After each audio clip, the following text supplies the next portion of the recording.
Thank you. Catechist moja kwa moja kwako. Baba yetu uliye mbinguni,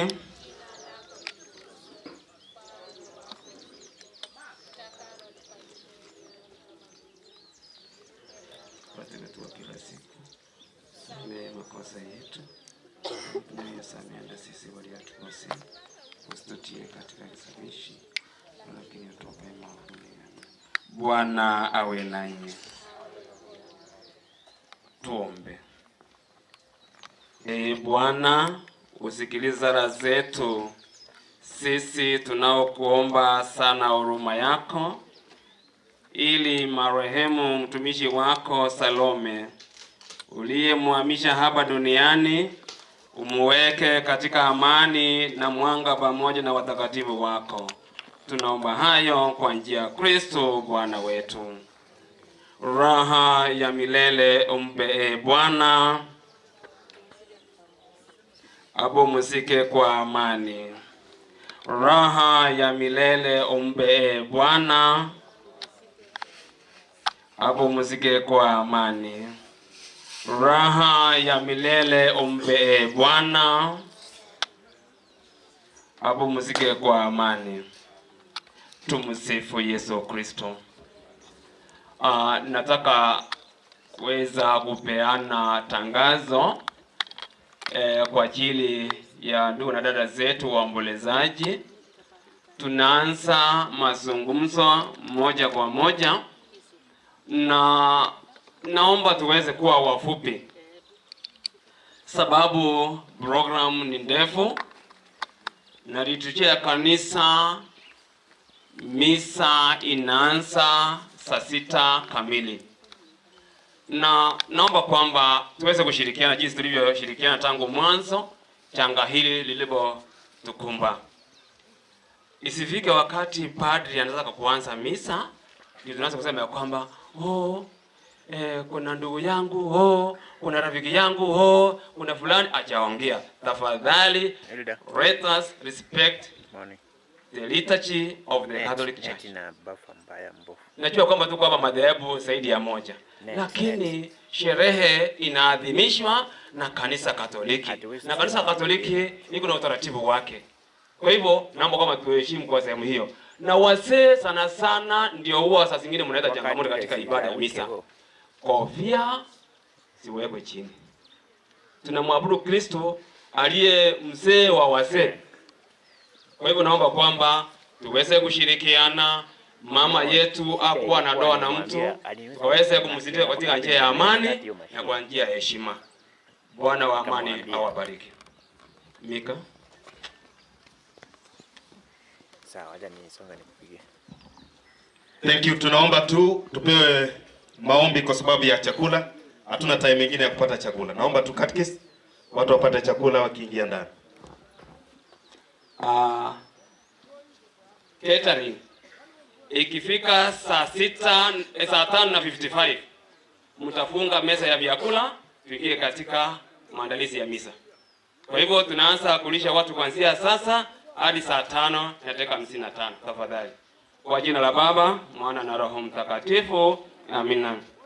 Mungu wetu utubariki sisi na chakula tunachoenda kukipokea, ili Mungu wetu tunapokila kitujalie nguvu ya kuendelea kutenda kazi yako kwa njia ya Kristo aliye Bwana na mwombezi wetu. Kwa jina la Baba, Mwana na Roho Mtakatifu. Amina. Thank you. Tunaomba tu kwa wale wamekuja tupate chakula pale, alafu tuketi chini. Tuchukue tu muda mfupi tupate chakula tafadhali. Tunaomba tu wale caterers wao wamekuwa tayari kwa sababu tuko tuna muda mfupi sana kwa sababu ya hii shughuli ya leo. Tumearifiwa saa 6 kamili kanisa itakuwa inachukua, na nimearifiwa tena pia family wako watu wengi sana. So ingelikuwa vizuri tukiharakisha kule, basi misa itakuwa haraka sana. Tuende moja kwa moja tupate chakula, tuingie ndani ya hema tafadhali. Na hii mkono wangu wa kulia nikisimama hivi, hapo ni familia, mahali imewekwa hivi viti nyeupe, family wataketi pale.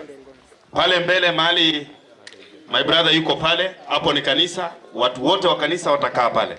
Iwe ni St. Paul's, iwe ni gani, wote watakaa pale. Sitakuwa hivyo? Tunaomba tu tupate chakula tafadhali.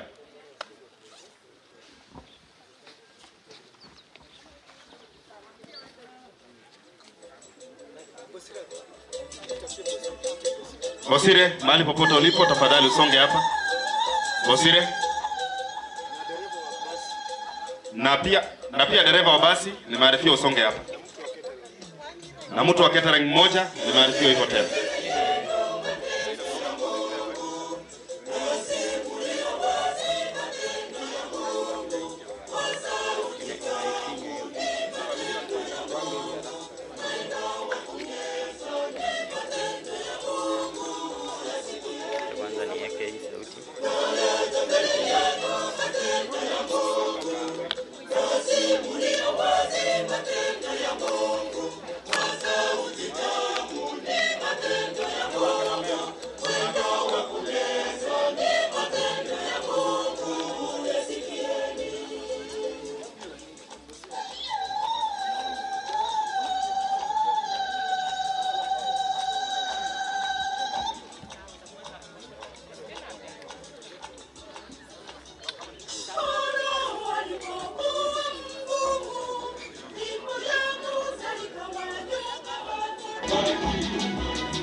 Na naomba tu watu wote wale wako wanashughulika na chakula tuwajaribu kuharakisha tafadhali. Naomba tu tujaribu kuharakisha. Muda hauko upande wetu tafadhali.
Yeah.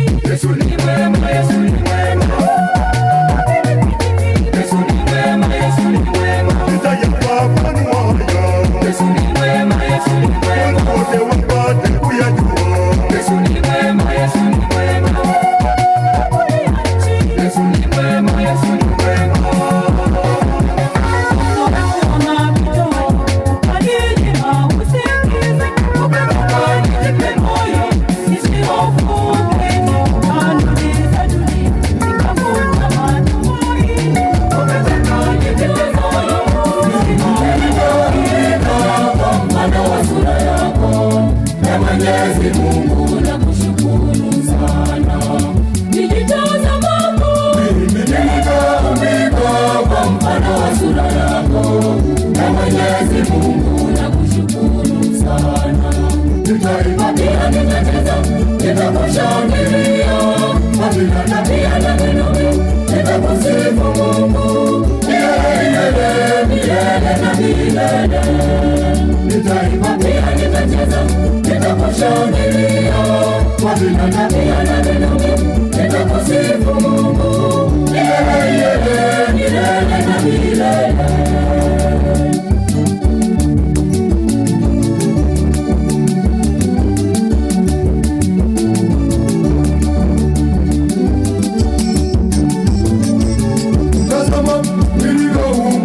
Maarifa mengi nikapewa akili pia na utashi, hivyo nitatenda yote kwa sifa na utukufu wa jina lako, kwa sifa na utukufu wa jina lako.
Tangu warusha hizi wala mlango wa kona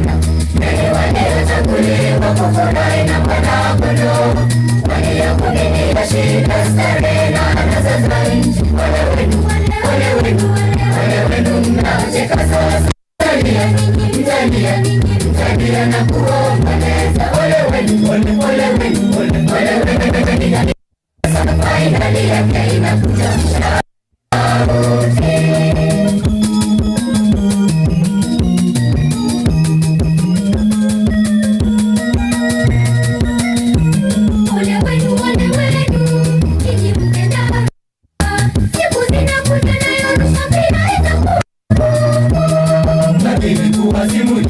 Nitakuwa fasiri katika neno nitakuwa raha kwa wale wote watakaofika. Hili jambo la pili nitamke, kwa nini mmefikiria hakika hakuna wala mlango wa kona. Chaguliwa kufurahi na mwana-kondoo. Waliovumilia shida, starehe na anasa za nchi. Ole wenu, ole wenu. Sasa mtalia na kuomboleza. Ole wenu, ila nao sasa fainali yake inakuja, mshahara ni mauti.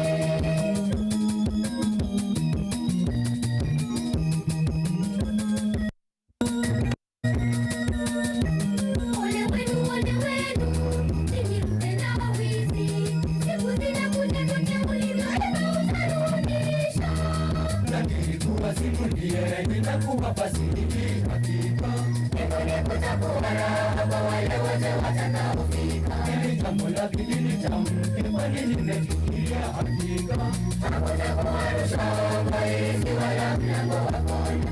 Heri waliochaguliwa kufurahi na mwana-kondoo. Waliovumilia shida, starehe na ole wenu, ole wenu, ole wenu mnaocheka sasa. Mtalia na kuomboleza. Ole wenu, ole wenu, ole wenu.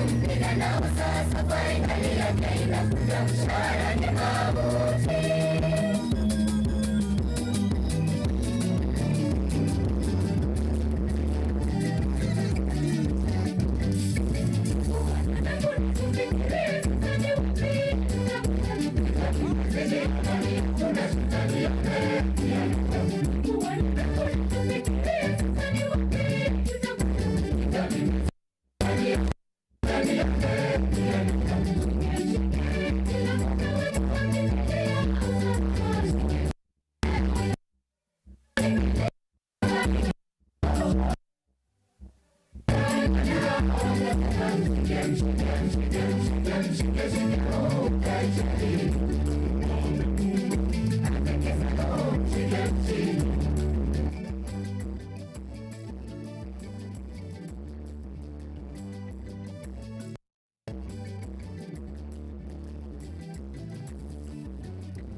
Thank you.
Okay.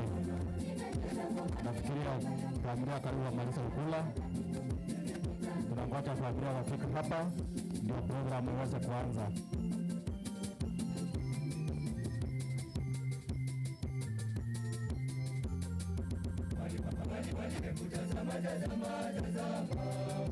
Isimame haya na majengo haya yalivyo mazuri.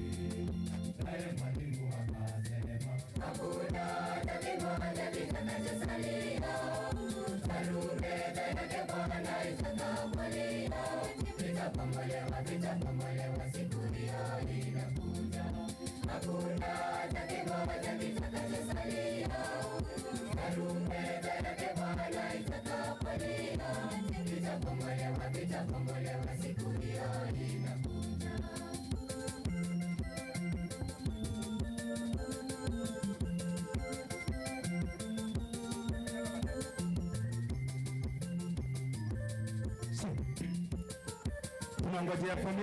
Tunangoja familia tafadhali.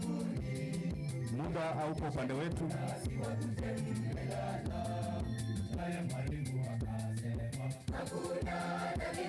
Na kwa wale ambao wako kwa barabara kule, tusonge huku ndani tuanze programu ya leo.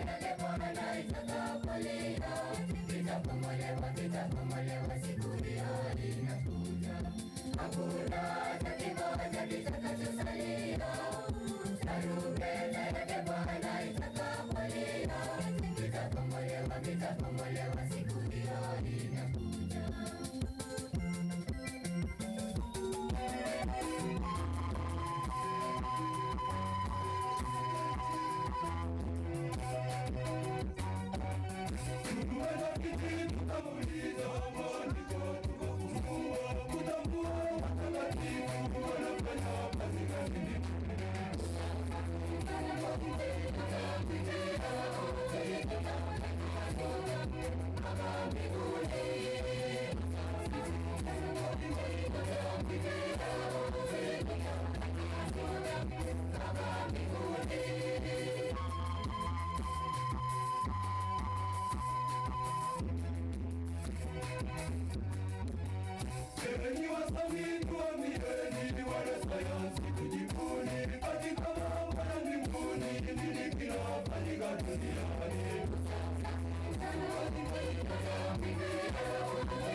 Tunaomba tu familia ambao wamemaliza kukula tukuje pande hii. Familia ambao wamemaliza kupata lunch tukuje pande hii. Sababu ni saa 3:30 na vile tuliarifiwa saa 6 kamili misa itakuwa inaanza.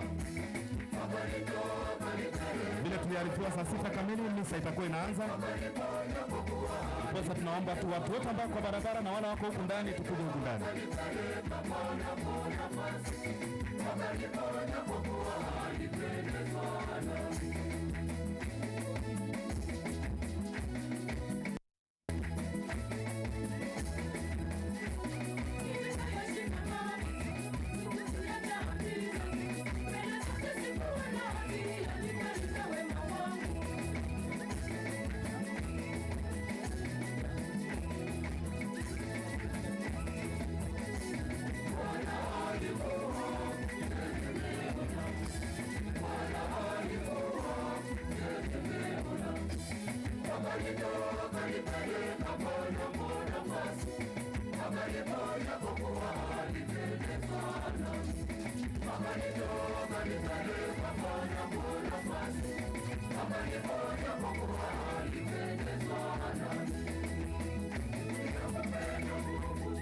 Ninakupenda wewe milele na milele, Bwana nitakutukuza.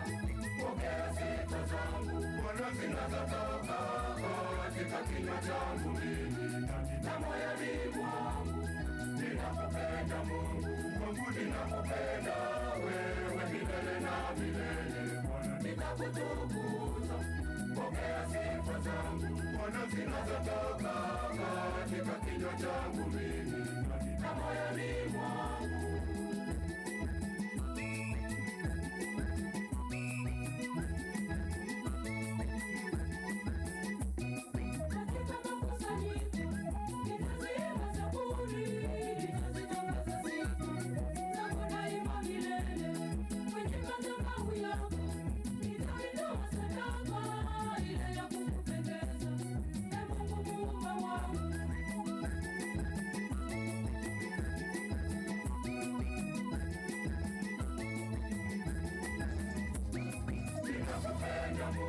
Ninakupenda wewe milele na milele, Bwana nitakutukuza.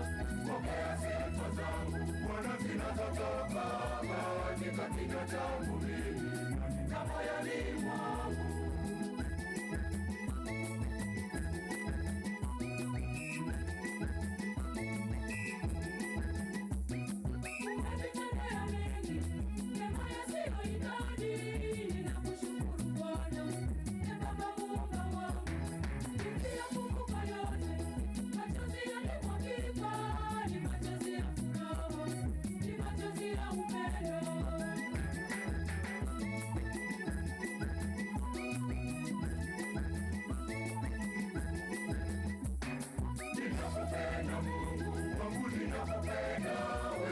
Milele na milele, Bwana nitakutukuza. Pokea sifa zangu Bwana zinazotoka katika kinywa changu mimi na moyoni mwangu. Naomba tu familia tafadhali tukuje pande hii. Ninakupenda wewe milele na milele, Bwana nitakutukuza. Kwa familia ambao wamemaliza tukuje pande hii tafadhali. Zinazotoka katika kinywa changu mimi na moyoni mwangu. Naomba tu kwa njia ya unyenyekevu kwa wale wamemaliza tukuje pande hii.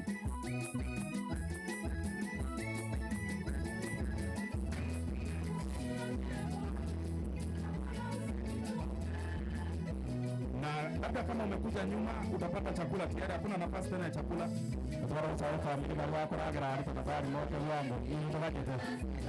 Imebidi tuongee Kiingereza tafadhali. Ongeza hiyo Kiingereza kidogo. Tunataka Moraa tutataka na bana wa Momina wa Bombs.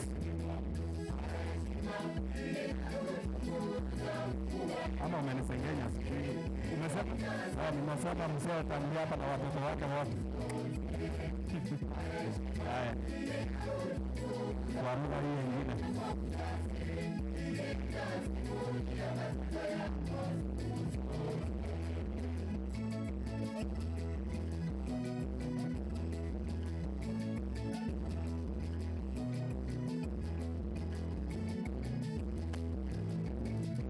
Naomba tu wale wamemaliza kuja pande hii. Na refuas Nissan saa 6 kamili, hakuna hata dakika moja itaongezwa. Kwa wale familia wamemaliza wakuja pande hii tuanze shughuli ya leo tafadhali.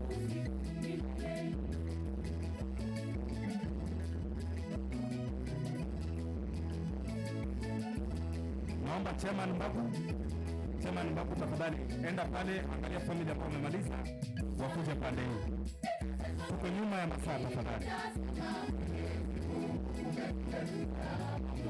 Saa 6 ni maarifa, saa 6 on dot.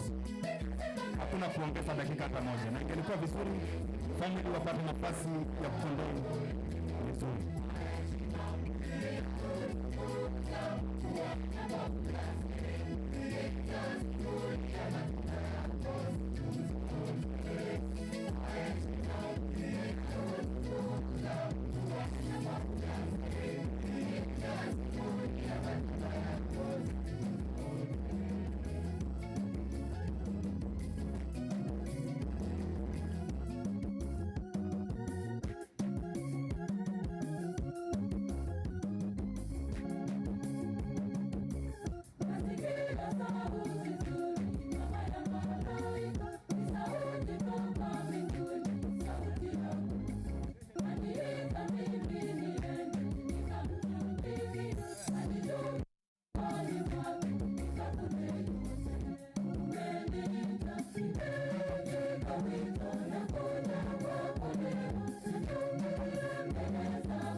wa kushoto ni familia watakaa pale.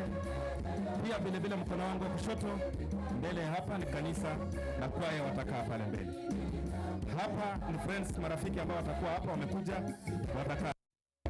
Majirani wote mtakalia hapa. Naomba tu hivyo itaenda hivyo. Hapa hivi ni kwa familia. Hapa ni kwa familia.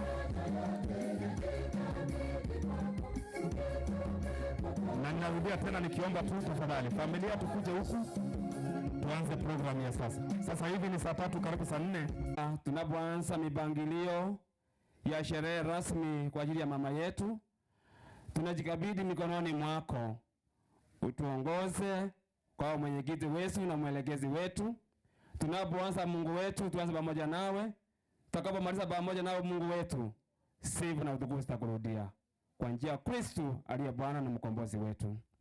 Kwa jina la Baba, Mwana na Roho Mtakatifu. Amina. Thank you. Ni sasa rasmi tunaanza sherehe ya mama wetu Salome Moraa. Nataka nianze na family. Atakaye tambulisha familia tafadhali. Atakaye tambulisha familia. Na vile vile nimearifiwa kuna family wanatoka Kisii, kuna family wanatoka Nairobi, kuna wengine wanatoka Nakuru, kuna wengine wanatoka Eldoret na sehemu mbalimbali. Ambaye anatambulisha familia aje ili kwamba tuanze programu ya leo. Kwaya. Hapa. Soma repo. Kiage utasonga huku tafadhali. Naomba tu mwenyekiti atakayetambulisha familia asimame tafadhali.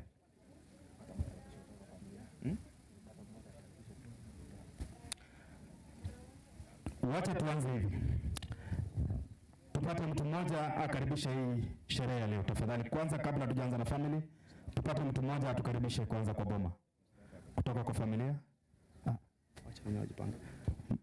Aidha Mustafa kama yuko karibu au na mtu yeyote kama yuko karibu asongee hapa tafadhali.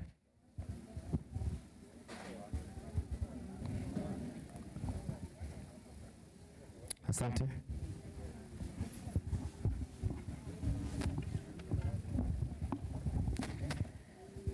Amjambo waombolezaji, na wasalimia nyinyi nyote katika jina la Yesu. Ninasema karibuni katika boma huu, kwa maana mmekuja kutusaidia kuomboleza na nyinyi. Kwa hivyo nimewakaribisha, nimesema mkuwe huru na mjue boma mmewekwa huru ili muwapate kuendelea bila jinsi mnayotaka. Kwa hivyo mubarikiwe sana. Asanteni. Etwara kasaba kimukire ili achile koroma. Mweza kunyamaza tafadhali. Onsongo akuja hapa mbele. Ako wapi?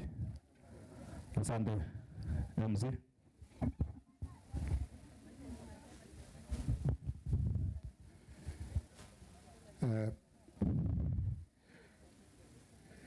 Wana wa Mungu, wakubwa kwa wadogo, hamjambo.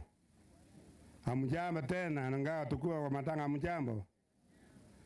Yangu sina mengi ya kusema, kwani mpenzi wangu bali niliye mpenda amelala, na kuja kwenu ni shukurani. Kuja kupea si choto. Hii ni kuonyesha ya kwamba nyinyi nyote pia mlikuwa mmpenda hivyo, na mimi nilikuwa nampenda. Shukrani kwa nimemkaribisha nyinyi nyote. Karibu kwa hii matanga ya leo. Na Mungu ambariki. Baada mwendapo wale mrudi na salama, na Mwenyezi Mungu awe nanyi. Asante. Asante. Tunaomba sasa, tunataka tuanze sherehe rasmi ya mama wetu Salome. Naomba hivi sasa tutapata mpangilio hivi. Family, mtu mmoja atatoka pande hiyo akuja tu introduce kwa familia yote. Familia kutoka Nakuru, familia kutoka kila sehemu. Mtu mmoja atatutambulisha tafadhali. Tafadhali naomba tu. Na kama unatoka tu, labda kama kuna family inatoka Nairobi, watasimama wote. Alafu labda mtu mmoja ama wawili watasema, lakini hawatapita wawili, ni mtu mmoja ama wawili peke yao. Kama kuna wengine wanatoka Kisii, tena vile vile tutasimama hivyo.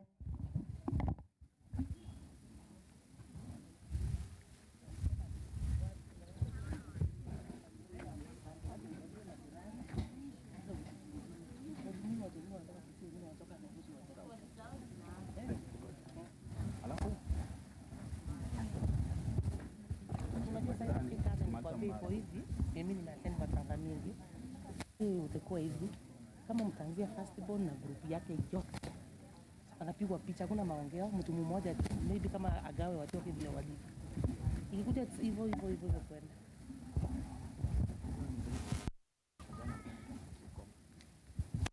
Asante. Thank you. Tumerekebishwa kidogo. Kwa sababu familia wanatoka sehemu mbalimbali na wajafika wote. Tunataka tuanze na majirani. Baada ya majirani tuende marafiki, tukitoka marafiki tutasonga hivyo hivyo.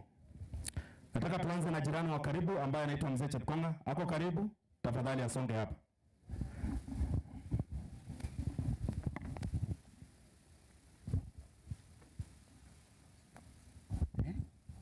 Utaongea kwa niaba majirani.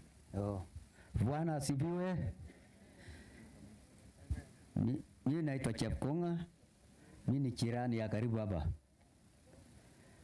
Kwa niaba ya familia yangu kwa Chepkonga yote nimeleza watu ya Onsongo pole, wachukuu, watoto, nasema pole sana.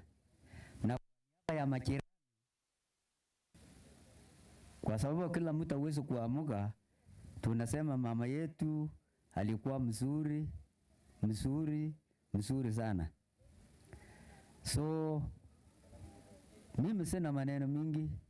Sisi tunasema tu pole kabisa kwa familia ya Onsongo na relatives zake kutoka Nairobi, Kisii. Mwambie sisi watu ya jirani hapa tuko pamoja kabisa kwa hii msiba ya koko. So mimi sina neno mingi. Sisi hatuna sauti mingi ya kuongea, tunasema tu pole wewe kabisa. Na majirani mahali wewe huko, tusimame na kupeana heshima yetu kwa koko. Majirani,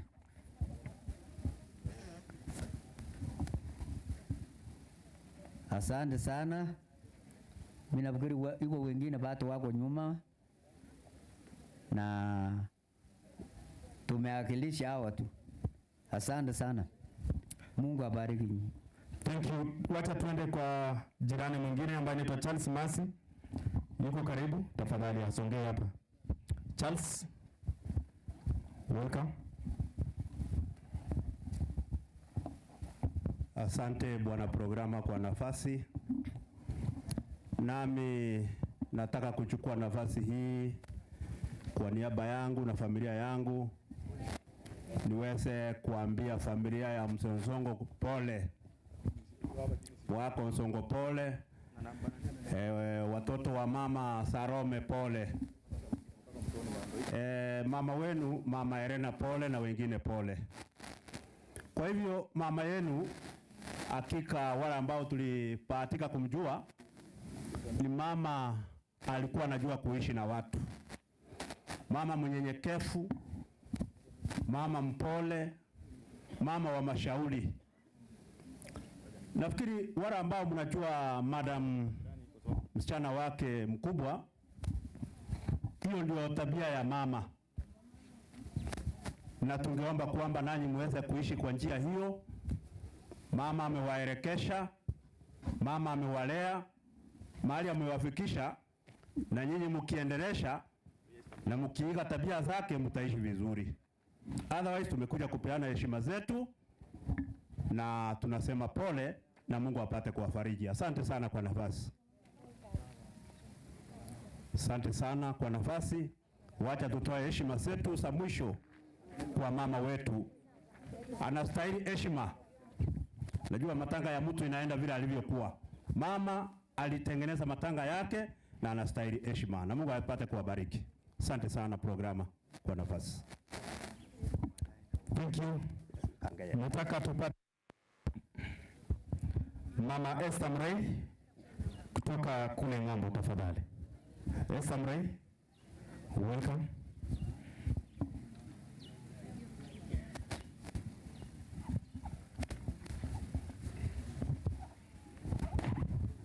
Wasafiri ya mbinguni ya mjambo. Amjambo tena.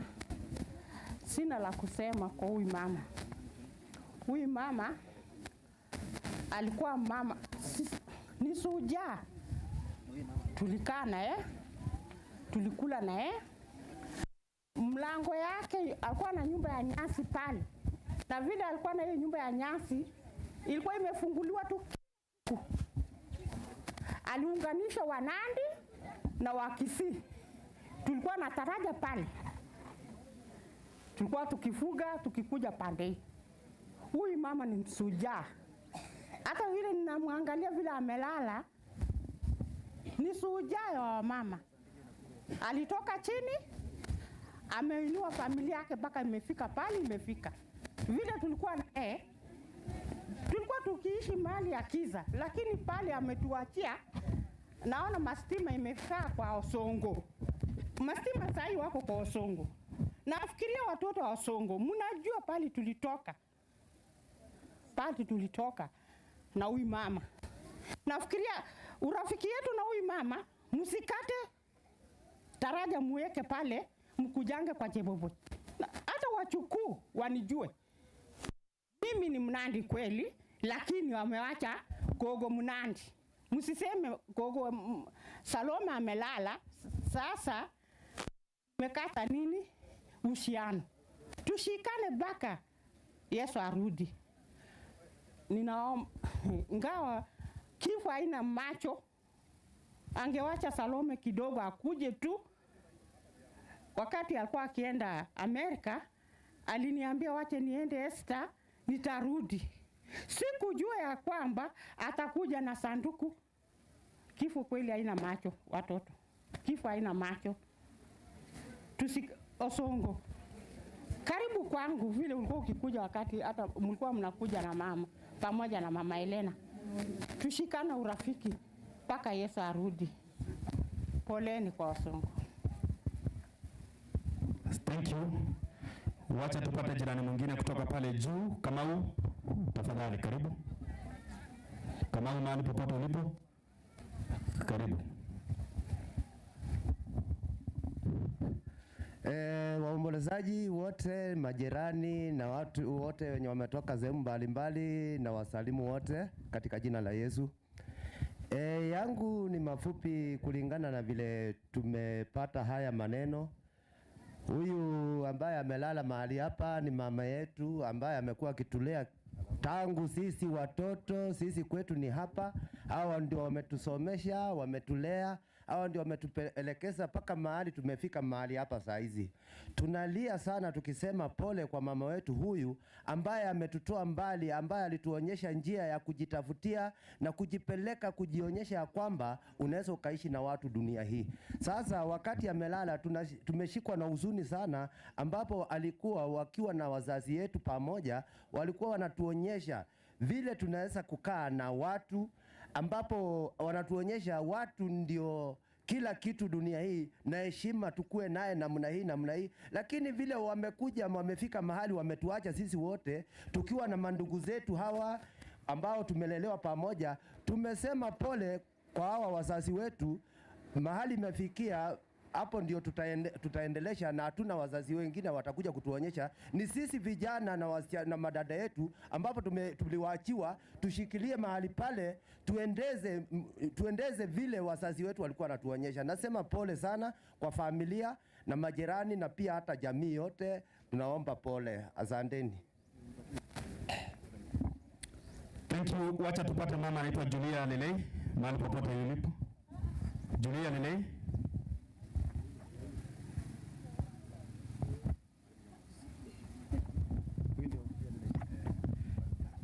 Julia Lelei ametuambia kwamba ako na uzito, hataweza kuongea. Nataka tupate mzee Mwangi, tafadhali karibu.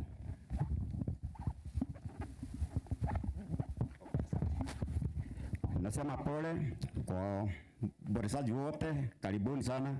Hii ni sehemu, hii ni matizi ile, ni harusi ile haialikwe mtu, ni watu kujirete. Sasa nasema kwa ufupi, kwa niaba ya familia yangu, Nasema pole kwa Bwana Thomas Onsongo na familia yote kwa jumla. Mungu awabariki na awape nguvu, muwe na uvumilivu wakati wa huzuni na mazozi. Mungu mfariji wa kweli atakuwa pamoja nasi. Sasa niseme hivi kwa kuhusu Mama Salome, tumekuwa na hapa miaka mingi. Amekuwa mama mzuri, hata sijui lini tutapata mama mzuri kama huyo. Amekuwa mama mkarimu, mama mkutana naye ana mtasilia mzuri.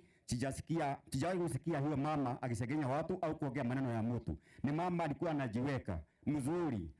Hata Mungu mahali yiko, Mungu nafikiri amemweka mahali pema peponi. Unajua mtu anatengeneza makao yake akiwa hapa duniani. Ukiwa mzuri, ukifanya matendo mazuri, ujue iko barabara yake. Ukifanya matendo mabaya, ujue iko barabara yake. Kwa hivyo sitasema mengi ya kuwasoza. Mungu awabariki sana na mvumilie na familia msirie, kwa maana hii mama bila ikuwa mkarimu mkiwa kama yeye mahali yiko, tutakutana siku ya mwisho. Asante sana, Mungu awabariki. Thank you. Wacha tupate Mwalimu Nyamasi kutoka kule juu. Tafadhali karibu. Mwalimu Nyamasi.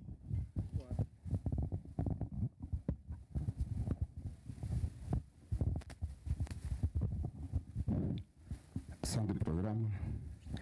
Familia ya mwenda sake kupitia kwa mume wake Thomas Onsongo na jamii yake kwa ujumla, nasi tunasema pole. Hii ni njia sisi wote tutaelekea. Huyu mama tulikuwa namjua miaka ile tumekaa naye. Ni kusema pole na kijiji pamoja na kanisa na wale wote wageni wametoka mbalimbali. Kusema hili tusiti kumwomba Mungu, yeye ndiye atatufunika, yeye ndiye atatulinda. Tunajua yeye ameenda na sisi ndio tutaelekea kule. Otherwise, jinsi vile mmesikia, mimi ni Nyamosi. Watoto wa familia wengine nilikuwa nimewafunza nikiwa mwalimu kule Noiga. Kwa hivyo nikusema mimi kutoka nyumbani, nilitoka kule Nyamira Kianchole factory. Lakini kwangu hapa PTS hapa Cherangani. Kwa hivyo nasema pole ni asante. Thank you. Thank you. Wacha tupate Mzee Nyamache, tafadhali karibu. Mzee Nyamache. Nyamache. Welcome.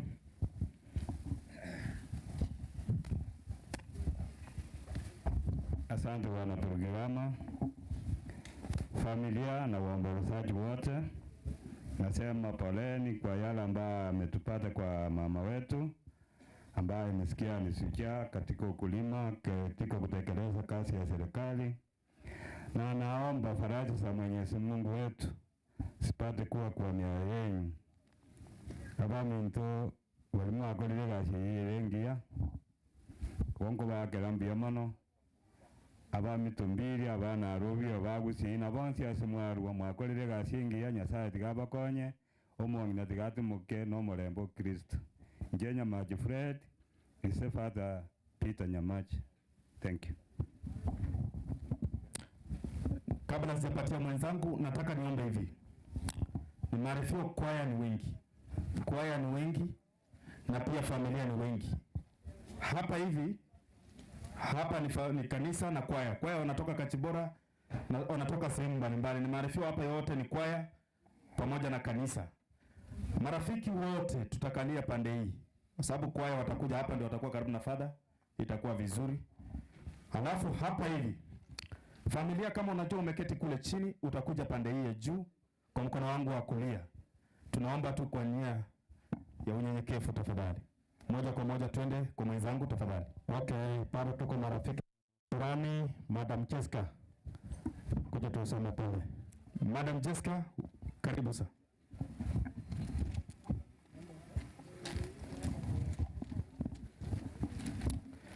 Tutulie tuko dakika moja tu, wazime hii warudisha stima, tunaomba tutafadhali. Baada mtasimama tu. Na Mungu wa amani awabariki. Thank you madam kwa historia. Uko na mapana na marefu kwa sababu ya mama wetu Moraa. Moja kwa moja kwa mwenzangu. Ningeomba ndugu yangu Restas Mwangi.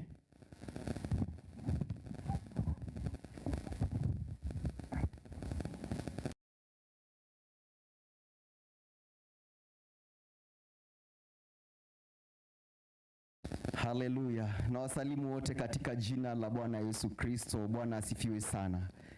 Bwana asifiwe sana. Tunashukuru Mungu kwa sababu ya siku hii ya leo. Biblia inasema katika kila jambo tumshukuru Mungu. Kwanza kabisa nataka kusema pole kwa jamii ambao wamefiwa na mama mzazi. Najua ni jambo la uchungu kuondokewa na mama mzazi, lakini nataka kusema tu acha Mungu wa faraja akaweza kuwafariji moyo wenu na akaweza kuwapatia amani ipitayo fahamu zote za kibinadamu. Ni pole sana kwa kuachwa na mama Salome. Yeye alikuwa kama mama kwangu. Tumeishi pamoja, tumekuwa pamoja na kina kaka tulizoea kumuita hivyo Amos, Duke, tumeishi pamoja, wamekuwa marafiki. Kama tungekosa lunch nyumbani tungekuja hapa, wakikosa lunch wanakuja kwetu. Kwa hivyo tuliishi kama mandugu.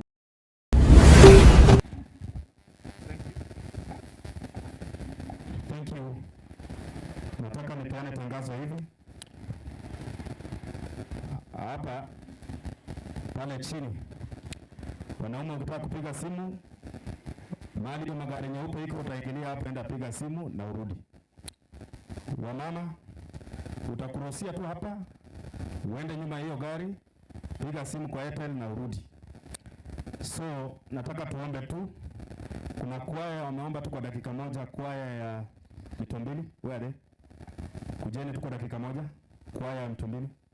Mitumbili SDA Church. SDA songe tafadhali.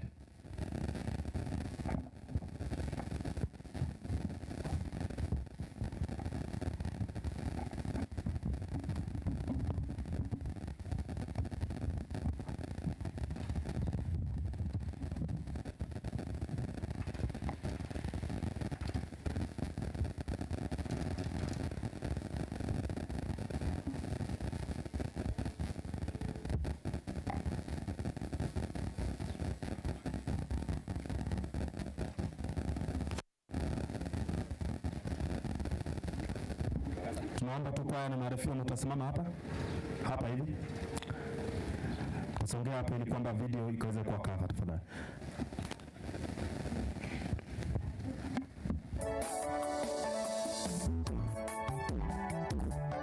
Shika sasa.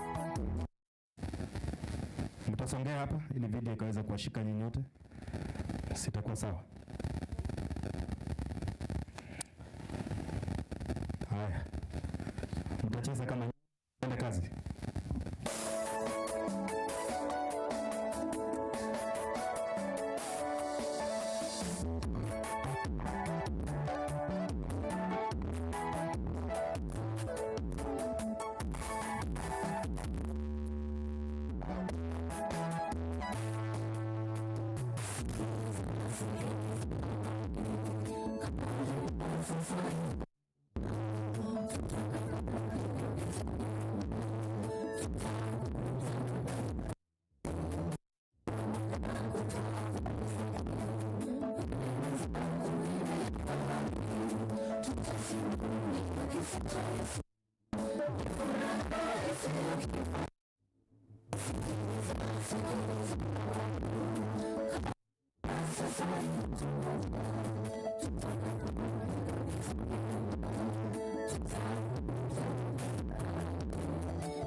tusubiri kao jipya la amani, alivyotuahidi Bwana Yesu, pale tutakutana milele.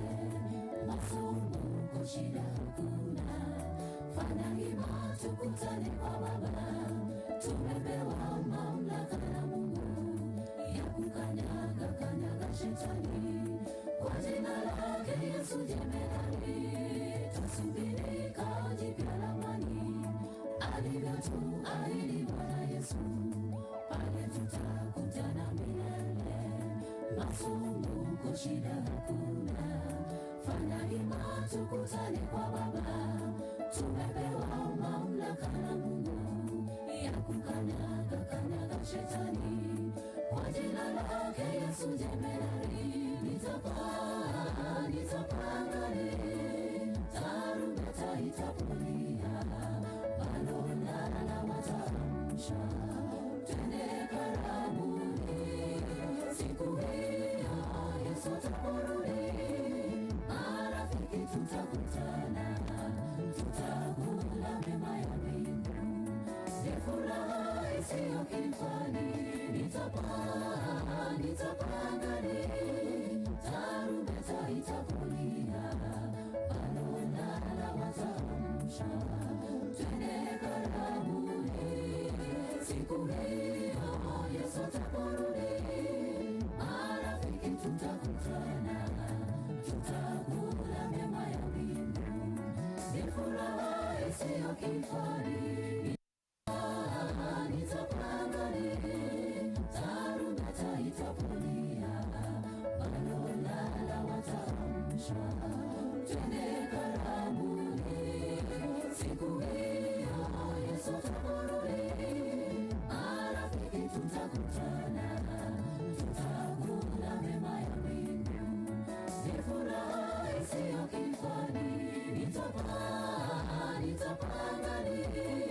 tarumbeta itapulia, balona wataamsha, twende karamuni. Siku hiyo Yesu ataporudi, marafiki tutakutana, tutakula mema ya mbingu, ni furaha isiyo kifani.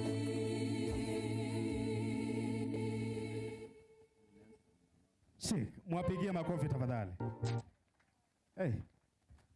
Hiyo wimbo iko na message nzuri sana. Nataka tupate tusikatu wawili peke yake, alafu tuende kwa familia. Familia mtakuwa mmekuwa tayari. Nataka tupate mzee Okemwa mahali popote ulipo, alafu nitarudi kwa mwenzangu, alafu turudi kwa family direct tafadhali. Mzee Okemwa mahali popote ulipo, karibu.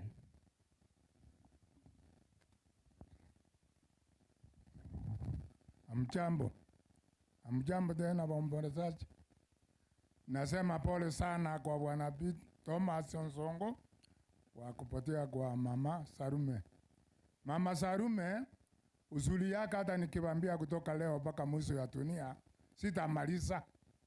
Wajili wakati Onsongo alioa Salome, waliishi kwangu miaka 4 mpaka Salome akapata watoto wawili akiwa kwa boma yangu. Sisi tunaheshimiana na Onsongo kama ndugu yangu mkubwa. Hata ndugu yangu hatuwezi heshimiana namna hiyo. Kuishi nyumba moja. Baada ya kuajiriwa kazini, alikuwa Air Force, nilikuwa Army. Tulikuwa tunapendana tu, na mama anaishi na mama ya kwangu. Mpaka wakati alipata hii samba, ndio sasa nikamruhusu kama mtoto yangu. Nimruhusu aende kwake, aje kujenga. Tukaja tukajenga hapa, nikaamiza yeye kutoka kwangu kuja hapa kwake. Nikamwambia ya kwamba ile kitanda unatumia na kila kitu utabeba. Wewe ni mtoto yangu, nitakununulia material mpya. Nikamnunulia kitanda mpya, kila kitu mpya, nikamleta hapa tukakaa na yeye. Paka hiyo upendo tuko naye kutoka mwanzo mpaka saa hii. Hata saa hii watu wanaamini ya kwamba Onsongo ni ndugu yangu mkubwa. Hawazani kama ni rafiki. Arabu baada ya kupata samba hii, alikuja akaniongoza, nikakomboa samba kwa ububa. Ula alikuwa hapa eko 20. Nikalima miaka 5, Salome akinichungia samba kama mwenye samba. Sisi tulikuwa tukitoka Nairobi tunakuja kumuona hapa nyumbani. Kwa hiyo machache kwa uzuri ya Salome, naomba radhi sana. Mungu ametunyang'anya, lakini tumweke mahali pema. Asanteni. Thank you. Familia, mupigie huyo mzee makofi. Pigia huyo mzee makofi. Hiyo makofi haitoshi huyo mzee. Umeona ametoa historia nyingine ambaye labda hata familia ya Mungu ilikujua kwa wengine. Nataka tupate tu mtu mmoja wa speaker. Mmoja tu peke yake. Turudi kwa familia. Mzee Nelson na Moyo.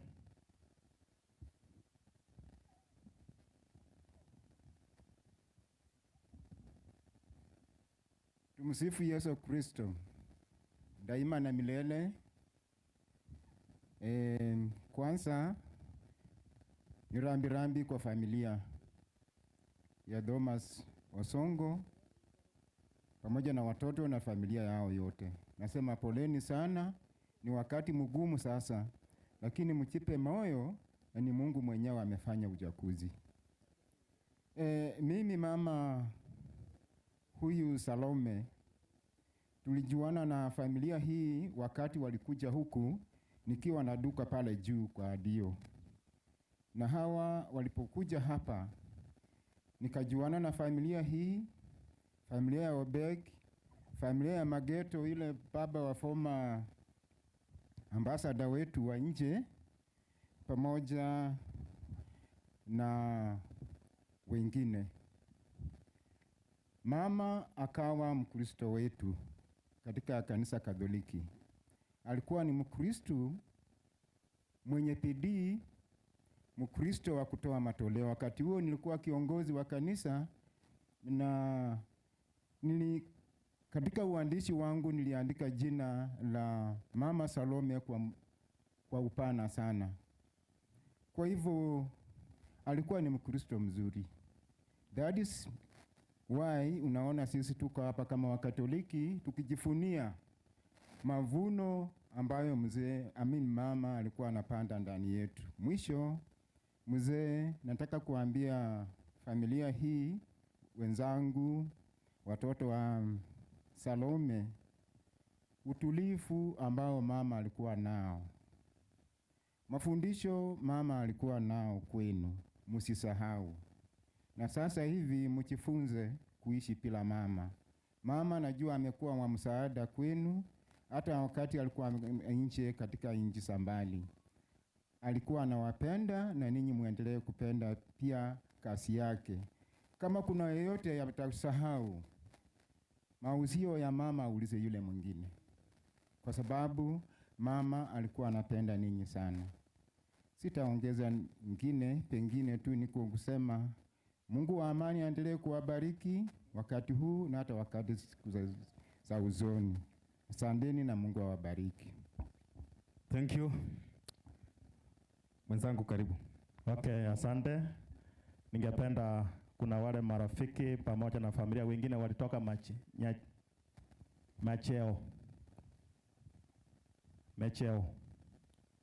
Walibaruete Gusii. Anya wale maiga. Na labda kama kuna jirani yote kutoka hapa ng'ambo, Kiptende na hapa Kibuswa, na wale wa kutoka Geta, kama kuna mtu mmoja mtatupatia tafadhali. Tusiwasahau, mtu mmoja kutoka Geta na mtu mmoja kutoka pale ng'ambo Kiptende. Twende moja kwa moja. God is good all the time. Tusaluti gatolo ki Salome ne bai. Mchasa marieta manga usiemo Mecheo.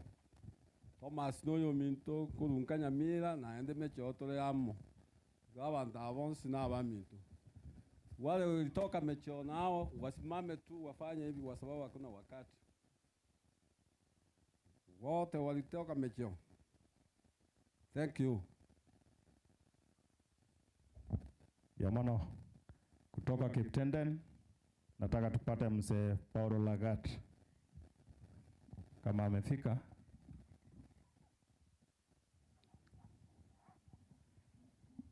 Paulo Lagat ako hapa kweli? Ni kama ndio yanakuja. Wakati Paul Lagat anakuja, wacha tupate mtu mmoja kutoka Geta. mtu mmoja kutoka Geta. Labda tungeweza kukutambua, but tukipata mtu mmoja kutoka Geta itatusaidia sana. Mtu mmoja kutoka Geta tafadhali. Tumsifu Yesu Kristo. Daima na milele.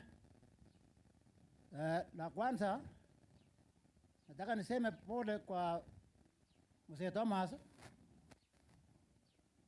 Mzee hapo hapa. Kati ya mimi na Thomas ni pamoja yangu, ni pasakwa. Vijana yao yake ni semeji yangu. Sasa nitasema pole jirani hapa, kanisa ya Koko,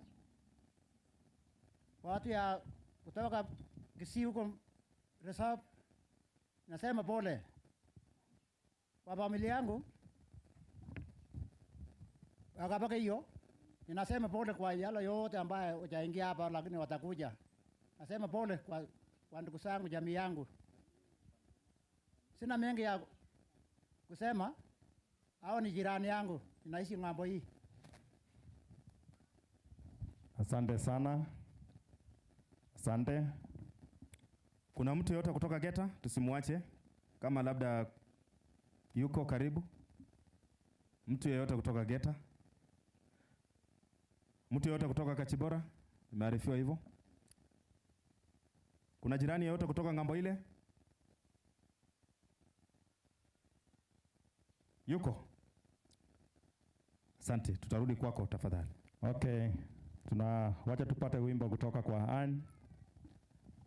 Napokuwa jamii inapoendelea kujiandaa na wale marafiki ambao wanakuja. Wimbo kutoka kwa Ann kutoka Nakuru.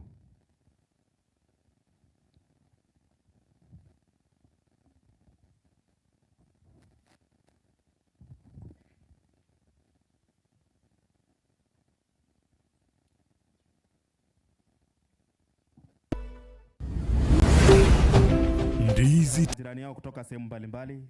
Kama kuna familia wamekuja na majirani kutoka sehemu mbalimbali, hatutawasahau tafadhali.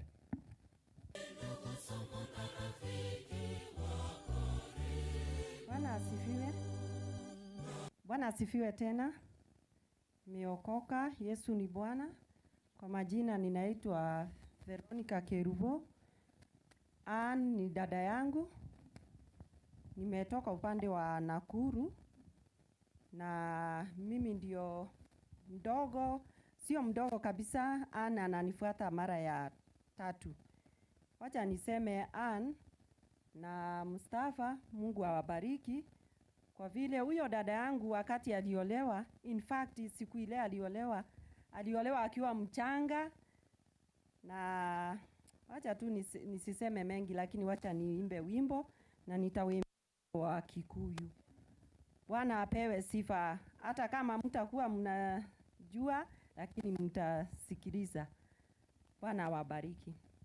Nema theno eyoire mogwati, nema theno eyoire mauru, ambararia ngoro yakwa Mwathani, ote gutoria mauru mathino, rurumukia ngoro yakwa Mwathani, ote gutoria moritu mathino, usa Jehova vyotoragio kiuria, ningioya ngurie kiuria umuthi, noreke njigane na ciugo njiraga mothe mekikaga kwa wega kuretikia. Mwathani wakwa ndorira riwe, nimenyete kuna niwe murata wa ma. Hindi ya gikeno wanaikara nanie, na hindi ya kieha wana nanie hambararia ngoro yakwa Mwathani hote gutoria maruo mathino rurumagia ngoro yakwa Mwathani hote gutoria morito mathino. Bwana apewe sifa. Huyu mama ninamjua. Kuna wakati nilikuwa nimekuja hapa kitambo, wakati Anne alikuwa mgonjwa, na seme alikuwa ananitaga baby, na kuna baby mwenzangu ako pale hivi kwa bariki, na tuna dada yangu na ndio mama yangu, na ninafurahi kwa sababu tulikuja hapa, na Bwana awabariki na tunawapenda katika jina la Yesu. Rest in peace, ma'am. We shall meet again. Bye. Asante sana. Tunapokuwa tunangoja wengine, ningeomba Mama Margaret Magoma akuja aseme pole. Mama Margaret Magoma kama jirani, pia rafiki. Mtu anakimbia, familia waendelea kujipanga. Mtu pia familia nimeona hapa imeorotesha ni watu wengi. Kwa sababu nimesikia wametoka sehemu mbalimbali. Familia muendelee kujipanga pamoja na kiongozi wenu. Napenda kuwasalimu nyote waombolezaji hapa. Hamjambo tena. Ni hakika ni kiboko kikali katika hii kijiji, maana Mama Salome alikuwa mtu mkaribishaji kila mmoja. Ninaweza kumkumbuka wakati tuliweza kuingia hapa hivi, alikuwa wa kwanza kuja kutukaribisha kwetu. Na alikuanga akikukuta kwa barabara akikusalimia anakuambia karibu nyumbani. Mama Salome alikuwa msaada kwa hii kijiji kweli. Kila mtu alikuwa ukipita mpaka akukaribishe kwake, uwe mgeni, uwe na ukiingia kwake Mama Salome hata kuacha utoke bure. Anambia ukuchie mama mboga, hasa sana wakati tulikuwa wageni. Anawaambia mkuje mnitembelee nyumbani. Hakika Mama Salome hata anamkumbuka kuna wakati niliweza kupoteza mwenzangu. Aliweza kupiga simu akiwa ng'ambo. Nikaongea na yeye na akaniambia pole. Aliweza kupiga simu kupitia jana yake Poi. Na wakati nitakuja Margaret tutaonana. Na ameweza akiwa kwa Chenesa. Tunashukuru maana ya Mungu haina makosa. Hatuwezi kumtoa Mungu makosa. Mpango yake ya kwamba mama alipotoka atarudi akiwa jinsi alivyo. Na tunaweza kushukuru kwa yote na jina la Bwana liweze kuinuliwa. Ni hayo tu na Mungu aweze kuwabariki. Thank you. Naomba tu tafadhali watu ambao wameketi hapa ni maarifio kwaya ni wengi sana. So hatungependa watu wengine tena wajazane pale.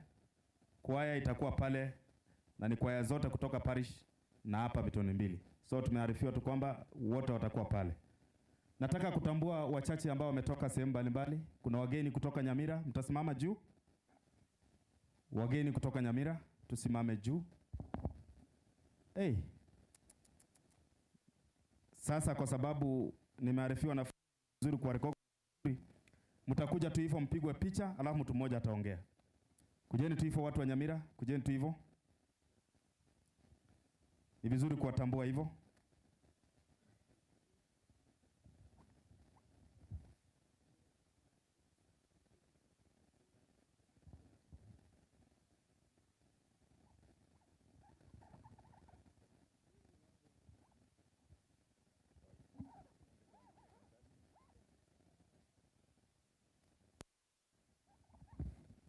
Okay, wa Nyamira. Alafu kuna timu ya madam hapa, mtarudi baadaye, lakini mtapigwa tu picha vile mko hivyo wote. Towekera ini kuyaiga. Kutambua nyinyi wote tafadhali.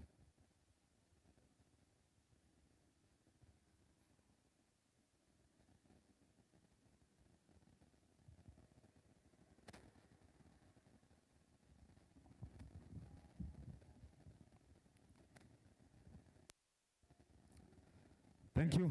Wacha tupate mtu mmoja kutoka Nyamira, mama na mzee. Mmoja tu tafadhali. From Nyamira. Baada ya hapo tuko na watu kutoka Western. tena tutawatambua. Shukrani kubwa. Ninaitwa Rioba, ni principal Bonyonyo High School, mahali ambapo Bwana Busutu Meshak Mkuviza deputy wangu. Tumekuja na hii jamaa yote kutoka shule, marafiki kutoka Nyamira town, mahali anakaa. Ni pole kwa familia.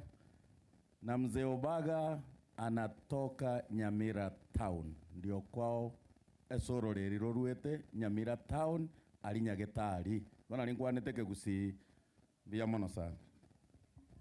Asante sana kwa nafasi. Kwa majina ni Josephine Obare kutoka shule ya msingi ya mahali Madam Dolphin Unsa. Kwa niaba ya walimu wote, wazazi na wanafunzi, tunasema sana kwa familia. Madam pole.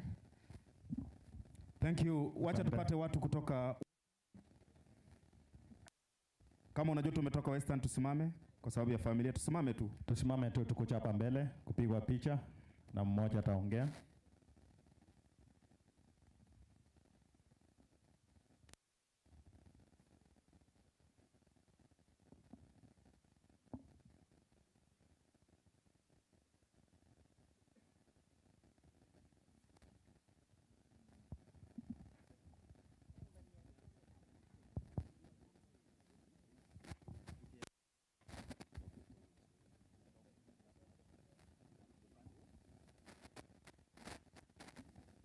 Okay, mmoja wenu ataweza kuongea. Wawili, mama na mzee. Bwana Yesu asifiwe. Mirembe vosi. Sisi tumetoka Maragoli. Mimi nikiwa hapa nimesimama kwa Beatrice ambaye alituacha, ambaye mother-in-law wa Dolphin. Ni sina mengi ya kusema, ni pole tu kwa familia na Mungu awapatie nguvu. Asante. Bwana Yesu. Mimi kwa majina ni Henry Kigwiru na mtoto wangu Mesha Kausutu ameoa msichana wa hapa Dolphin Keribo. Kwa hivyo mimi nasema pole kwa jamii. Asante mwelekezi. Okay, tunaendelea vizuri. Tunaendelea kupata program. Na programu yetu inakimbia sana. Kwa hivyo wacha tupate. Thank you. Program inaenda kwa haraka kwa sababu tunataka tukirudi itakuwa tunamaliza tu kwa watu wachache ambao watakuwa wamekuja. Nataka kutambua watu kutoka Nyachoki, Nyacheki. Tusimame. Nyacheki. Wako? Nyacheki waweza kusimama? Fika.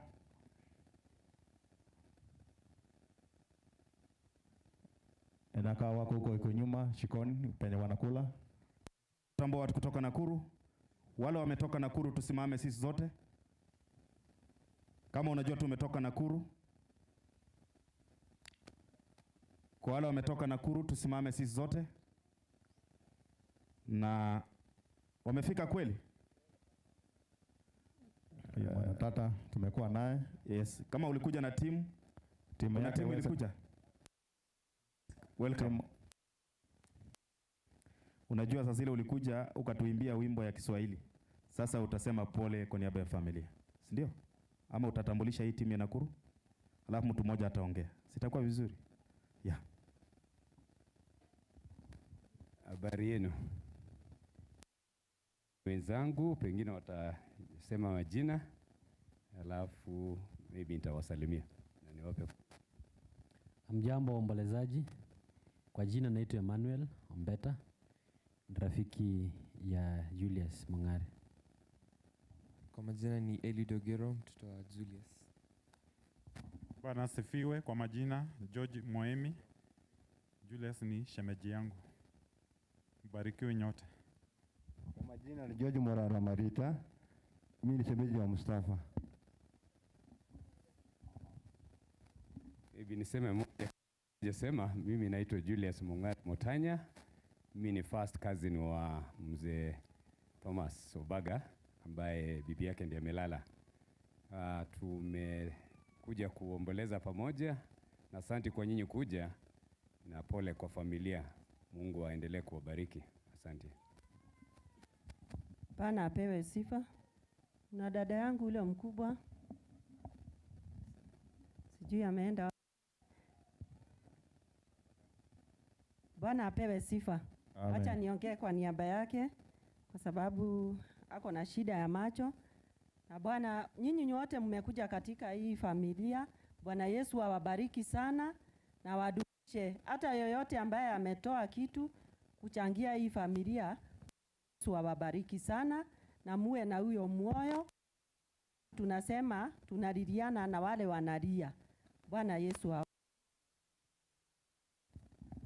Thank you. Nashukuru kwa sababu ya hiyo nafasi. Na kwa sababu tuko na mzee ambaye ameshughulika kwa muda kabla tujarudi kwa hii family. Ninaomba tu kwa sababu kabla tujaingia kwa familia nataka nisome tu. Kama unajua tu labda umekuja na mtoto ya boma hii, nataka nisome ndio huko. Si ndio? Nataka tu kama unajua tu umekuja kwa sababu ya Alice Meruka, watainuka alafu atakuja kutambulisha timu yake. Vile vile nataka tu nitambue wale watakuja na Robert, wale wamekuja na Robert pia vile vile mtasimama alafu mtatambulishwa. Vile vile nataka tu tena wale wamekuja na Sipora vile vile mtasimama mtatambulishwa. Vile vile nataka nitambue wale wamekuja na Lilian, Elijah, Ipora, Amos, Duke na Eunice. Pia vile vile na kuna jina hapa unajua ni kama daktari aliandika ni daktari, lakini atanipatia nipatiane mzee huyu Obegi. Mzee Obegi, tafadhali usiende mbali kwa sababu ni mzee wa heshima. Amefanya kazi kubwa na kabla sijarudi kwa family, nikitoka tu kwa mzee nitakuwa narudi hapo direct. Si ni sawa? Asante. Na kuna simu tutapokea kutoka kwa mama wetu Teresia, itapigwa alafu atatoa rambirambi zake. Ni mama ya mheshimiwa wetu Senator wa Kisii, ataongea alafu atapeana rambirambi zake. Si ni sawa? Thank you. Turudi kwa mzee. Mjambo na tumsifu Yesu Kristo. God is good all the time. Nitaongea mafupi. I grew up tulele jana kanisani. Kwa story baadaye.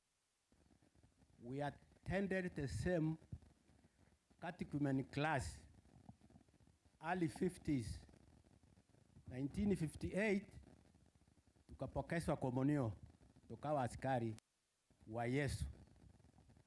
Alipofanya mtihani wa standard 4 akapita CE, alipelekwa shule nyingine inaitwa Rangenyo. Mimi nikaenda St. Mary's. Alipofanya standard 8 hatukukutana. Mimi nikaenda nikajoin Mary's. Then St. Mary's Mosocho darasa la 8 nikafanya hapo mtihani. I was one amongst the first students of Bishop Otunga High School then.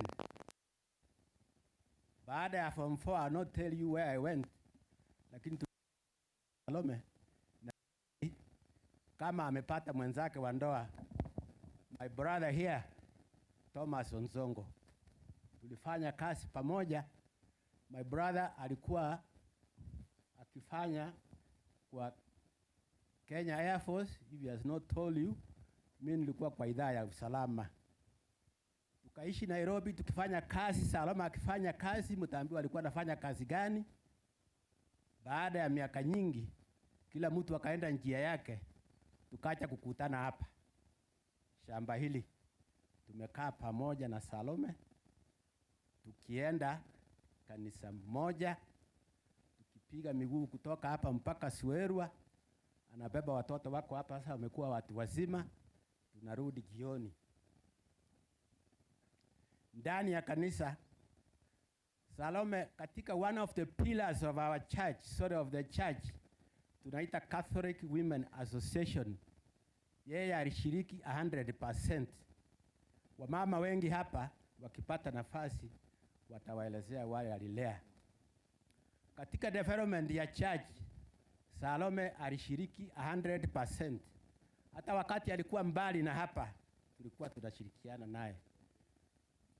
The church, ile kanisa alikuwa anaenda kumwabudu Mungu, ni pahali tulikuwa jana. That was his church. Alikuwa anaenda hapo kila Jumapili akimtolea Mungu sadaka, akimtolea Mungu saka na mambo ingine. Na alitoa hiyo saka yake until the last month, wakati Mungu amechukua yeye. Alafu ngawa hatukuwa naye, lakini siku ingine wakati nilienda kutembelea hospitali, kidogo akasema, mimi naona a few days away from now takuja, alafu tunakuwa pamoja. Mwisho, my family and I, mimi mwili yangu hapa na familia yangu, Wakristo wa Mtakatifu Petero Mitombili, tumekuja hapa kulete rambirambi kwa ndugu Thomas Onsongo wa kumpoteza mwenzake wa ndoa dada Salome. Ndugu Onsongo and the larger family, hasa watoto wa Salome, watoto wa Salome, watoto ya Onsongo. Tuchipe roho. If I could use a secular language, ningesema tomorrow is another day, the sun will rise. Nikienda kumaliza, tumuombe Mungu asamee dhambi zote Salome alikuwa ametenda dunia hii. Ngase mwanga wa milele na apumzike kwa amani daima na milele. Thank you. Thank you. Naomba hivi. Hili hema tafadhali, narudia hivi kabla sijarudi kwa family. Naomba hapa ni kwaya tafadhali. Hapa ni kwaya. Kama wewe si kwaya tafadhali, nimearifiwa hivyo, urudi tu pande ya chini huko kwa marafiki. Wacha nipeane kwa kati kistapeane tangazo. Tafadhali naomba ushirikiane ya barokia nzima ni kubwa. Naomba ya member please tafuta nafasi mapema kabla. Naomba nadhani naongea na binadamu wa Mungu. Ikiwa wewe sio mwanakwaya, peana nafasi kwa kwaya. Usije ukaamushwa wakati mise inaanza, tafadhali.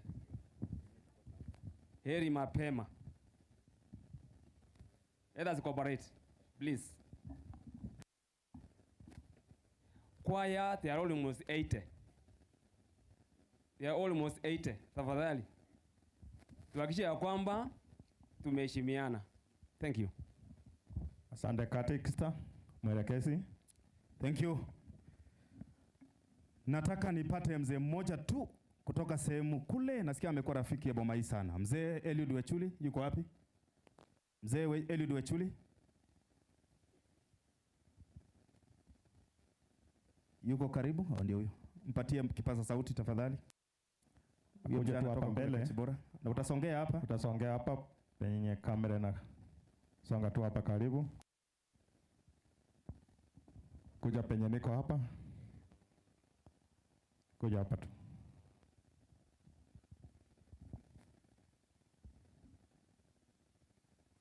Wasalimu wote katika mjambo. Sifiwe. Nataka kuchukua nafasi hii kushukuru ambaye ametuwezesha kuwa mahali hapa siku hii ya leo. Nataka kusema pole kwa yale ambayo amepata. Mama huyu amesumbuka, amegonjeka na Mungu amemchukua. Tumuombee tu Mungu azidi kumweka katika ufalme wake. Familia, nataka kusema pole. Najua ya Bwana nanyi Mungu tu aendelee kuwafariji. Hakuna mwingine ambaye anaweza kuwafariji isipokuwa Yesu Kristo. Kwa majina naitwa Eulogy, natoka Kachibora. Thank you, nashukuru. Wacha tuende moja kwa moja kwa family. Nataka tupate Alice kuja na wageni ambao umekuja na wao. Tusimame tu tafadhali, njoo.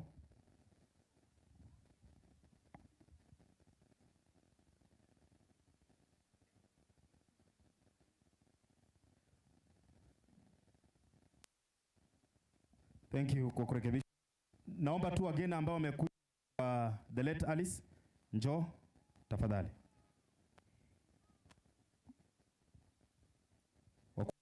Ukuje tu hivyo.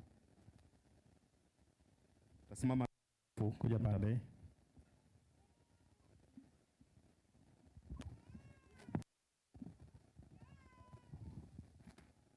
Songa tu hapa penye mnapigwa picha.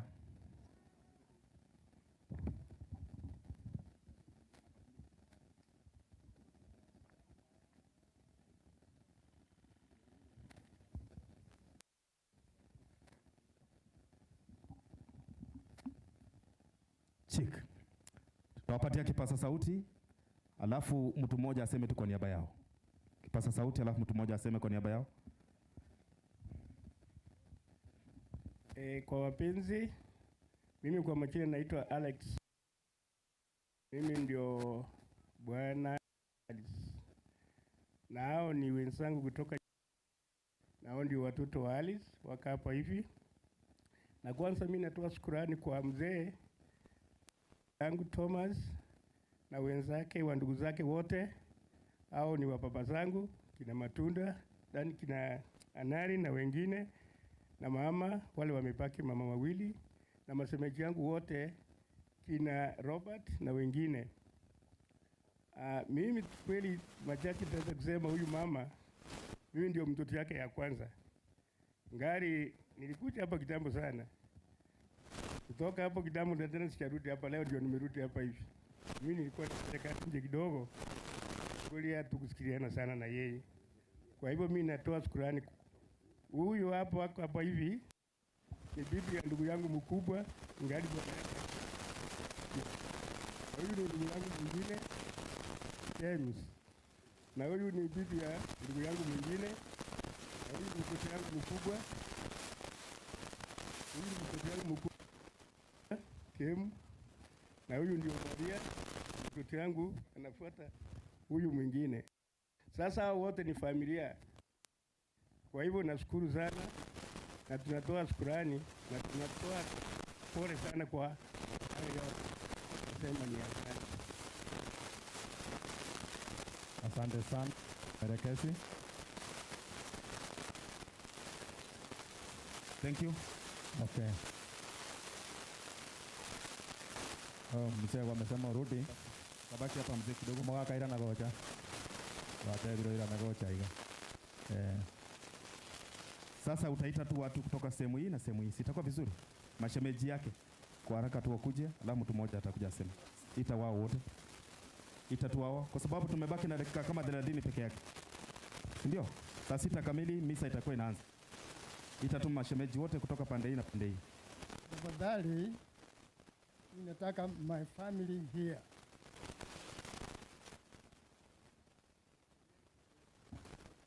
Mashemeji tu kutoka sehemu hiyo, both side, pande hii na pande hii, wakuje wote. Mkuje nyinyi nyote tafadhali. Ifungua hiyo mchi ya Munari.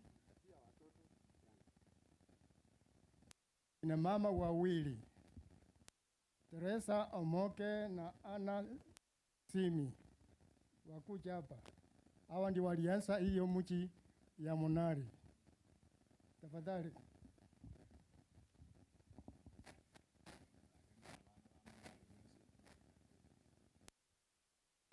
Abana wa Munari mwezi moja.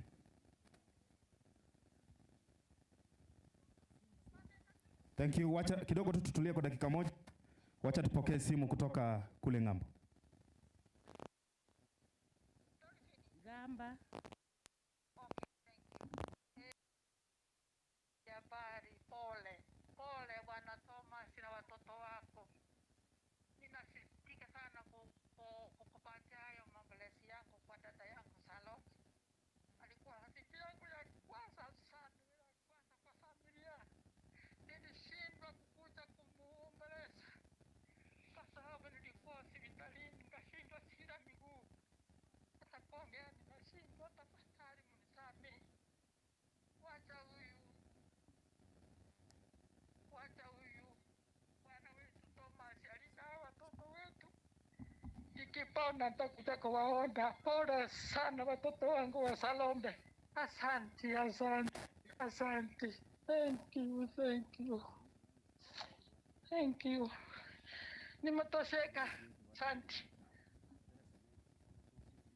Thank you. Huyo ni mama wetu Teresa ambaye ni mama wa seneta wetu wa Kisii.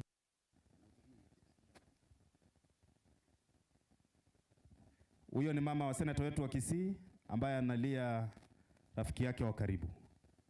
Asante. Wacha tuende tu kwa sababu ya muda. Mmoja atasema kwa niaba yao. Tumewatambulisha tafadhali. Mimi naitwa Simi Monari. Huyu marehemu ndio ananifuata kwa mgongo.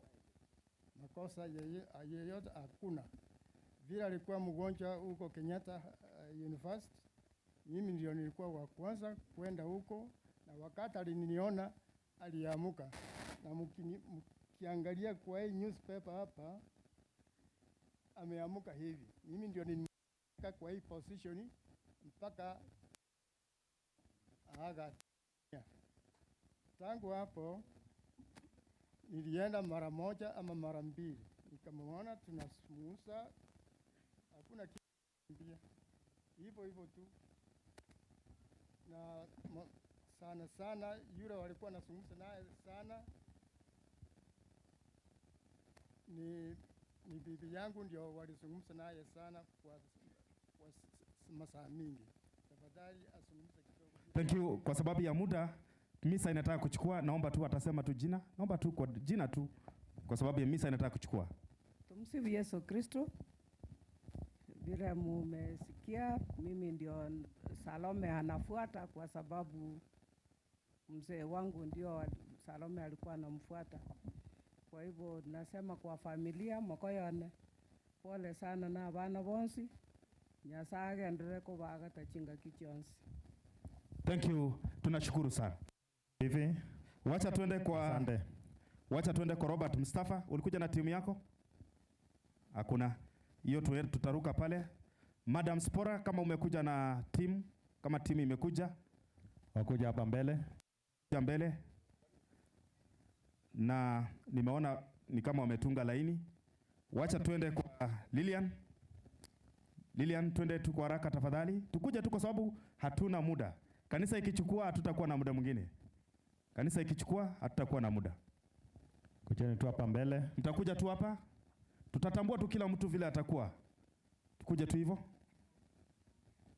Wakuja wote, nimeona hii familia ni kubwa. Tuingie tu hapo katikati hapo. Ya tu hapo katikati. Itapigwa picha, tusonge pale. Itapigwa picha. Kiage tusonge huku.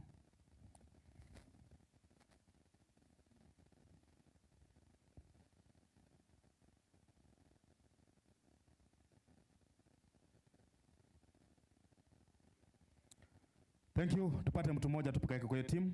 Mtu mmoja tu kwa dakika moja. Ukiona kanisa imeanza kuimba kichini chini, jua wakati wote misa inaweza chukuliwa.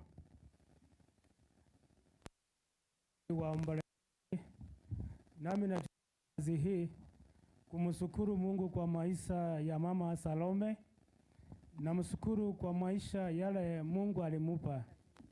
Nasema kwa yeye ni kolera yangu. Mzee Onsongo ambao ni kolera, na watoto wako wote na familia yote tumesema pole. Tumekuja mama amefanya kazi la Mungu alimjalia. Mama amelala akiwa anamjua Mungu. Mama wakati wa mwisho alipata the anointing of the sick akiwa hapo kwa hospitali. Kwa hivyo yeye amelala kama anamjua Mungu, kama anakaa akijua ya kwamba maisha yake ni kwenda mbinguni. Nasi wale tunaishi katika maisha hii siku ya leo tunaulizwa tujiweke tayari, kwa sababu hujui siku wala saa Mungu atakuita, na akikuita utaelekea wapi. Kwa hivyo tujitayarishe katika maisha yetu ya kila siku, ile siku ile Mungu atakuita watu uko tayari. Tumesema asante na Mungu awabariki. Thank you. Wacha tuende moja kwa moja kwa Madam Spora. Kujeni hapa katikati hapa. Madam, kuja na timu ili pande. tutambulisha hii timu kwa safari moja. Hakuna muda mwingine. Wako na presentation. Unajua msichana ya boma hii ni mwalimu na mwalimu kwa vitendo.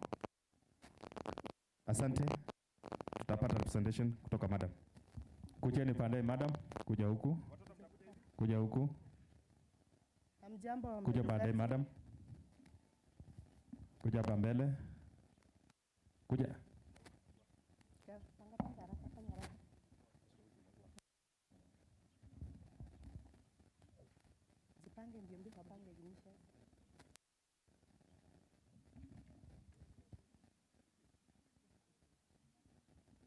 Waombolezaji hawa ni watoto unayowafundisha pale shule ya msingi ya Mwiruti. Angalau wamekuja kulia na wakasema waje. Na nafikiria wako na presentation kidogo. Sijui, labda mtasikia kutoka kwao. Karibuni. Only 2 minutes, twende kazi. In front of you is Primary School, ready to present to you a poem entitled So sit back, relax and enjoy.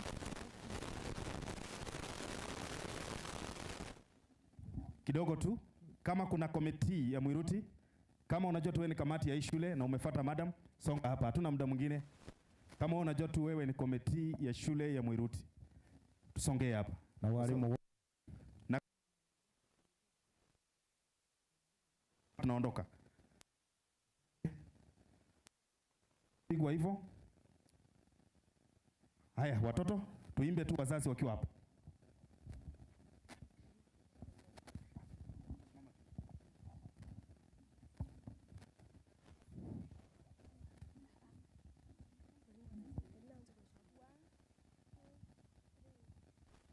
Oh God, what a wonderful treasure. You gave us a mother who suffers the cost and brought us to this chaotic world. On her tender hands, there we rested on our childhood. She woke up at dawn to ensure that we are through with our grooming. She our personal lawyer to Dad. When Dad rejects us, she has never forsaken us.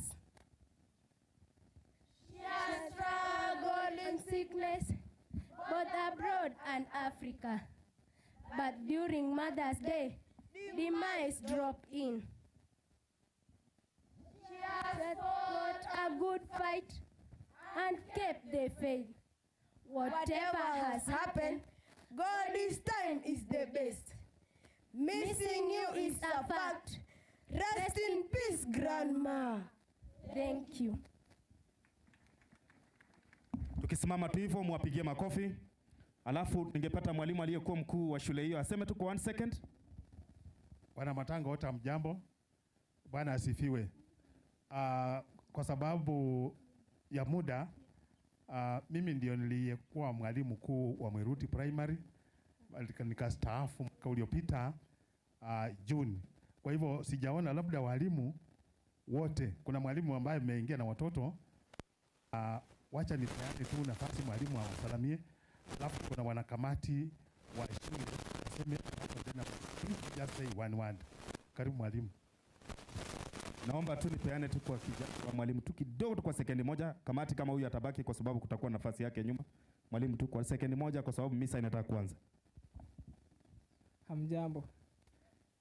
Hamjambo waombolezaji. So yangu ni kusema pole sana. Pole Spora. Kwa wakati huu mgumu tumekuja tu moja, na naomba Mungu aweze kuatia nguvu na kuwaongoza. Kwa majina naitwa Betty Ignatius Kiplagat Ya mimi ndo mwanafunzi wa mimi ndo mwalimu wa Mwiruti. Nafunza standard 8, that's mathematics, ndo nimewaleta leo. Tuomboleze pamoja nanyi, mbarikiwe sana. Asante. Mwalimu maliza. Kwa hivyo kwa niaba na wanafunzi, wazazi na walimu, Madam Zipora, pole. Tunasherehekea kwa sababu Mama Salome, angalia vile amefanya kazi, akatusimamishia a very great teacher from this family. Madam, pongezi. Huyu madam ni mwalimu wa Kiingereza, mwalimu wa lugha ya Kiswahili. And I know tuko na wanafunzi wengi hapa ambao madam ameproduce. Mama Salome na wengine tulikuwa tujawahi kumuona. Madam, pole. Lakini we furahia kwa sababu we si mtoto. Asante. Hajawacha mtoto ambaye anatolewa makamasi. Asante sana. Kwa hivyo tunasema asante. Lakini Mungu atakuliwaza madam. Asante your sana. brothers and so forth. Mungu awabariki. Kwa majina naitwa Ndeba. Asante sana. Pigia wanafunzi makofi. Asante. Wacha tupate tu Elijah akuje na Elijah. Timu Ericha, familia kwa chumra ya Ericha. Wacha hapa mbele. Tukuje tu, sisi wote tukuje hivyo. Kujeni tu hapa mbele. Najua leo ndio nimejua jina ya rafiki yangu. Watu na mchonga boy. Kujeni tu hapa pande mashambani. Kujeni tu hapa. Kwa moja peana microphone kwa dakika moja kwa sababu ya muda. Na sisi ni Wakatoliki. Tunaenda na muda. Familia yote ile wenye wanaita boy kwa majina fulani. Wakuja hapa mbele, nimeona ni wengi. Hebu wote kujeni tu hivyo, hatuwawachi hata mmoja na tutarudi nyuma tena. Thank you. Mtu mmoja aseme kwa niaba yenu tafadhali. Nani ataongea kwa niaba ya wote? Kwa dakika kanisa. Mimi nasema pole kwa basako ni kolera. Kolera yangu niseme tangu mtoto wangu alikuja hapa tutawahi kuonana, lakini tunaongea tu kwa simu. Hata kuja anga fikiri hata akuja hapa tuonane. Kwa si kupenda kwetu. Mungu naye akasema wacha amchukue kabla tujaonana. Nasema pole. Hakuwacha hapa watoto wadogo. Ni watoto wote ni wakubwa. Mnakaa pamoja, mnaongea, mnasikilizana, mnafuata mtindo ya mama. Pia nilisikia kila mtu akisema. Nasema ni asante. Thank you. Wacha tupatie boy tu kwa sababu ni boy anakaa kwa boma hapa. Sema tu moja peke yake. One word. Sawa, Bwana asifiwe.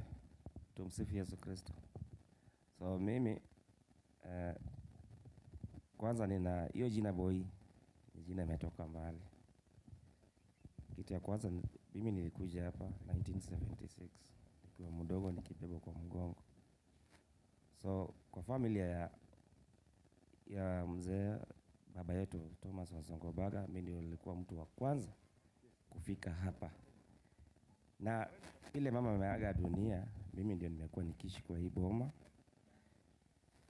Na vile mama amekuwa huyo muda mwingi, mimi ndio nimekuwa nikiishi hapa na shughuli zote kwa hii boma tukishirikiana na mandugu zangu. Sisi kwa hii boma yetu tumekuwa tukiishi kwa upendo. Licha ndio kuna makorozano kidogo lakini si zaidi. That is normal. Lakini mimi na mandugu zangu tumekuwa tumependa mpaka sasa. Na sioni bila amelala kwa in peace. Na mama ametusupport kwa njia mingi sana. Siwezi sema. Asante. Lakini Mungu acha ileze roho yake. Thank you. Tutakutana siku nyingine. Thank you very much. Asante, mwapigie makofi. Wacha tuende tu. Wasarudi tu hivi. Thank you. Wacha tuende kwa Dolphin. Dolphin karibu. Baada ya Dolphin tutakuwa tunaenda kwa Amos. Hivyo jipanga na hiyo team. Baada ya tutakuwa tunaenda kwa ili sitakuwa sawa. Tuende kwa Dolphin.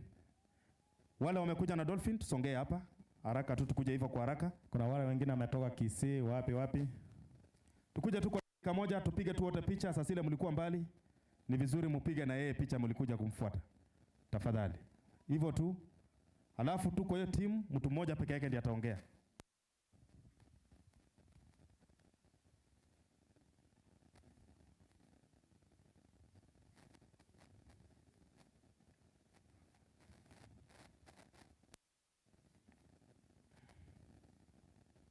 Oh.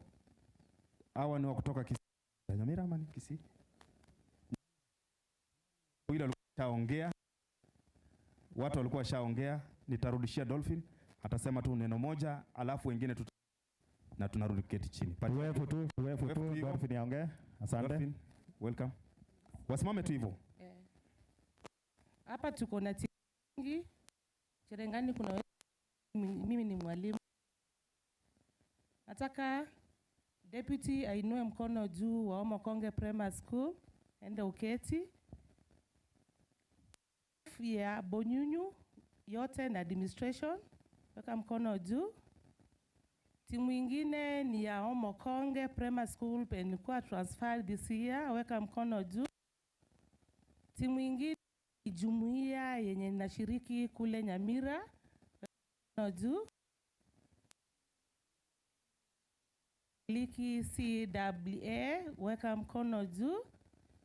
Timu ingine ni majirani penye ninakaa kule Kisii, weka mkono juu. Timu ingine ni Egesieri Primary School, weka mkono juu. Mwingine hapa ni aunti yangu, amenisindikisha. Na mwingine ni cousin yangu, amenisindikisha. Na huyu ni mtoto wa my cousin, amenisindikisha, tunakaa nao Nyamira. My first born anaitwa Lennox Sadika. My second born Lennox Sadika. My first born Elma Mkuviza. Na huyu ni mzee wangu Meshak Busutu. Kwa kuja kutupa pole na mrudi salama. Thank you. Tuende kwa Amos. Tuende kwa Amos. Uko karibu. Timu Amos, tafadhali kuja hapa mbele. Tuko na 20 minutes. Kanisa ichukue shukrani. Na ninarudia tu kwa kuomba hivi. Kama unajua wewe si kwaya, utasonga tu kidogo. Nasikia ni wengi 100. Si vizuri tu nafasi. Amos, tuende kazi. Wale wamekuja na Amos, tukuje tu hapa kwa haraka Asante. Wote ambao wamekuja na Amos, tafadhali. Hakuna mtu ataongea, ni mmoja tu ataongea.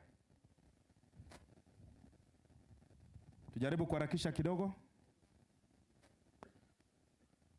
Msonga nyuma tafadhali. Songa nyuma kidogo.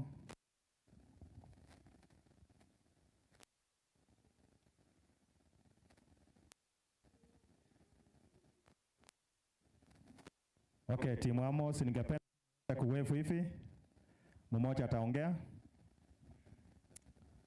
Thank you. Mmoja tu ataongea. Asante. Mimi naitwa Lawrence Isinta. Sisi tumetoka Kisii.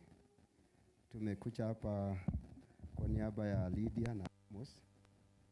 Na tumekuja kusema pole kwa ajili ya mama mwenye ametuacha. Na tumeshukuru kwa mmetukaribisha. Na mzike mama, tumzike sisi wote pamoja kwa njia inayofaa. Kwa hivyo wote ni cousins, the parents, papa ndio huyu, Lydia ndio huyu, mama ya Lydia ndio yule, na wengine wote tumetoka Kisii County upande wa Kegati. Asante sana. Makofi. Asante sana. Wacha tuende kwa yule anaitwa Duke ambaye amekuja kutoka sehemu ya ng'ambo. Duke aje hapa mbele. Karibu. Na wale wamesindikisha Duke, mkuje tu tafadhali. Wale wageni wamesindikisha yeye, kujeni. Ile wamesindikisha Duke.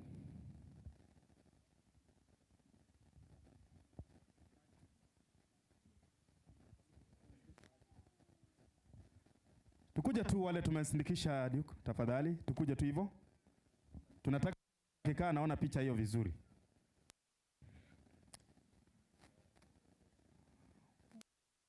Wamekuja.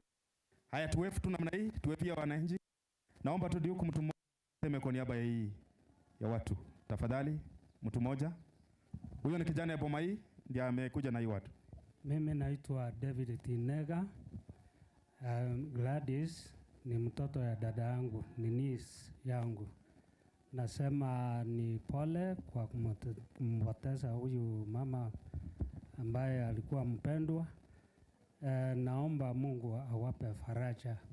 Pengine baadaye nitaongea na Gladys na mume wake. Niko na ujumbe kutoka kwa mama ya Gladys, aliniachia nilete hapa. Asante. Asante, pigia makofi. Asante sana. Naomba hivi kwaya tafadhali kidogo tu tutulie kwa sababu watu hawasikii vizuri. Naomba hivi. Angles wote, angles wote. Na antisi mkuwe tayari. Angles, wacha tuanze na maango. Angles, mahali popote mlipo. Tusongee hapa tafadhali. Aba ngina moke, boy na aba isemoke. Wote wakuja hapa mbele.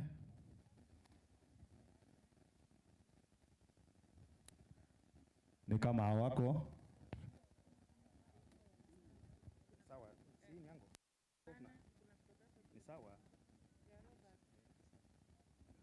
Kwa sababu ni kama Robert alikuwa hajafika na wengi walikuwa wanajua anaitwa Mustafa.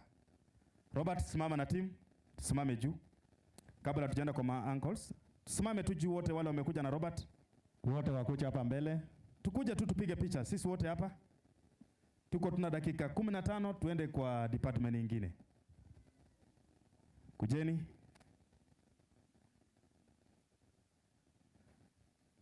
Unajua ukiuliza na siku nyingine usikuje na jina Robert kwa sababu hakuna mtu atajua wewe. Watu wanajua Mustafa. Tusonga hapa mbele tafadhali, piga picha na uangalia vizuri.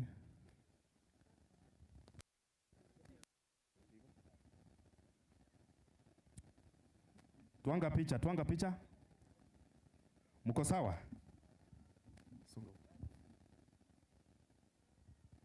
Okay. Kuna mwingine amebaki?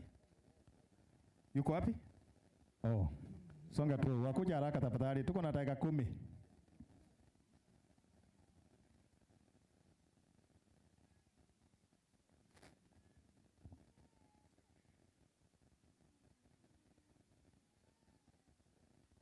Thank you. Mtu mmoja aseme kwa niaba yao. Patia na kipasa sauti hapa. Patia mama. Kwa dakika moja tu kwa sababu kwaya naona umeanza kuimba. Nawapa pole semeji, masemeji zangu wote. Tena mimi nimesimama hapa kama kolera. Mimi ndio kolera mkubwa katika boma. Huyu Robert ndio first born katika hii boma. Kwa hivyo sasa nimesimama kama kolera kwa sababu mama hayuko. Mama aliaga na baba akahaga. Sasa huyu ndio mkubwa wa boma. Na ninasema semeji, ushikilie hii boma. Vile ulitoa msichana huko kwetu, najua Alice ndio aliolewa huko Kuruka. Alafu naye akakupa daraja, ukapata mrembo ukalete hapa. Ndio imefanya hata sasa tukajua hapa Langani. Tunasema ni asanti, na huyu mrembo mwenye alikuja katika hii boma, ninampongeza sana kwa yale amefanya hii boma. Ameshikilia hii boma sana. Tangu alikuwa mtoto mpaka sasa hata amepata hata wajukuu. Na tena ninamwambia azidi kushikilia hii boma pamoja na wale wengine wao wote pamoja wakuwe kitu moja. Ni hayo tu, mbariki. Thank you. Wacha niite Patrick akuja tambulisha hii timu nyingine yote kwa dakika 2. Tafadhali. Patrick njoo.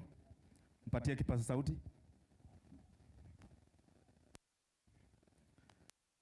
Na kama haraka kuamka kwa sababu naona maisha. Asante sana MC. Napenda kuita wale ambao wanaitwa brothers and sisters in laws to the late Mama Salome kutoka sehemu ya Nyabururu. Tafadhali ya wakati tujaribu kuharakisha. Tusonge tu wale wa kutoka sehemu ya Nyabururu. Nyabururu. Tusonge huku tukuje tu tafadhali. Brothers and sisters in law. Kama wewe ni bibi wa ndugu ya marehemu, Kama wewe ni bwana wa dada ya marehemu, tafadhali.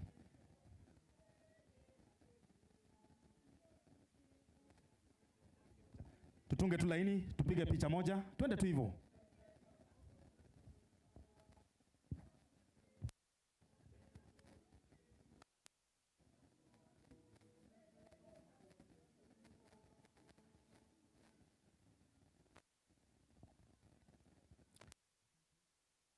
Tu namna hii, tutawefu tafadhali. Tuwefu mtu mmoja tu aseme kwa dakika moja tu. 1 minute.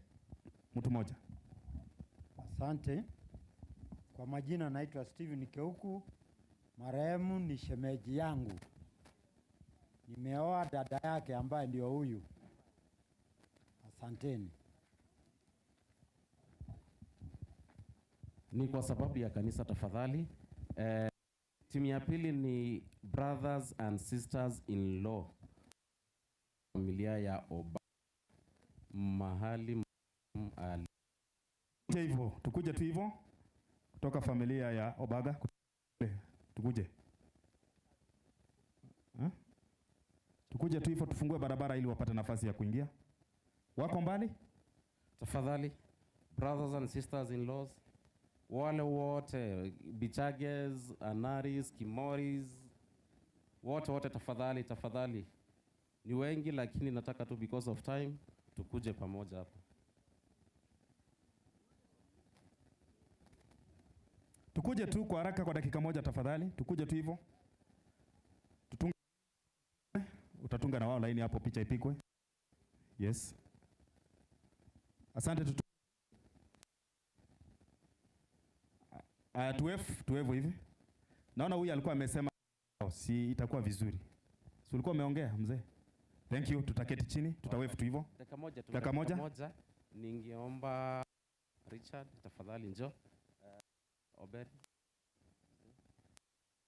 Yes, utafanya tafadhali.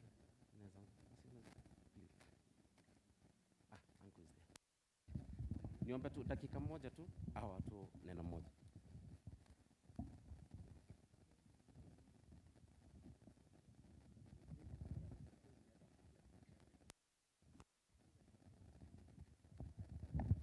Twende tu hivyo, tuendelee tu hivyo. Ongea tu kwa dakika moja, twende. Waombolezaji na wasalimia mjambo. Kwa majina naitwa Francis Sanario Baga. Mimi ndio brother in law wake kitinda mimba katika nyumba ya ndugu yangu Thomas, ile mnamjua hapa. Mimi natoa pole zangu mimi na familia yangu, mandugu zangu, wale wengine maybe hawako. Tunasema pole. Salome ndiye alichunga sisi tukiwa wadogo. Wakati huo kulikuwa na kitu inaitwa lemonade. Hiyo ndio ilikuwa kinywaji tulikuwa tunaenda tunachukua kwake, anatutengenezea. Wale walipitia mahali nyingine wanajua hiyo lemonade nini, ilikuwa maana yake ni nini. Kwa hivyo nasema pole sana. Mungu afariji jamii. Watoto wamebaki nyuma. My brother in laws kutoka kwa side ya kina. Nasema pole. Thank you. Asante sana. Asante. Wapi wantia kwa wapi? Akuje tafadhali dakika moja. Kanisa wameanza maswali. Najua huyu walikaa na mama sana. Family, wewe utaongea tu kwa hii niaba ya watu wengine wote.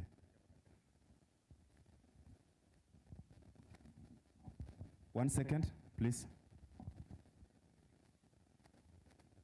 Wazee wako hapa, wamama na vijana wenye mko hapa, na wasalimu hamjambo. Mimi naitwa Mary. Natoka Nyamira. Salome tulikaa na yeye sana. Na tulikuwa tunapendana na yeye. Hata akiwa ng'ambo alikuwa ananipigia simu. Tunaongea. Sasa na vile Mungu amemchukua, tunaombea yeye aende salama.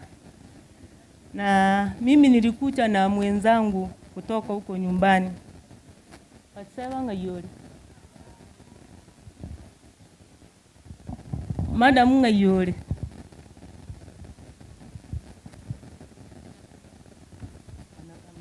Madam. Nani huko? Hawa ndio tumetoka na wao Nyamira, wamekuja kunichukua.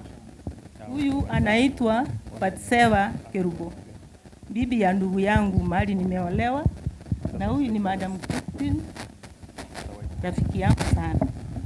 Asanteni, mkienda mwende salama. Thank you. Wacha tuende kwa step sisters na tukuje tu hivyo tafadhali. Step sisters na step brothers, tusimame tu hivyo mahali popote walipo. Kwa sababu ya time, ningeomba wakati wanasimama tusimame mara moja na wale ambao tumeoa na wale ambao wame kutoka kwetu. As you stand, my sisters and brothers together with our spouses, na wale wamekuja na watafadhali. Twende tu hivyo. Wale wameoa hapa, familia yetu na familia boma ya kwingine. pili, boma ya pili, boma ya tatu. Tusimame tu hivyo sisi zote. To save to time, kwa sababu unajua misa ikianza mimi nitapeana microphone. Sitakuwa na wakati mwingine ya nimebaki tu na mama. Nimesema hivi, mandugu zangu, kwa familia ya mama Elena na familia ya mama Josephine, tafadhali brothers and sisters, tukuje tu hivyo. Wale ambao mmeolewa na wao ama wale ambao tumeoa. I think I'm very clear. Sababu ya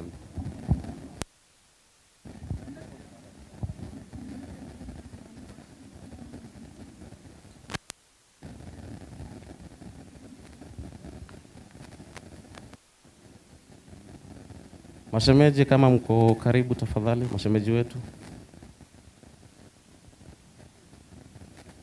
Mashemeji wetu pengine wameenda kula lunch.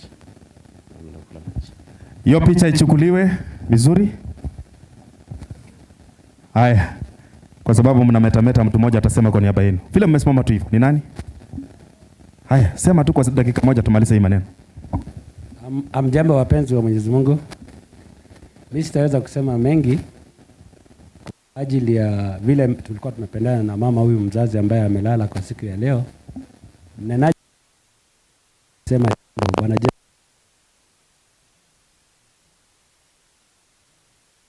nzuri yake huyu ambaye ni mama yetu, hata tutaweza tumefanya nini? Hatutaweza kumaliza.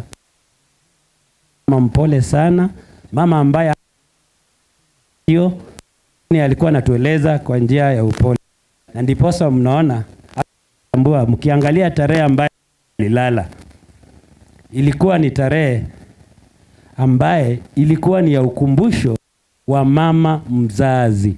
It was actually on a Mother's Day when my alilala. Ilikuwa ni asubuhi, wakati ambapo nilikuwa nimechukua simu yangu kumwandikia ujumbe Happy Mother's Day. In fact ilikuwa usiku. Nilipokuwa nikianza kuandika huo ujumbe, nakumbuka nilitumia mama, nikamtumia mama mwingine, na vile vile nikamwambia my wife ambaye tulikuwa na yeye, ambaye sasa kwa sasa hayuko hapa, manake anasikia vibaya kidogo, ndiposa hayuko. Nikamwambia mom, Happy Mother's Day. Baada ya dakika kidogo tu ndio napigiwa simu na mjomba wangu ambaye anaitwa Uncle George. Ananipigia, una ripoti yote? Nikamwambia ripoti gani? Na ilikuwa ni saa 9 za usiku. Nikaambiwa mambo ni kama yameharibika. Nikamwambia mambo gani? Kidogo ananiambia hebu jaribu kupiga simu. Ndiposa nikapiga simu. Kidogo ndugu zangu wakaniambia hebu kidogo tumeitwa. Tumeitwa aje? Ati tumeitwa kule, tukaenda ni kama pengine mama amezidiwa. Nikamwambia hapana bro, hebu niambie ni nini ambacho kimetokea. Nikitizama hiyo siku na hiyo tarehe ambayo ilikuwa ni Mother's Day, ni kama kulikuwa na jambo ama msukumo fulani ambao ulikuwa unanivuta ili niweze kuamka, niweze kuandika huu ujumbe. Thank you. Happy Mother's Day. Thank you. Thank you very much. These are my brothers and sisters. Tuwave tu hivyo, tuwave tu tafadhali. Tutawave tu hivi. Tuketi chini. Thank you. Imefika masaa sasa, nataka niite mzee pamoja na wapenzi wake wakuje wanene pamoja na sisi. Mzee, karibu ili utambulishe wapenzi. Karibu. Jiwaja Mutua.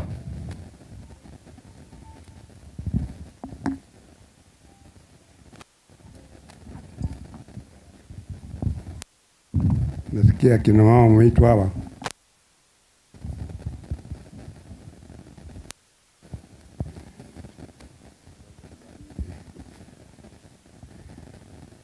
Songe tu pale tupige picha.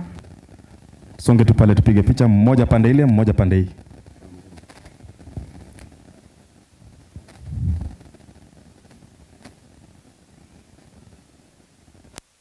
Asante, wacha mzee aseme ili tumalize hii shughuli kwa haraka. Waombolezaji wajaba kuti pole. Amjambo. Hii kwanza ni ishara safi ambaye mama ameonyesha nyinyi namna alikuwa mkarimu. Namna mwingine amerudia mzee hapa. Namna kwake na ni ukweli kabisa. Na wale wengine walikuwa na marafiki wengine hapa. Huyu alipokuja hapa watoto walikaa nyumba miaka 10. Nyumba moja hapa bado mwanaweka yema. Hakuna mtoto alikuwa anajua nani walipata, walikuwa watoto watatu kwa nyumba moja, na hakuna sufuria nyingine ilikuwa napiga, ni sufuria moja ya mboga moja. Watoto walikuwa bana jua nani mama, nani sie mama yake. Au huyu ule mwingine akitoa mguu huko, wase wa ng'amba wakaya kuniuliza, ulitoa hao watu wapi? Hii kina mama natembea mguu, mwingine atoa mguu, mwingine akanya huko. Walikuwa napendana na mimi mwenyewe, walikuwa wananiheshimu. Kwa ambaye ate maneno mengine aliruhusu mimi nikawa nao na. Thank you, kwa sababu naona Mr. Father amefika. Kile upendo ambaye wamenionyesha mama yale nionyesha, hata kama nikiwa ng'ambo hapa, hata kwa namna wengine walisumusia, nimeshukuru sana. Kwa hivyo wacha nipe tu mama, kwa maana nilikuwa nakaa na hata aseme tu labda kuna moja aongee yake moja mbili tu, kwa maana tumalize sisi watu wa mwisho. Hatujamboni waombolezaji. Kweli yenye mimi mama tumeishi na yeye miaka mingi na tukipendana. Sioni acha mtu kusema huyu mama alikuwa sijui wanapitana. Mimi mwenyewe na Salome ndio tunajua ile upendo tulikuwa naye. Na tulilea watoto kwa njia nzuri. Boy huyu mnaona boy. Ako boy wangu tena. Boy sumama chameni wakuone boy. Boy sumama tafadhali. Nimekuomba boy rika ya boy wengine. Nilikuwa nikiwalea kama mapacha. Wakati mama anaenda mimi nalea analisa. Si na uchoyo. Si ukuwa na uchoyo. Kusema ati huyu ni mtoto ya wangoi yangu. Nilipenda watoto yote nikiwalea kama mapacha na wakakuwa. Na saa hii sijui Saitani ametoka wapi. Ya kusema ati hawaelewani. Na mimi mwenyewe nilikuwa napenda Salome na Salome ananipenda. Wakati nilienda kumuona, nilimuona kweli nikapata ana uwezo. Lakini ile kitu tunaomba tu tafadhali kwa sababu ya kanisa nyumbani. Father ashafika. Na nikasema nini tukaongea na yeye. Tafadhali. Wacha niongee juu ya Salome. Ni nini mnaninyang'anya microphone? Sita ni nini? Hii boma ni ya mzee na hii boma ni ya Salome. Ni nini kinafanya tunatenganishwa? Jameni, nawaomba. Mimi boma yetu haikuwa na shida. Kweli kabisa, ukweli sio ukweli wa wanadamu. Kwa hivyo mchue waombolezaji vile mmekuja, sisi Salome tulikuwa pamoja. na aliniambia habari ya nyumbani. Wakati nilitoka huko nikakuja, nikamaliza siku 2, Salome akaenda. Aliniambia habari ya nyumbani, nikamwambia ni mzuri. Na akarudi akaniambia wakati nakuja, msinisahau mkujange kuniona hapo hospitali. Ni nini kweli tena kinakuwa mbaya? Ninawaomba waomberezaji, naomba watoto ya Salome, wacha tupendane vile tulikuwa tunapendana na Salome. Tafadhali, nimeomba kwa uwezo wa Mungu, tupendane. Watoto ya Salome munichukue kama mama, na mimi niwachukue kama watoto, na tupendane mpaka wakati hata mimi nitaondoka katika hiyo ulimwengu. Kwa hivyo mubarikiwe sana. Asanteni. Itabidi upatie mama naye tena aseme. Na mimi mnyota mchambo. Mimi nimesema asante kwa kuja kusudia kifo ya mwenzetu Salome. Mimi napeleka Salome kama mamangu no yuherani.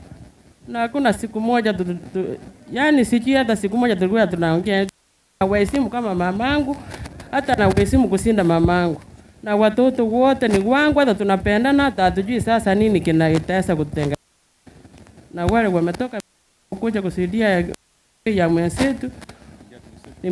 Asante, mukirudi muende na Mungu na msidi kuombea hii familia. Kwa majina naitwa Josephine, mubarikiwe nyote. Mzee maliza. Maliza hivi, familia yangu kwa jumla, mimi wote nawapenda, naye wananipenda. Hakuna hata mtoto amepita. Kwanza nashukuru wote, ama mama wameongea mbele yenu, waliniruhusu mimi karudi kanisani kuwa ile kanisa ya wazazi wangu, amanesi by virtue of my denomination. Na mimi sikusuayo mama, hata nijaribu kumwambia angie kanisa church, alikataa, arudi na siku hata Mungu kwa imani yake, na niliwaruhusu wakiendelea hiyo imani. Na namna paka amelala hivi. Kwanza ni mimi naomba upendo kwa jamii yangu kwa jumla, hata wale watoto wote nawaombea amani, ili wawe na amani katika ulimwengu. Mungu hii wakati mdogo tuko naye. Asanteni, Mungu awabariki wale mmoja kuniomboleza, kunipa choto. Asanteni nyote, mwende salama. Thank you, mpigie mzee makofi. Nataka tuende moja kwa moja, nataka tuende, kuna mgeni ametoka mbali na nimearifiwa anaitwa Oriko from Kipsaina. Yuko wapi? Asimame tu awef. Yuko karibu?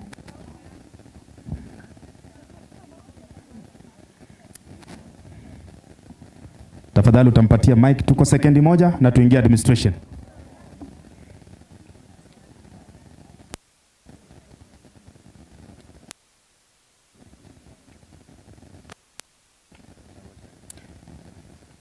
Baada ya hiyo tutapata tu wawili tu, alafu tunaingia kwa administration. Tuko na dakika 15, dakika 10 peke yake. Hii dakika 10 administration tutatumia tu dakika moja moja na tumalize. Itakuwa vizuri.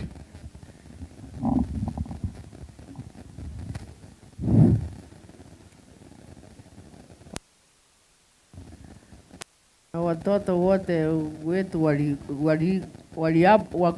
wako hapa, ninawatumia salamu na rambirambi nyingi. Pole sana watoto wa Salome. Kwa majina mimi naitwa Teresa Unalelioriku. Salome alikuwa kamati ya 4 na tena alikuwa rafiki yangu ya ajabu. Wakati nimeona wameenda, lakini nilisema Mungu amulase mahali pema, kwa maana hii safari kila mtu ataenda. Kwa hivyo tafadhali sana watoto wa Salome, poleni kwa kupoteza mami, lakini watoto tuko pamoja. Kwa hivyo vumilieni tu, njia ni moja tu. Kwa hivyo asante sana kwa yale ambao nasikia vile mnaishi, hata inaonekana wasi. Mungu ni mwema, anaendelea kuwalea. Thank you. Asanteni. Thank you. Naomba tu mzee Wenani na mzee Kipsang tusimame tu hivyo tafadhali. Mzee Wenani na mzee Kipsang tukuje tu hivi. Si vizuri niwache hawa wazee na ni wazee wa hii, nitawapea hata kama nusu ya second tu ili tuende kwa watu wengine. Tusiende tusaidi. Waombolezaji wote ningependa niwasalimu katika jina la Bwana nikisema mjambo. Pili, napenda pia kutoa rambirambi zangu kwa jamii ya Onsongo. Mzee Onsongo ni mzee ambaye ya kwanza katika wazee ambaye walinunua shamba hili. Na tunasema pole sana. Mama, tunasema pole sana, na mimi nampa nyinyi heko wa mama ambaye wako wamepaki. Wa mama ambaye wameongea ingawa ni uchungu, lakini mama umefundisha wa mama wengi. Watu kutoka mbali tunasema poleni sana. Watu kutoka Onsongo'S wameniambia nikuje niseme pole kwa familia hii, pamoja na watu wote kutoka mwenye ajasimama kutoka ya Kajibora, tunasema pole. Thank you. Wacha tuende kwa dakika moja. Nimearifiwa Father Shafika. Basi wazaji mmefika boma la Onsongo, nasema asante sana. Mimi ni mkaaji wa hii sehemu. Onsongo pamoja na familia yake, nasema pole sana. Nashukuru wale wa mama ambao wamekulea Bwana Onsongo na watoto wako. Watoto wako wametufanyia kazi mingi. Wana matree nursery hapa kwa Mtoni na wamesambaza miti katika dunia hii yote. Huyu mama na wa mama ngumuza ni watu wanajua kazi ya stima. Na ukiona stima inawaka Kachibora kule, inawaka hapa mito mbili, ni kwa sababu ya Onsongo. Asante sana, na Mungu aweke huyu mama ambaye tuliishi naye vizuri sana. Hii familia mtu asiwadanganye, ni familia nzuri sana.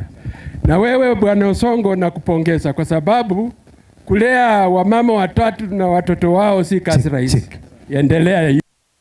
Ni bidii. Wacha kidogo tupeane tangazo. Naomba hivi. Okay, asante sana. Naomba tu hivi tafadhali kidogo. Okay. Kama unajua tu tafadhali, wewe si mwanakwaya. Tulikuwa tumeomba tu, hapa ni kwaya pamoja na kanisa. Hapa. Tuachie kwaya tu, kama unajua tu wewe si kwaya songa. Unajua kwaya wamesimama hawana nafasi. Naomba tu tafadhali. Tena nimetumia neno tafadhali. Nimetumia neno sana. Tafadhali. Asante sana. Thank you. Wacha turudi. Chairman wa hii kamati, njoo, where are you? Sema kwa niaba ya hii kamati, wamefanya kazi kubwa sana. Tumsifu Yesu Kristo. Daima na tunashukuru nitangulie na kanisa andalizi. Ni kwa sababu ya shughuli hii. Pia nishukuru familia. Wajua kuwa kwa na kamati na ukubalike na familia inakuwa ni jambo nzuri sana kwa sababu walitupea nafasi kufanya kazi na hawa. So mimi napongeza family. Wale wote kamati ilikuwa Nairobi, wale wa Kisii, tunashukuru, na wote wa majirani na marafiki tumekuwa nao hapa kwa muda wa wiki mbili. Tunasema asante. Nashukuru sana, ni kwa sababu kufanikisha siku hii ya leo ifike vile tulivyo, si kamati, ni majirani, marafiki, kanisa na watu wote ambao tulishirikiana. Kwa hivyo nashukuru. Ila tu nilikotaka kuomba ya kwamba tumepata msiba mwingine hapa juu, jirani yetu Mzee Mburu, wengi wanamjua. Masishi itakuwa siku ya Jumatatu. Na kuna kamati imeanza huko. Na tulikuwa tunaomba tushirikiane na hao pia, ni kwa sababu ni shida kama hii. Kutakuwa na harambee siku ya Jumapili. Kwa hivyo tunaomba tushirikiane pia, ni kwa sababu hiyo ni njia yetu sisi wote. Harambee ni siku ya Jumapili. Mzee Mburu pia ataraswa siku ya Jumatatu. Kwa hivyo tunaomba tushirikiane Kajibora wapi na watu ya sehemu hii, ni kwa sababu ya msiba huyo. Asante. Thank you. Wacha tuende moja kwa moja. Mzee Mkasa, nimepewa leo mamlaka kidogo. Njoo tu wewe utasema kwa niaba hii wakasa wote, hakuna mtu mwingine atasema. Njoo tu tafadhali. Njoo tu, wewe ni mzee na utapeana tu, utasema tu kwa dakika moja, hakuna mtu mwingine anaongea sababu unasikia. Si hata wewe ni Mkatoliki? Wewe ni Mkatoliki, unaelewa sheria yetu vile inakuanga. Bote Mungu ni mwema. Basi nimeruhusiwa niite administration wakasa wote ambao omba tu Kwa dakika moja asingependa tukosane na kanisa. Wewe ndio mdosi yao sasa leo. Haya, msimame. Iko mkasa hapa area hii ya Kisii hii. Nasikia na programa. Mkasa ya Kisii hii akuje na ndio atualika sisi wengine. Karibu Lazaro. Usitufungie sisi nje. Sisi ndio tunachunga area. Kwa hivyo msimame. Kama mkuji musimame basi msimame. Okay. Kwa niaba ya familia yangu na kwa niaba ya serikali na kwa niaba ya wajirani nimesema pande ya familia ya Thomas Onsongo pole.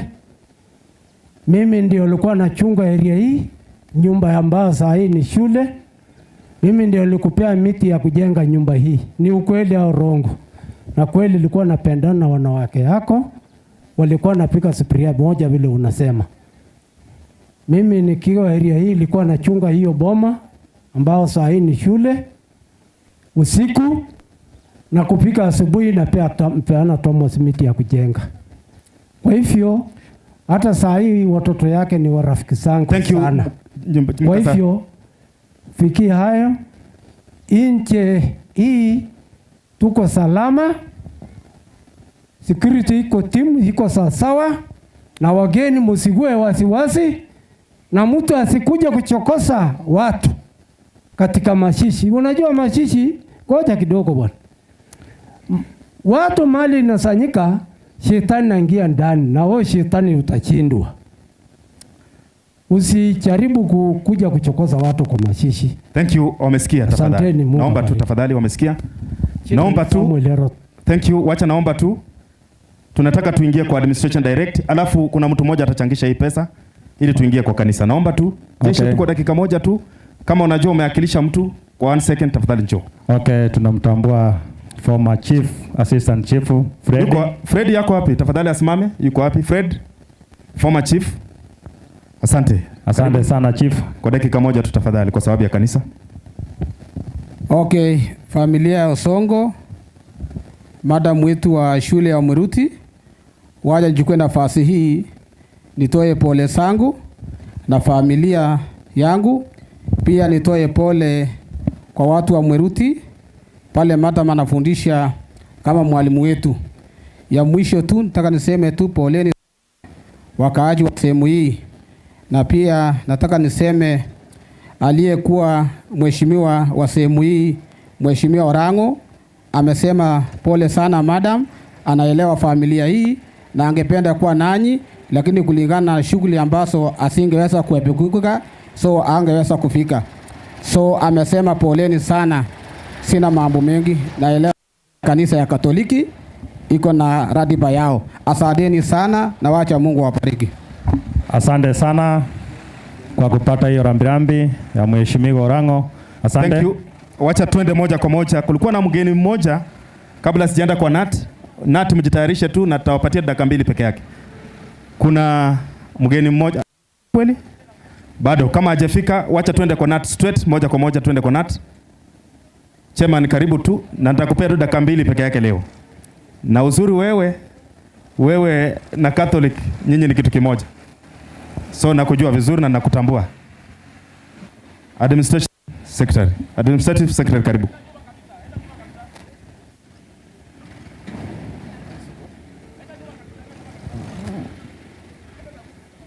Unajua mimi ni mwalimu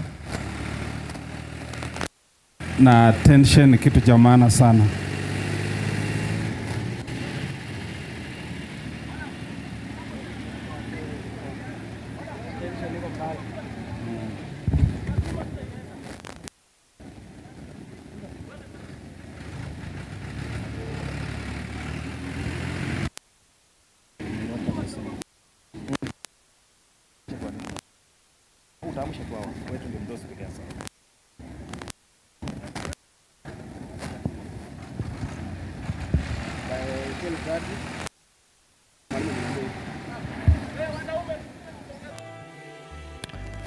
Wanaume wa area njoo. Tinga imeleta hapa shida. Tafadhali njooni hapa. Kuja tusukuma hii tinga tafadhali. watu wote tusukume hiyo tinga itoke, kwa sababu unajua imesimama mahali father anatakana tupende tusipende mpaka hiyo tinga. Wanaume, hii hata kama tutashirikiana na wamama wote na wanaume mpaka tinga hii itoke, sababu hapo ndio father atahubiria. Haya, wanaume 1 2 dereva ameshuka nani? Uwa ni ya kusukuma ama nini? Uwa. Sasa nilikuwa nafikiria nitasukuma tena, wanaume wamekuja nyuma, wamejijaza. Okay, basi. Unajua mheshimiwa, hapo hubiria. Sasa hata kama ni kuenua tutabeba tu.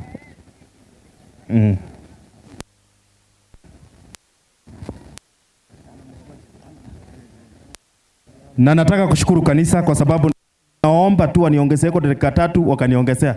Nikaomba dakika 2 wakaniongezea. Tena vile vile nimeomba tu dakika 3 tu wameniongezea. Sasa administrative secretary nimeomba tu dakika 3 tafadhali. Hiyo sasa ya 3 na inakuwa ya mwisho. Hatutarudia tena kuomba. Hata msewe nani anajua hiyo, aturudiange tena kwa Catholic.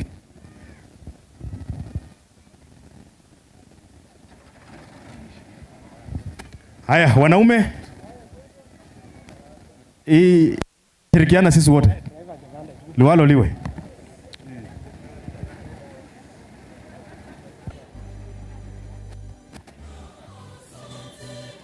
Na mnajua ikitushinda wanaume, hata nyinyi wamama mtakuja tu. Hakuna dawa nyingine hapa sasa.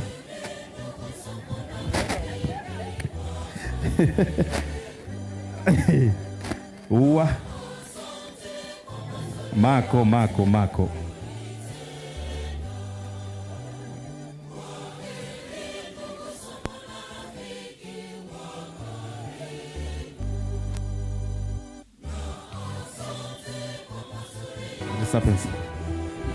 Haya, rudi nyuma kidogo, alafu wanaume waitoe kuitoa.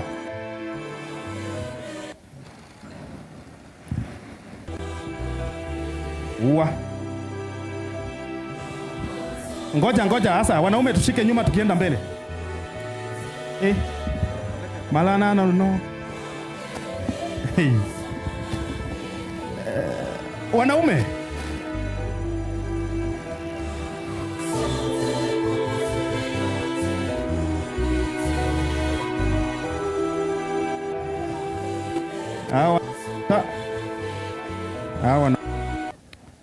Hawa wanaume naomba tu kama kuna kitu imebaki huko wapewe tu. Haya, administrative secretary, kwa njia ya unyenyekevu tuende kazi. Tumsifu Yesu Kristo. Milele amina. Kwa hivyo mimi ni mwalimu na mara nyingi kuna kitu kinaitwa classroom control. Ningependa sana wakati tunazungumza hapa attention yenu iwe upande huu. Mimi hapa naitwa Wanjala George, Executive Secretary wa NAT, na nimeandamana hapa na eneo hili anaitwa Steven kwa chama cha walimu. Ndugu zangu walimu, mahali popote mlipo, tafadhali tutasimama tu. Kwa sababu hatuna muda, tutasimama tu. Wako hawapo, muko hampo. Thank you so much. Kwa hivyo kuna madam anaitwa Teresa Talai ambaye ni assistant treasurer, hajaweza kufika hapa kwa sababu amechelewa kidogo, but she's coming. Kwa hivyo ndugu zangu, mimi ningependa kutoa rambirambi zangu kwa ndugu, jamaa na marafiki ya mzee Thomas Onsongo kumpoteza mama huyu. Mama huyu ashatuacha na sisi hatuna la kufanya. Tungependa tu tumwombe Mungu atupe nguvu ili tukaendelee kulea wale watoto wengine wamebaki, licha ya kwamba ni wakubwa lakini wanahitaji malezi ya mzazi. Kwa hivyo tuko hapa waweze kuwa na nguvu. Mwenyezi Mungu aendelee kuwapa nguvu. Najua uchungu wa mzazi, waliopoteza mzazi wanajua kwamba it's really very painful, but then we have no alternative. Itabidi tuvumilie. Nilikuwa hapa siku ya Harambee na nikabook my minutes hapa. So MC, licha ya kwamba kanisa inatuharakisha, lakini zile dakika zangu ambazo nilikuwa nimebook, nataka kusema mambo fulani hapa. Kwa hivyo wananchi, niseme nisiseme? Niseme yale mambo nataka kusema ama niseme? Kuna mambo nataka kusema hapa. Na kabla sijasema, mimi ni mwalimu. Na teachers are the engines of development of this country. Mama huyu amebarikiwa kwa sababu alikuwa na tumbo lililombeba mwalimu. Tumbo lililombeba walimu, lilibeba walimu, limebarikiwa. Na kwa hivyo tumesimama hapa tukielezea ulimwengu kwamba bila mwalimu hatungeyashuhudia maendeleo ambayo tunayashuhudia hapa hivi na kokote ulimwenguni.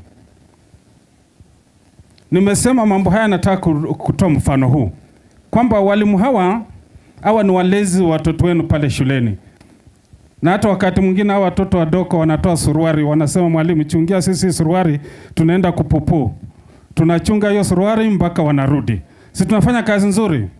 Na kwa hivyo sisi tunaposimama hapa, tunasimama kwa sababu tunawakilisha sio mwalimu pekee, lakini tunawakilisha hata umma mzima.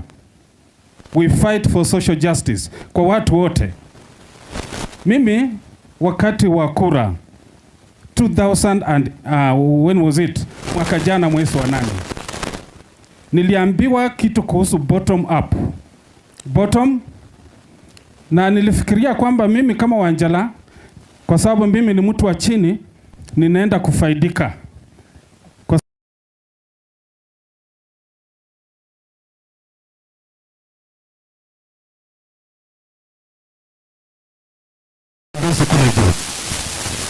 Mtanisamea kwa ujinga wangu. Mama mboga tunaenda kuinuliwa. Lakini hivi leo tunaambiwa hivi wananchi kwamba kila mwalimu na kila mfanyikazi wa serikali atoe 3% ya mshahara wake iende ikajenge nyumba ambazo sisi hatujui ni nyumba gani hizo. Hatujui. Si kuambiwa kwamba wakati ambapo tulikuwa tunasema tunaenda kuinua maisha ya wananchi, si kujua kwamba ni mimi nitajachangia kuinua maisha ya wananchi. Nilifikiria wao walikuwa na solution, kumbe hawakuwa nayo. Jambo la pili, kuna mswada ambao the bill ambayo inaenda kuwasilisha bunge. Ndugu zangu wananchi, naongea na nyinyi kwamba that bill is very punitive kwa mwananchi huyu mdogo wa chini hapa. Kwa sababu tunaambiwa hivi kwamba asilimia the VAT tax ambayo inaitwa VAT, wale wanajua inaenda kupanda from 8% to 16%. Kwa lugha ya chini tunasema kwamba sasa bei ya tax ya VAT on petroleum products. Hiyo inamaanisha hivi kwamba wewe na mimi tutaanza kugharamia mambo, tutaanza kulipa vitu kwa bei ya juu sana. Kwa sababu mafuta ya petrol itapanda kutoka mahali ambapo iko by 12 shillings and 76 cents. Mafuta yamekuwa ikipanda kwa shilingi 3, 2 tunalia. Sasa inaenda kupanda kwa shilingi 12 na peni 7. Ni nani ataumia? Ni nani ataumia? Is that what they call the bottom up? What are the priorities of this country? Tunaambiwa kwamba digital content inaenda kuwa charged at the rate of 15%. Hawa vijana wetu ambao wamemaliza shule wanapenda sana na mtandao na unaunda pesa. Sasa kazi hiyo inaenda kuwa ngumu sana. So the creation of jobs ambazo tulikuwa tumeambiwa sasa hazipo. Kwa sababu hao wanaunda pesa nyingi sana kutoka mtandao. Lakini digital content is going to be charged na mambo yatakuwa magumu sana kwetu. Jambo la tatu, hawa wasichana wetu, si mnasikia wasichana wetu ni warembo sana. Hata akina mama ni warembo kweli kweli. Lakini tunaambiwa sasa vile vifaa vya urembo vinaenda kuwa charged. Sasa tunaenda kuwa na taifa la wasichana wasiokuwa beautiful kwa sababu hata jerembesha tena. This is very sad indeed. Kwa hivyo tunaposimama hapa kama walimu, tuna jukumu la kuambia wananchi ukweli wa mambo. Na sisi kama walimu tumesema hivi, hatutakubali kamwe hata shilingi moja ya mwalimu ikiweza kukatwa kutoka mshahara wake. Hatutakubali. Na wananchi wa viongozi waheshimiwa, wale wabunge wetu ambao tuliwachagua, tunataka kujua ni mbunge gani huyu anataka wananchi waishi katika maisha ya uchochole. Msije hapa mkadanganywa kwamba wale wana pay slip wanataka pesa yao isikatwe na yale mafuta. Kutoka Kajibora mpaka Kitale utalipa shilingi 300. Si utakuwa uka affected mwananchi? Si utakuwa uka affected? Sisi hatuko hapa kupinga serikali yoyote, because as a union we support the government of the day. Lakini wakati wanaenda kando, tuna kila jukumu la kuambia kwamba hapa you are wrong. Na kwa hiyo they are wrong, na tutasema tukirudia. Ningependa kusema mambo mengi, lakini kwa sababu ya muda sitasema zaidi. Mimi niko hapa kuwakilisha walimu wa Trans Nzoia, na tumekuwa na shughuli nyingi. Jana nimekuwa Endebess, kesho niko kule Kolongolo na kadhalika. Kwa hivyo mtaturuhusu tufanye kazi ya kuwakilisha walimu na kuwakilisha nyinyi wananchi. Sawa sawa.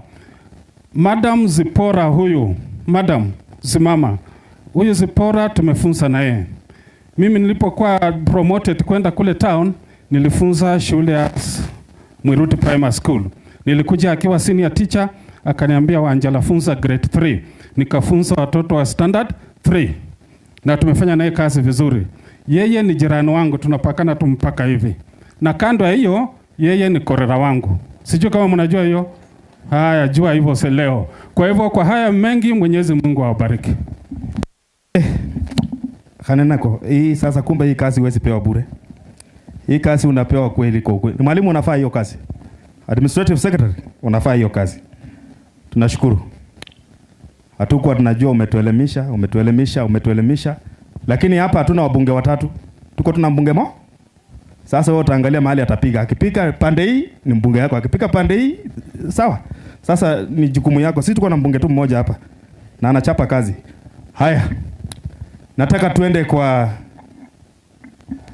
tupate mtu mmoja. Nashukuru chief kwa sababu muda ulikuwa umeenda na kanisa ilikuwa inataka kuchukua.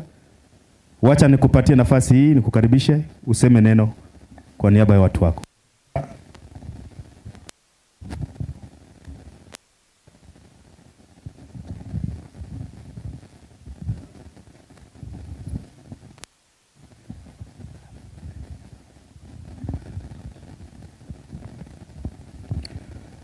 Waombolezaji wote wametoka sehemu mbalimbali. Kanisa andalizi, hamjambo? Pigia Mungu wetu makofi mazuri. Sitaki niongee mambo mengi leo, lakini kabla sijaongea, ninamtambua retired chief wa Geta Awef Penyako. Nimemwona hapa hivi. Just wave sir. Asante sana mzee. Ya pili, retired chief Bwana Shemwe Koe ametuma rambirambi zake. Nataka niongee mambo machache ambayo inatuhusu sisi kama wananchi. Sitaki niongelee yale yenye mwalimu ameongea. Ameongea kama mwalimu, na najua kwamba serikali lazima iendelee mbele. Tunataka tupambane na kazi ambayo iko mbele yetu. Na hii kazi ijaanza leo, ilianza kitambo. Kwa hivyo masharti ni kwamba tufuatilie malengo yetu ili tuone ya kwamba serikali yetu inaenda mbali. Serikali iliyoko in the place ni Kenya Kwanza. Kwa hivyo let us support the government so that tupate matunda ambayo watoto wetu walelewe vizuri miaka ijayo. Nataka niseme hivi, wanakijiji, wazazi wetu wamezembea. Watoto wetu wamepewa nafasi ya kukata nyasi alafu wauze wapate mapato. Child labor ni mbaya sana. mbaya sana na kubaliana kama serikali. Shule ya msingi free, watoto waende shuleni. Wewe mzazi, let us work as a team so that hii ionekane ya kwamba watoto wetu wasome vizuri. Wewe tuweke tu mkono, tukazane so watoto wetu wapate kusoma. Hebu nyamaza kidogo. Jambo lingine ni kwamba kuna mambo ya pombe. Sitaki nirudie hiyo. Tukipatana na wewe, it is a war. Ya kwamba watu walevi watafuta eneo lingine la kufanyia ulevi. Eneo hii ya Kiptoi sublocation hatutakubaliana. Na hatutakubaliana wale waji na wale ambao tutakubaliana.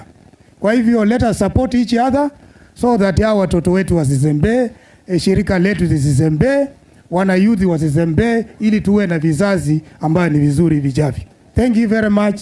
God bless you so much. Chief makofi. Asante sana Chief. Nataka tu nichukue ifu. Nashukuru kwanza. Tupeane muda. Unajua serikali ikiongea lazima tutulie. Tunaweza chotu hapa sisi wote, na tafadhali singependa tufika hapo. Asante. Nataka nikaribishe ndugu yangu alikuwa na sisi ili akuja naye aseme familia.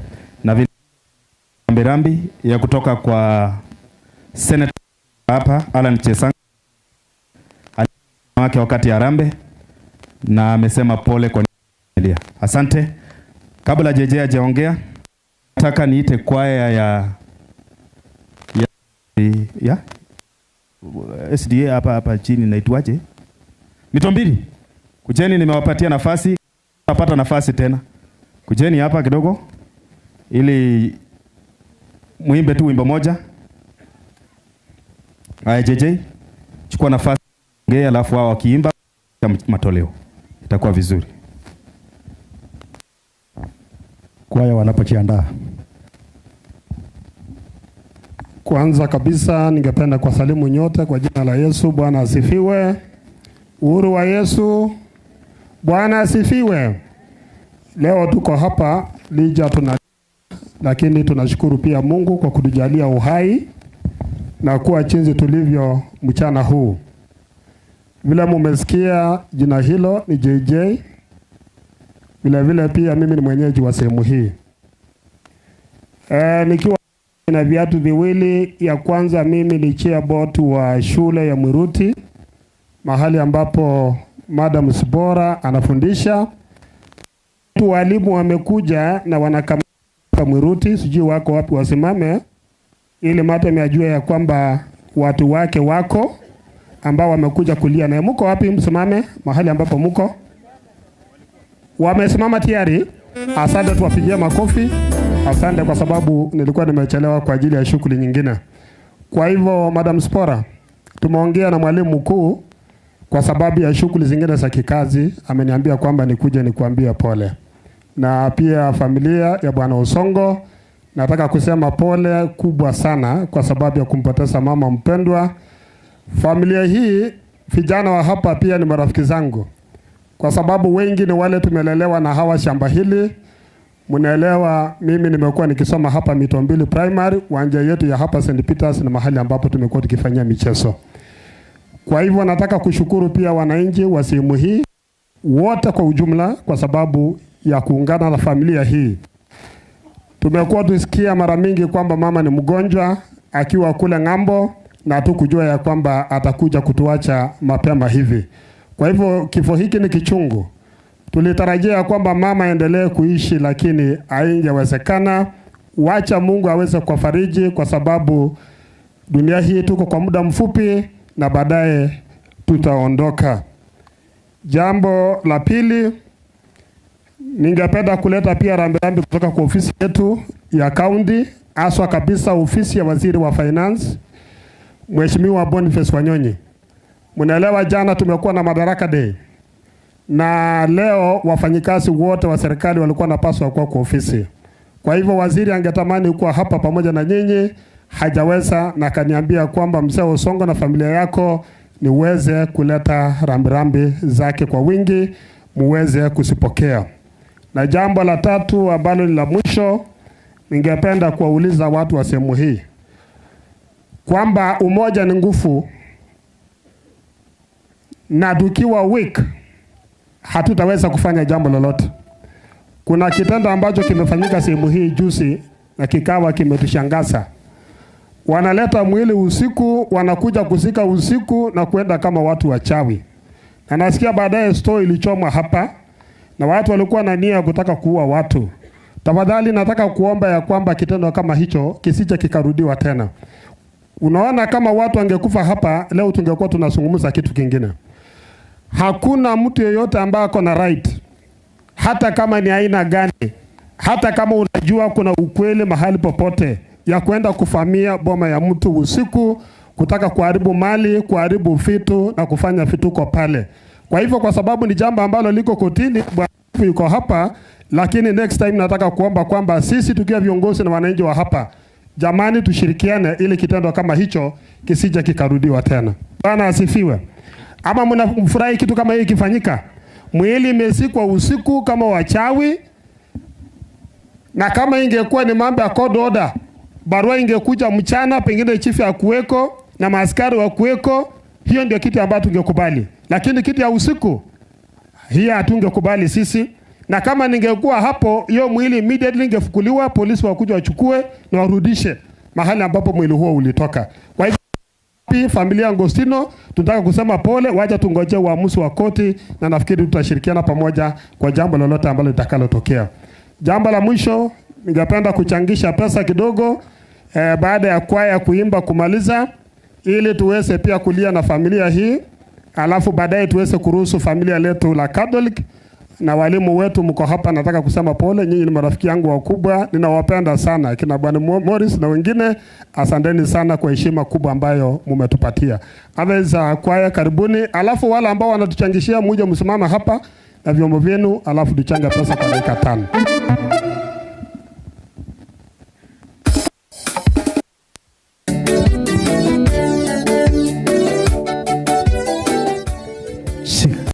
Vikapu zikuje.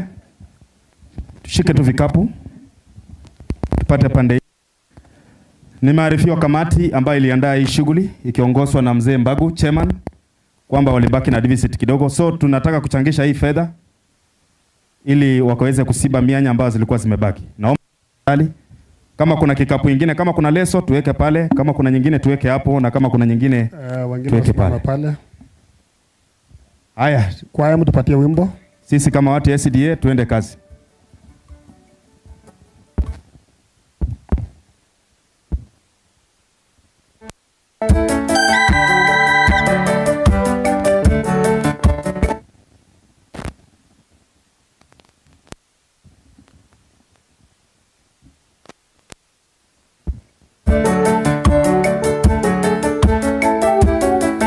Alafu kama kuna namba ya simu pengine M-Pesa inaweza kufanya kazi, naomba muhusika msipatiana pia. Simama simama tuende kazi, simama simama. Alafu wakati kwaya inaimba tunaendelea kutoa matoleo yetu. Tuende kazi tusimame. Wakati kwaya tunaendelea kutoa matoleo yetu tukisema kwa kauli moja kwamba mfalme atuita.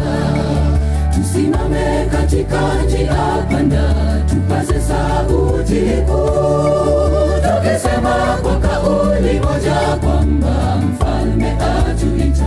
Naomba tu tafadhali, kama hata uko na shilingi 10, shilingi 20, weka tu hapo. Tunaomba tu tuamke tu, tutaanza na hii laini. Tutaanza pale, kuja hivyo tukitoa. Na kikapu kingine kuja hapa. Madam, saidia hiyo leso yako, tutarudisha iwekwe hapa, washikilie. Watu hapa watoe matoleo yao. Watu wawili, saidia tu mtu mmoja hapa. Mtu mmoja. Na kama unajua tu uko na pesa kwa M-Pesa 0727 94 6883. Sipora 0727 94 6887. Naomba tu mtu mmoja atusaidie hapa, msichana mmoja atusaidie hapa tafadhali. Toka tu hapa, msichana mmoja tusaidie hapo, shika wawili. Tafadhali mtu mmoja atusaidie hapo. Okay, tungeomba tu kwa ikimaliza kanisa inaingia, tafadhali kama uko na kitu peana hapa kwa hiki kapo iko hapo. Kuna mama amesimama hapo mbele. Tusimame tu. Wengine wako hapa. Wale wako kwa hii hema tukuje tu hivyo. Wako chini. Tungeomba wale wako hapo mbele wakuja hapa. Ukuja hapa hivi. Munasimama tu na kuweka tu kwa hiyo reso. Tusimame tu tufanye haraka.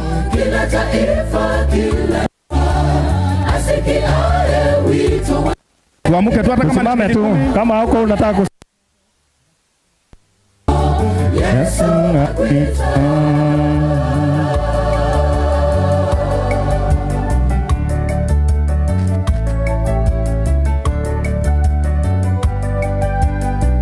Usimame tafadhali.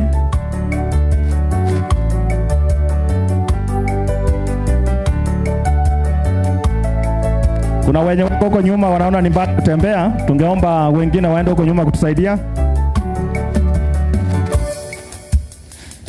Tazama jinsi ulivyo, tazama jinsi ulivyo, tazama jinsi ulivyo, umekosa mwelekeo, Bwana akuita njoo. Jinsi ulivyo Bwana anakuita karamuni nyumbani, umetanga kakosa mwelekeo, Bwana akuita njoo. Jinsi ulivyo Bwana Asante tu kisha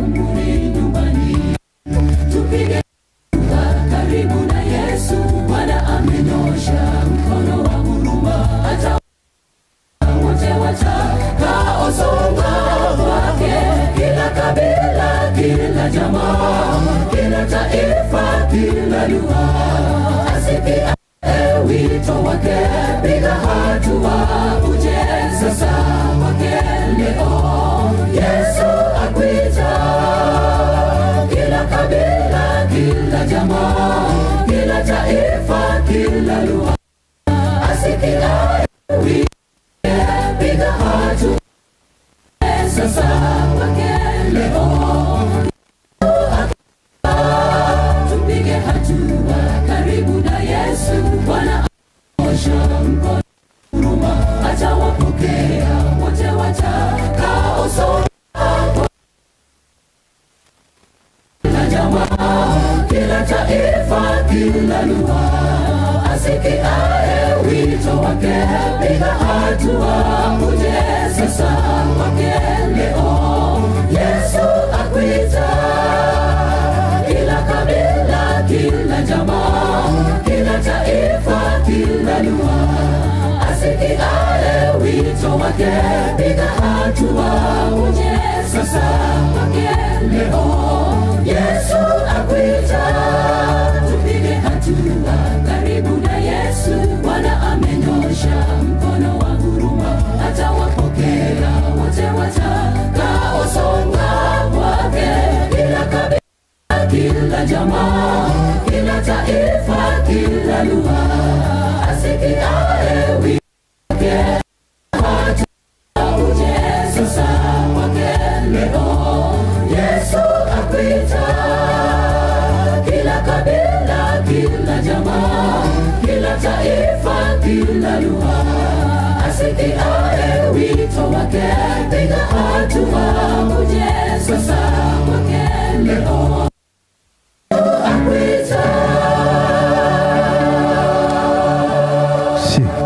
Pigia hiyo kanisa makofi. Asante, ndio nimalize siku ya Jumatano gavana amekuja kulonj usinduzi wa kuchenga maternity na theater ambayo inachukua pesa mingi sana. Kina mama wetu wamekuwa wanateseka sana kuenda kule referral na kule Kitale. Lakini ndani ya miezi 5 ijayo akina mama wetu hawatakuwa tena na shida ya kusafiri kwenda kutafuta matibabu, na kwingine matibabu itakuwa inamaliziwa hapa Kachibora. Jamani, tumpigie gavana makofi kwa ile kitu ambayo haijawahi kufanyika kwa historia ya hapa. Hiyo hospitali ya Kachibora inaenda kuwa hospitali kubwa sana kufikia mwezi wa Disemba, na hospitali pia mingi tu hapa Trans Nzoia gavana anaendelea ku-upgrade ili iweze kuhudumia watu wetu, na mengine mengi ambayo itakuwa inaendelea, tutaendelea kuambia kwa sababu tuko pamoja na nyinyi. La mwisho kabisa, tuombe kwa sababu misiba area hii imekuwa nyingi kwa wiki 3 sasa. Huyu mama ni watatu kumzika, na wakati tunapumzika Msemburu pia amelala. Wakati ambapo tunajiandaa kuzika Msemburu siku ya Jumatatu, kijana Reverend Katukuta pia amelala kule Nairobi. Kwa hivyo nataka kuomba kwamba hii misiba ambayo inazunguka hapa ishindwe katika jina la Yesu. Waacha tuende kwa maharusi na mambo mengine badala ya kusunguka kwa sababu ya mazishi. Otherwise, kwa mengi na machache nataka kusema kwamba Mungu amani aweze kufariji. Asante sana. Thank you. Nataka kwa sababu nimepatiwa nafasi ya mtu mmoja, nataka kupatia mzee hapa jirani, mzee Boit, akuja aseme pole kwa niaba ya majirani hapa. Alafu vile vile kwa niaba ya watu wa Kachibora nimearifiwa tena mama Mtenyo yuko karibu, atakuja kusema pole kwa niaba ya watu wote wa Kachibora. Yuko karibu?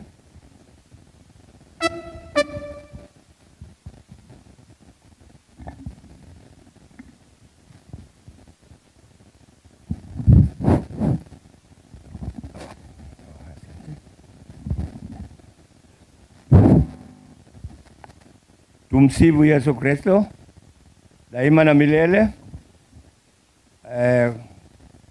Kwa majina mimi naitwa Boit Frederick.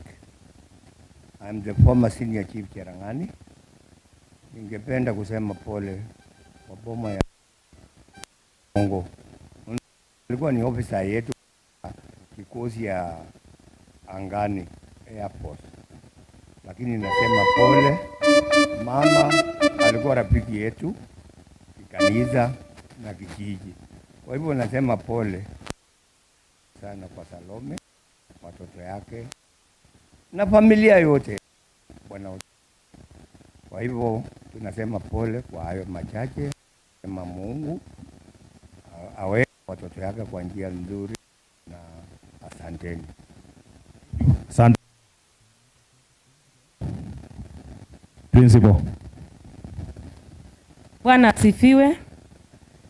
Na wasalimu katika jina la Yesu Kristo. Amchambo. Nataka tu kusema pole. Natoa pole zangu kwa wafanyabiashara ya Kachibora wote, kwa sababu huyu ni mama wetu tukiwa wadogo, na akaondoka kwenda kutafuta takuja tukule matunda pamoja, lakini ya Mungu ni mengi. Nataka tu niambie mandugu zangu poleni, kijana wetu Boy Mustafa na madam na wenzangu wote ambaye wako mbali, nawaambia poleni. Poleni sana, ni uchungu. Mniona hivi nami leo nasherehekea siku ya mwaka moja tangu mama yangu aende. Alienda siku kama ya leo. Hakika nahuzunika pamoja na nyinyi. Poleni sana. Poleni na Mungu awatie nguvu.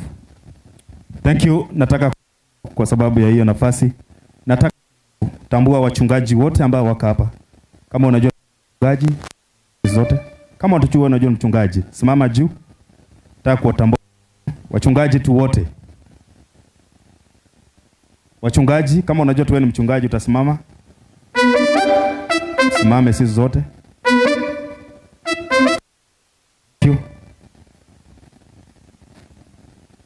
Asante, tutaketi chini, mtapewa nafasi mtu mmoja.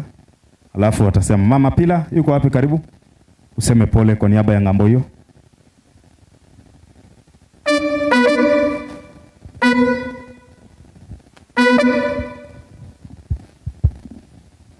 Kabla sijaendelea, kwa jina la Yesu amjambo.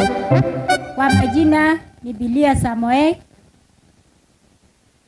Natoa rambirambi zangu mimi na familia yangu, familia ya Kabagiyo.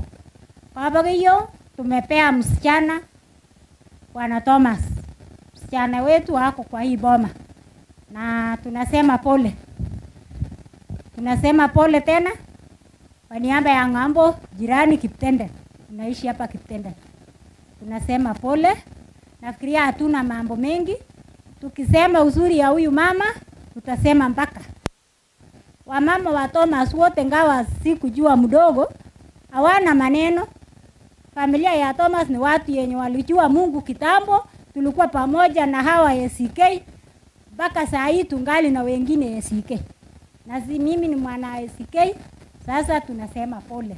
Hatuna mambo mengi. Kila mtu wenye wamekuja hapa wamekuja kwa niaba ya pole tu. Hatuna mambo mengi. Asanteni na Mungu awabariki. Asante sana. Mzee Mabea, utakuja sema pole kwa niaba ya familia.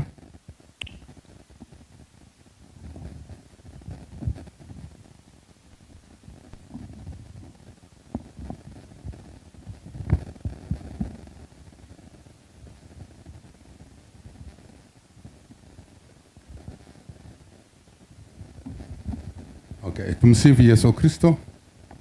Tumsifu Yesu Kristo. Bwana ni mwema.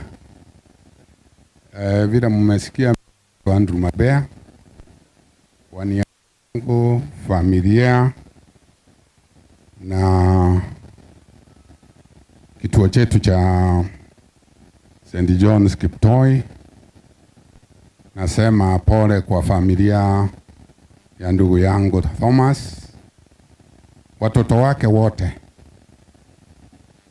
kwa kumpoteza mama mpendwa. Kwa kusema ukweli, imekuwa ni uchungu zaidi wale ambao tumeishi hapa na tumejua mama na watu na familia yake. Nasema pole. Pili, si kwa kutaka kuja kusimama, lakini kwa sababu nilitaka nikae mpaka mwisho, nimeitwa town kuenda kwa diocese mkutano saa 8. Kwa hivyo imenilazimisha niombe nafasi niseme pole. Kwa hivyo mniwie radhi, pamoja kanisa tuko pamoja kwa maombi na kwa kila kitu. May God bless you. Asante sana mzee kwa kupeana rambirambi zako na usafiri salama. Thank you. Kuna mama ambaye anasimamia parokia hili, Mrs. Mabea, nimeambiwa yuko karibu. Baada ya hiyo tutakuwa tunapata kwaya kwa stanza moja tukingojea padri wetu.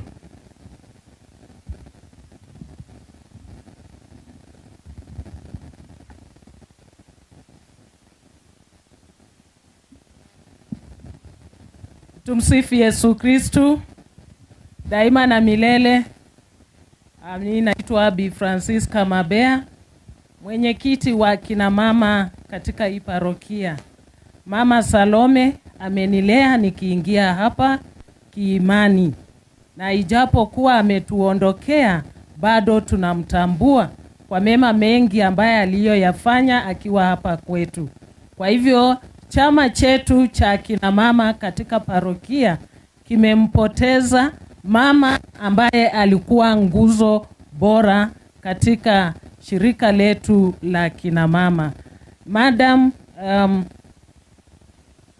Madam Zipora nimefunza naye Noigam, bado tu walimu, na kwa niaba ya familia yangu madam nasema pole. Mungu aendelee kufariji na kukuneemesha katika maisha ya usoni. Asanteni na pole kwa kumpoteza mama. Asante sana kwa hizo rambirambi sote ambao tumeweza kupokea katika siku ya leo. Kwa hivyo ningependa mwelekezi tuweze kuendelea kupata kwaya.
Asante sana wanakwaya. Tunahitaji nyimbo kama hizo 60 muendelee kuchipanga nazo. Mama Agora.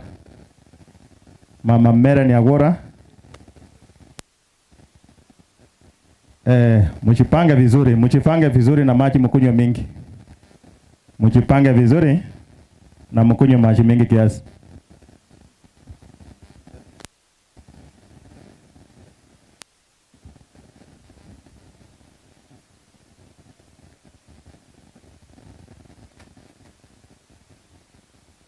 Waombolezaji wote amujambo na tumsifu Yesu Kristo. Milele amina.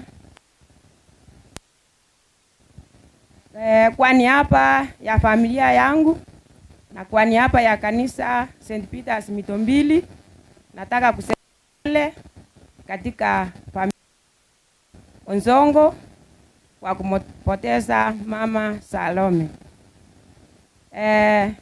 Tumekuwa hapa tangu tupate hii ripoti, tukilia pamoja, na siku hii ya leo tuko alimu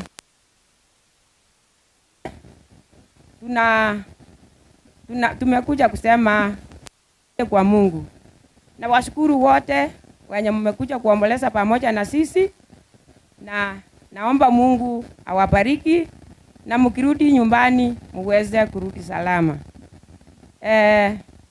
Familia hii tunawaombea Mungu awafariji na awape amani. Kwa hivyo tunashukuru sana. Tunajua kifo ni kichungu sana, lakini tunaomba Mungu aweze kuwafariji daima na milele. Asante sana Mama Melen. Marakesi. Thank you. Kuna kijana ya boma hii mmoja ambaye alikuwa tulifika kwake na hakupata nafasi hata ya kusema jana mkubwa. Naomba tu Mustafa tafadhali kuja useme kwa niaba tu ya tumaliza hii maneno. Tafadhali kuja tu kwa sababu sitaki ufike hapo tena. Karibu tu. Kama father karibu afike, malizia tu kwa hiyo kwa sababu kutakuwa na nafasi nyingine tena. Mpatie microphone.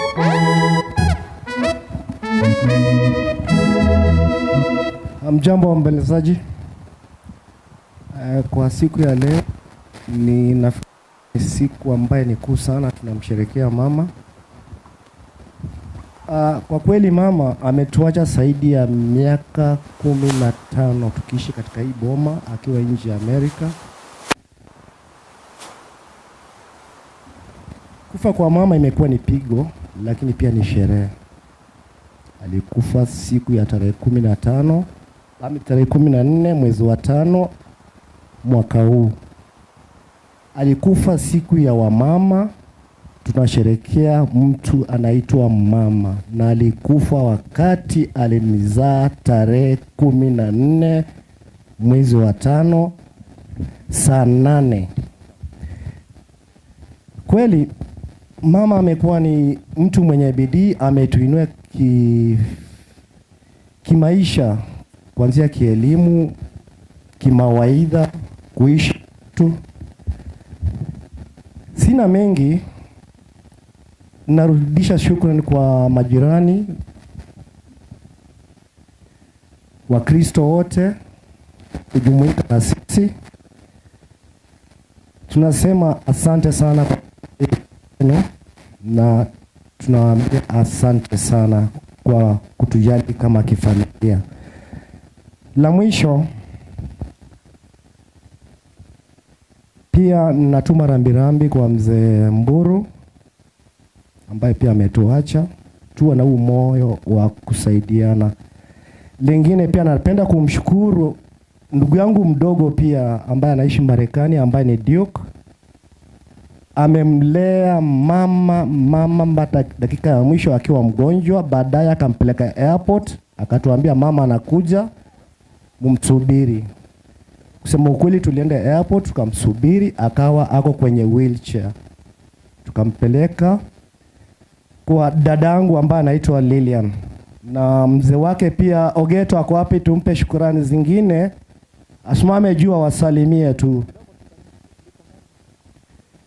Kuja hapa tafadhali uonekane, na dada Lilian pia ni vizuri usimame hapo. tunawapa shukurani mingi sana kwa kumchunga mama, kumlea. Tumekuwa tukisaidiana hii mziba wote wa mama tangu augue hapa na pale na pale. Kwa vile hatuna wakati, tunarudisha shukurani kwa jamii yote ya Mitoni Mbili ya Amerika. Kuna mama fulani pia yuko kwenye Amerika anaitwa Stella. Ni rafiki wa mama sana. Okay, sina mengi, wacha niwakabidhi tu salamu tu. Pole za wakati na pole kwa tunawaombea kwa kutupa muda wenu, tumefurahi. Sema asante. Wacha tu wasalimia. Shukran.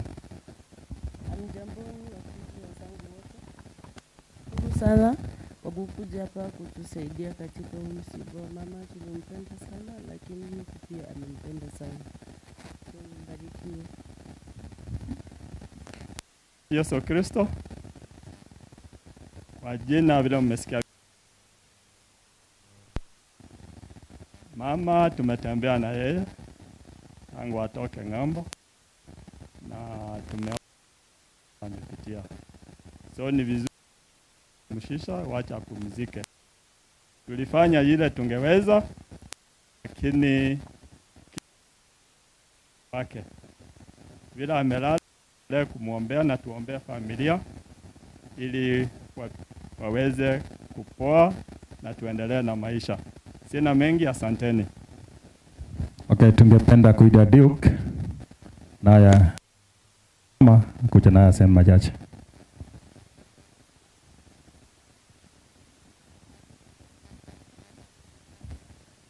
Father, tumearifiwa wako njiani, karibu afike. Hamjambo. Kwa majina naitwa Gusii. I'm the last born family. In 2017 wakati nilienda nikapata mama huko, kaishi naye. Mama alikuwa na afya nzuri wakati huo until alipoanza kuwa mgonjwa. Mimi na mke wangu Gladys tuliweza kumpeleka hospitali, tukaishi naye. Maybe naweza taka sana kumshukuru Gladys juu yeye most of the time alikuwa anampeleka hospitali. Kuna vitu saa zingine ningeenda ambaye singeweza kuelezea, yeye angeweza kuelezewa. Na anakuja ananiambia madaktari wamesema hii ama ile inahitajika, ndani tunafanya. Pia ningependa kutoa shukrani kwa Wakenya Marekani, hasa Minnesota, kwa kusimama na sisi wakati mgumu.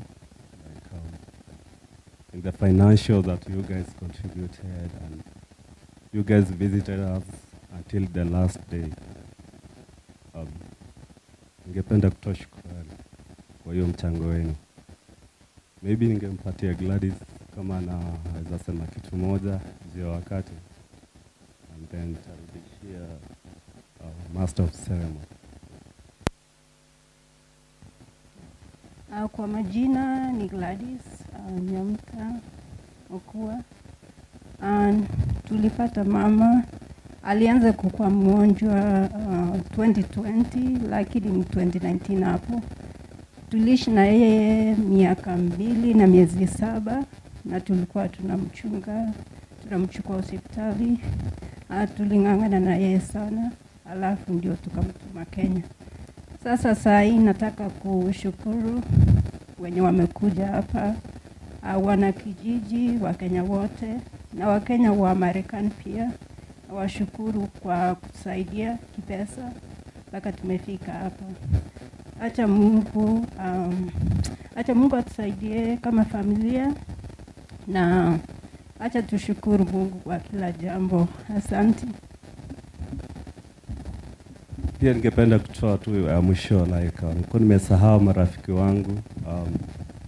Tuna kundi inaitwa The Kenyan CH. Kuna mmoja ambaye ametutembelea, lakini kwa wakati sitampatia muda aongee. Ningependa tu kuwashukuru. Sijui yuko wapi. Maybe kaa yuko anaweza simama wewe. Bas. Public demand ako karibu. Sylvia. Sylvia, Ya, namuona pale. Sawa, asante. Sawa.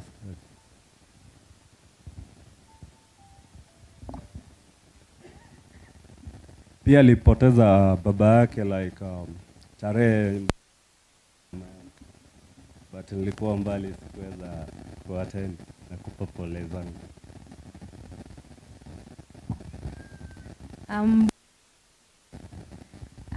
Kwa waliofiwa ni wakati mgumu, lakini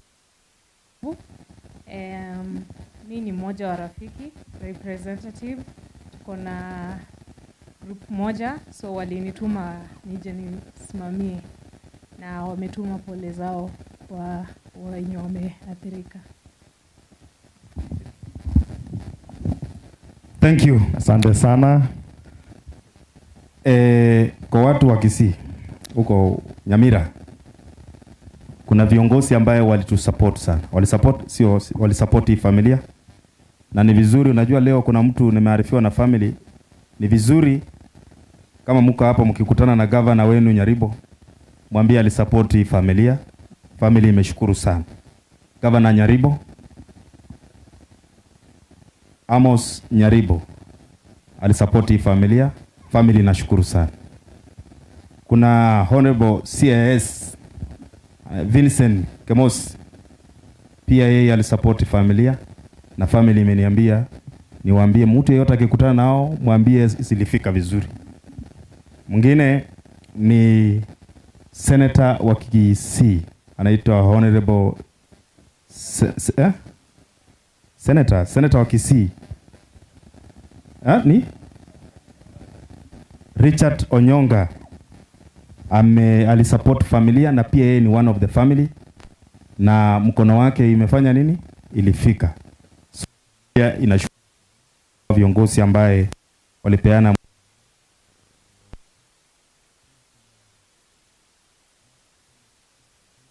wa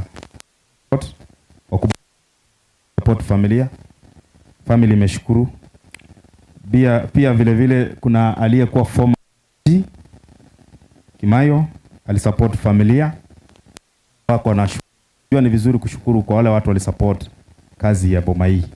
Vile vile aliyekuwa deputy governor wa Trans Nzoia Stanley Tarus alisupport familia. Wameshukuru sana. Vile vile senator wa eneo hili Alan Chesang alisupport familia, pia wamesema asante. Vile vile aliyekuwa MCA wa eneo hili Matthews Orango alisupport familia hii, tunashukuru sana. Waziri wa fedha katika kaunti ya Trans Nzoia Boniface Wanyonyi alisupport familia. Family inashukuru sana. Na kwa wale wote walisupport familia hii wanashukuru. Hawa nimewataja tu kwa wanasiasa. Unajua mwanasiasa asiposikiza unataja jina yake na mkono wake, walai walako nje. Yaani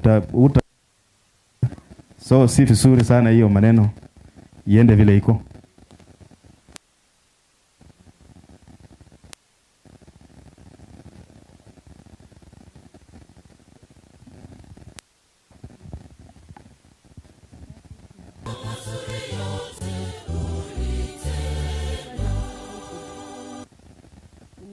Familia ambao waliotusaidia sana kama maanti zetu, cousins zetu, our siblings.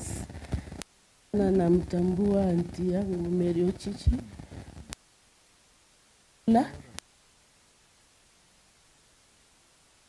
Naishi walifanya bidii sana kunitumia chakula kutoka wangu wenye wamenisindikisha kutoka Joey, Christian Oba, Dominic Woga, pia wao walitusaidia sana huko Nairobi kwa kutusaidia kufikisha mama yetu hapa. Cousins wangu Barak, my brother Umuti, wale wote ambao waliofika, my stepmothers wote walikuja kumuona mama yangu, na wakati wa mwisho mimi ndio niambia yeye hana wote na mtu wote, aliana na roho safi sana. Mama yetu mdogo alikuja, hivyo ndio alivyoniambia. Nawashukuru mandugu zangu sote, marafiki, anti yangu Malita kutoka sehemu ya mamangu, pia rafiki wa mamangu Agnes Obegi. Mara nyingi sana alikuwa ananipigia simu na sisi pia nivumilie vile na majirani na mandugu zangu zote. Asante sana. Thank you. Nilikuwa nimesahau Honorable.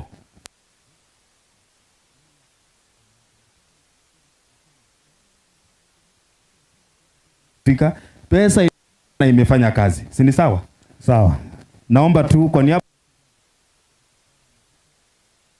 wetu, kwa niaba ya wachungaji wote, alafu tutakuwa tunangojea tutakuwa tunangojea wetu. Vile vile nataka mimi namuita 001 kama leo, lakini sawa tu. Patia. Asante. Karibu Reverend. Asante kwa hiyo nafasi. Basi familia, jamii kwa upana, viongozi wa serikali, wanasiasa, marafiki, majirani na wote ambao umefika kwenye matanga haya, watumishi wa Bwana, na wasalimu kwa jina la Yesu. Bwana asifiwe. Bwana asifiwe. Nataka kusema kwa niaba ya wachungaji ni wengi kabisa wako hapa, mawasia wako. Nataka kuchukua nafasi hii kutoa pole zetu kwa hii familia. Familia hii nawajua kabisa, nimelelewa na hao, huyu mama. Kwa hivyo watoto wa boma hii ni ndugu zangu na dada zangu. Mimi ni kijana ya Sisiria Njeli Mbanya. Kwa hivyo nataka kusema pole sana. Wacha Mungu awafariji, awatie nguvu. Nimekuwa hapa wakati wa maombolezo. Tumekuwa tukija hapa kwenye boma hii tukiwa na Pastor Jose ambao wamekuwa wakitia moyo boma hii. Kwa niaba ya wachungaji na makanisa ya kiroho tunasema poleni. Mungu wa faraja awatie nguvu. Zaburi 46 mstari wa kwanza inasema ya kwamba Mungu kwetu sisi ni kimbilio na nguvu, msaada unaopatikana tele wakati wa mateso. Kwa hivyo Mungu tunapomkimbilia anatutia nguvu, pia anatupatia msaada. Tumeona ameleta msaada kwenye boma hii. Wageni kutoka Amerika wamefika, kutoka sehemu mbalimbali wamefika kwa sababu ya Mungu. Mungu awabariki, pia viongozi ambayo mmekuwa hapa mbele, Bwana wabariki sana. Amen. Jina langu naitwa Reverend Patrick Maina, nimeokoka, Yesu ni Bwana, na hudumu na makanisa ya CGC pale Mitoni Miwili Ebeneza, na kwa niaba ya bishop wangu amepata habari hii, tunasema pia poleni sana. Amen. Thank you. Asante sana. Kuna boy ako na kanisa yake, nani boy, ndio? Kanisa yake. Wachungaji kama wamesimama watawefu tu. Wale wachungaji ambao wametuhubiria hapa sana kila usiku, mtawefu tu. Asante sana. Thank you.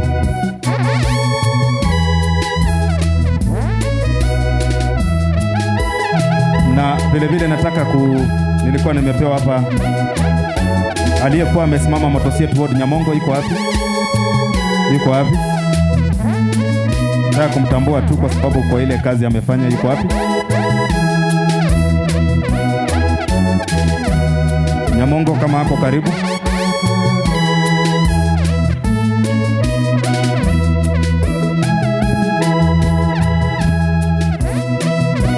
Tunashukuru. Kuja sema tu malizia, Father ndio yeye amefika.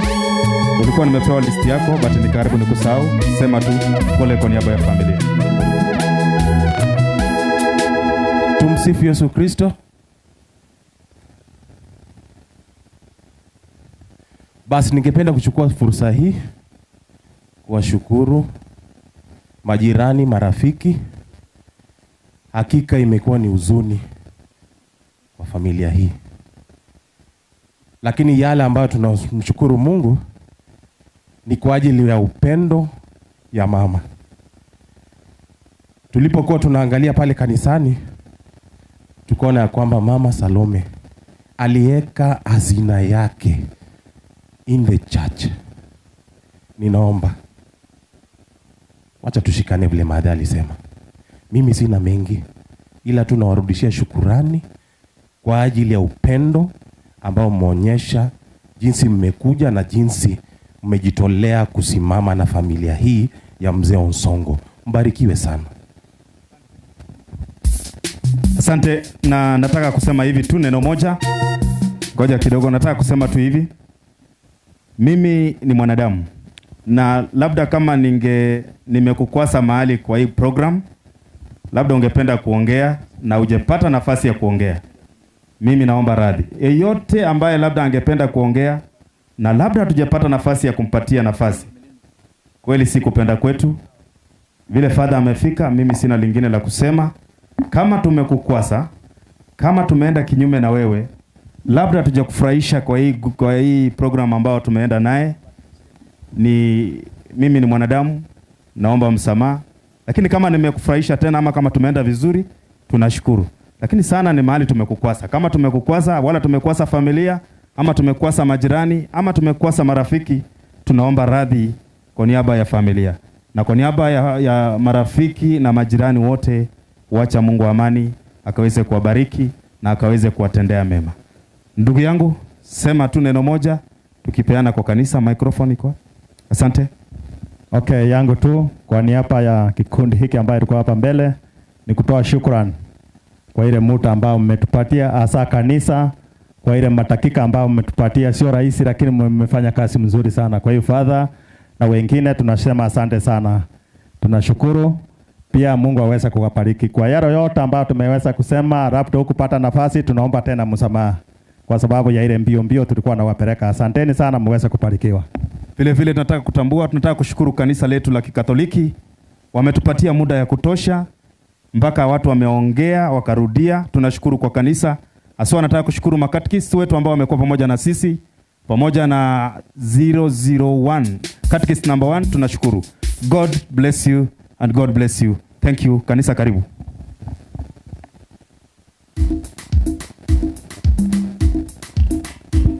Asante sana. Basi naomba tutasimama wote, tulio na kofia tutafua kwa sababu tunaingia sehemu hii ya liturujia ya kanisa. So tunaomba tusimame wote kwa wimbo wa mwanzo.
makofi kwa sababu ni sherehe ya mama.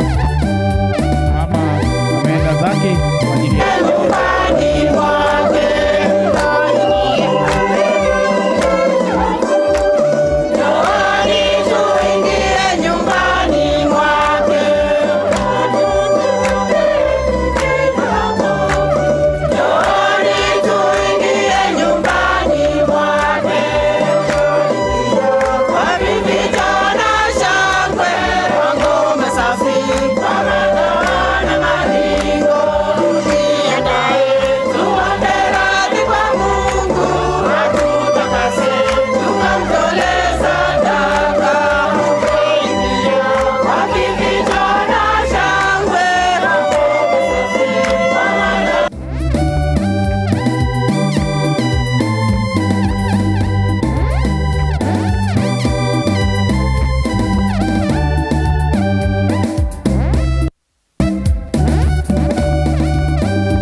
Raha ya milele umpe Mama Salome, Bwana.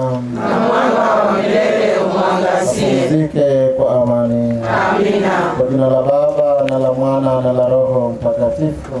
Amina. Bwana awe nanyi. Awe rohoni mwako. Ndugu zangu, sisi wote ni wasafiri katika dunia hii. Kila mtu ako na wakati wake. Kila mtu ni msafiri, na tunaposafiri katika dunia hii ni vizuri kutafakari siku yako ikifika itakuwa ya aina gani. Leo hii Mama Salome ametuleta sisi wote hapa kulia pamoja na familia. Najua kifo ni uchungu, lakini ni safari ya sisi wote. Kwa hivyo tuombe Mwenyezi Mungu kwa wema wake na kwa huruma wake akatusamehe dhambi zetu, ili tunapomwombea mama yetu Mwenyezi Mungu mwenye rehema akampokee kwenye uzima wa milele.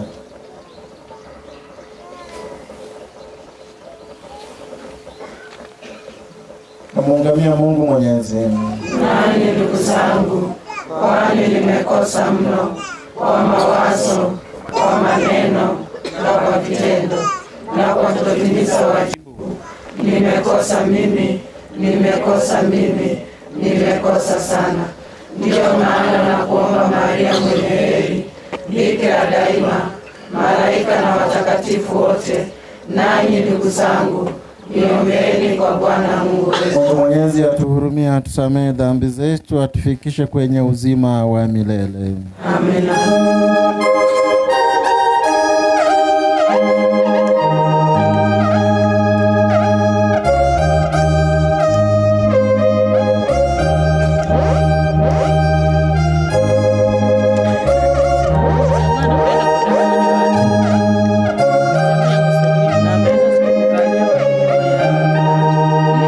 Ameenda nyuma ya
ya kukaribisha neno la Mungu. Neno hili ndilo litakalotupa uzima wa milele.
Neno hilo litaamua wewe utakuwa wapi katika uzima huo wa Mungu.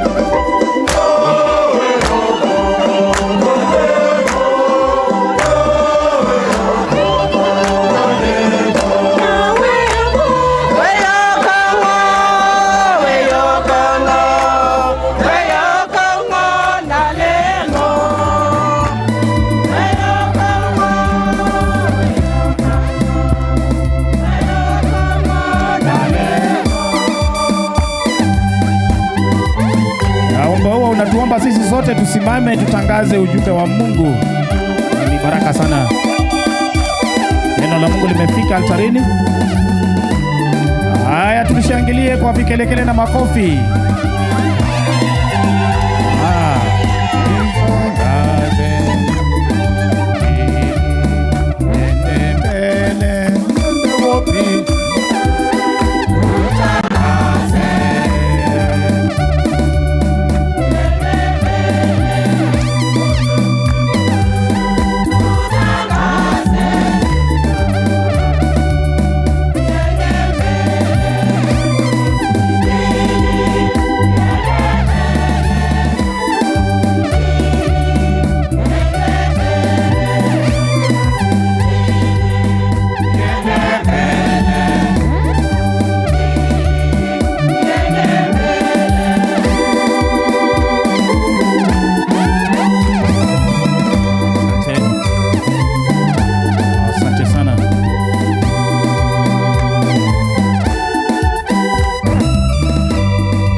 Basi naomba tutulie, tafadhali tutulie mahali ulipo. Na kama una kiti, unaketi. Na pia kama hujapata kiti, nafikiri wako wanakushughulikia inakuja. So tunaomba tutulie tusikie maandiko matakatifu. Somo la kwanza, somo katika kitabu cha hekima ya Suleimani. Roho za wenye haki zi mkononi mwa Mungu, wala mateso yoyote hayatawagusa. Machoni pa wapumbavu walionekana kama wamekufa, na kutoka kwao kulihesabiwa kuwa msiba, na kuondoka kwao toka kwetu kuwa uharibifu. Lakini wao wako katika amani, na hata kama kwa mtazamo wa watu wanaonekana kuadhibiwa, tumaini lao limejaa kutokufa. Kwa kuadhibiwa kidogo, watafanyiwa mema makubwa, kwani Mungu aliwajaribu, akawakuta kwamba wamstahili yeye. Aliwadhamini kama dhahabu katika tanuri, na kama sadaka ya kuteketezwa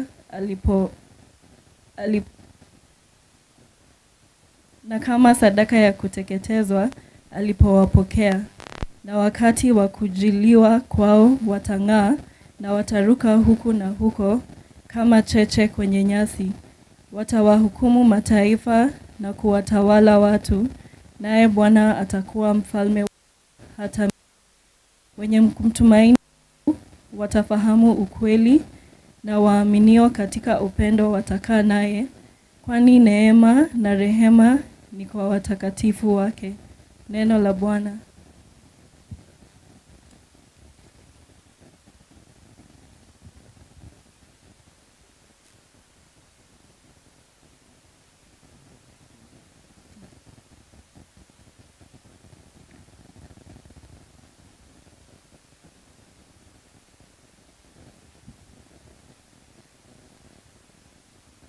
Wimbo wa katikati, kiitikio ni Bwana ndiye mchungaji wangu, sitapungukiwa na kitu.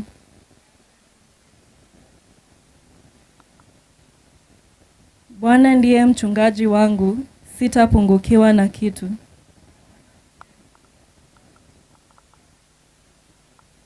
Bwana ndiye mchungaji wangu, sitapungukiwa na kitu. Katika malisho ya majani mabichi hunilaza, kando ya maji utulivu huniongoza. Bwana ndiye mchungaji wangu, sitapungukiwa na kitu. Hunihuisha nafsi yangu na kuniongoza katika njia za haki kwa ajili ya jina lake.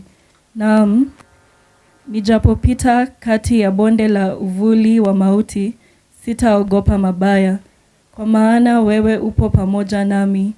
Gongo lako na fimbo yako vyanifariji. Bwana ndiye mchungaji wangu, sitapungukiwa na kitu. Waandaa meza mbele yangu, machoni pa watesi wangu. Umenipaka mafuta kichwani pangu, na kikombe changu kinafurika.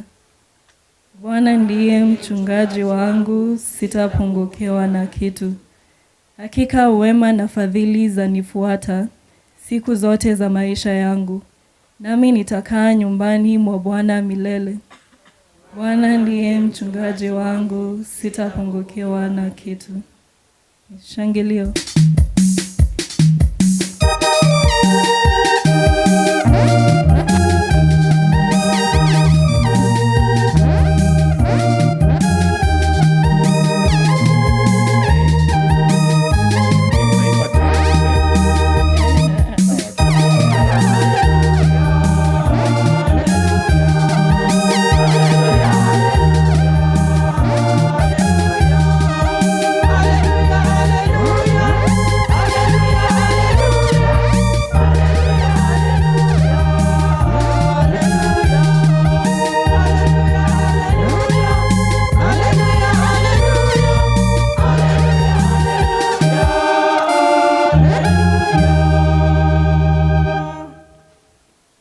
Njoni mliobarikiwa na Baba yangu, urithini ufalme mliowekewa tayari tangu kuumbwa ulimwengu.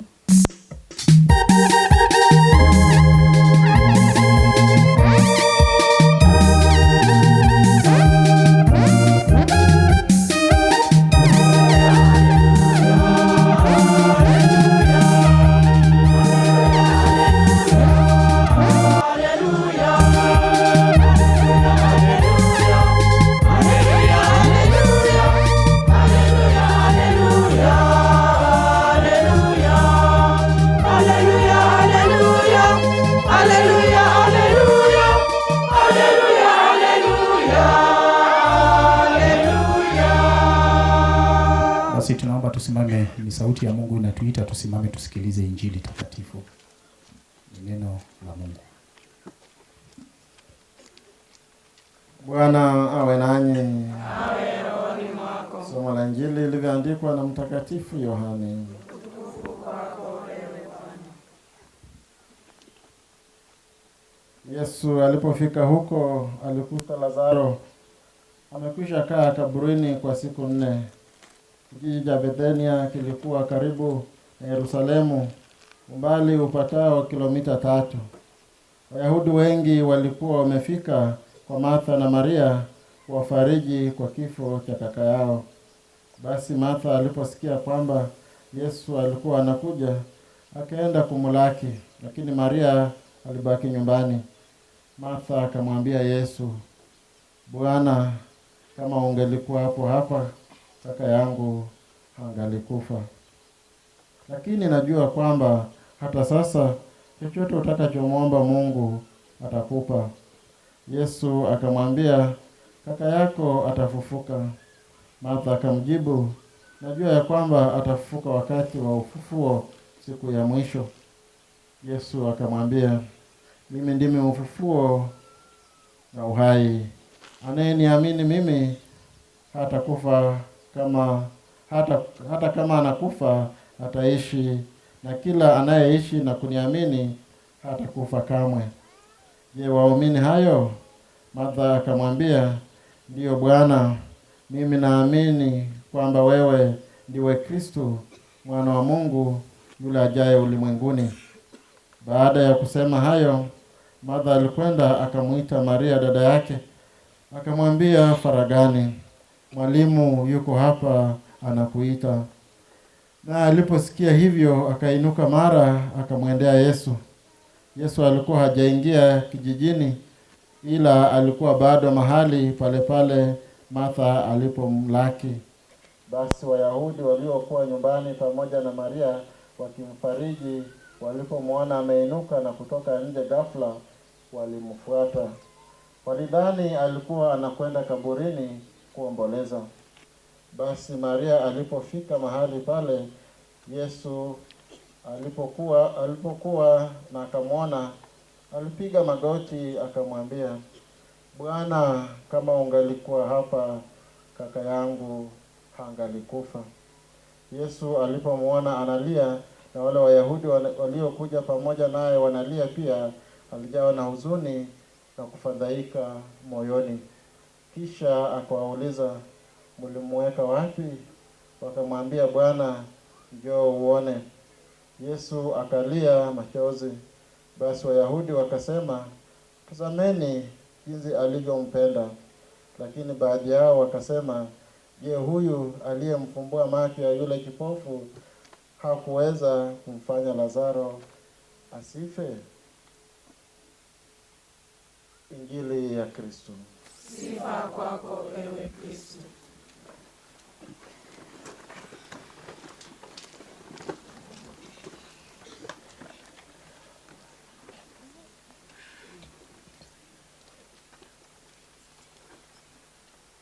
Tumsifu Yesu Kristo. Nihubiri Kiswahili ama Kiingereza ama Kikisi?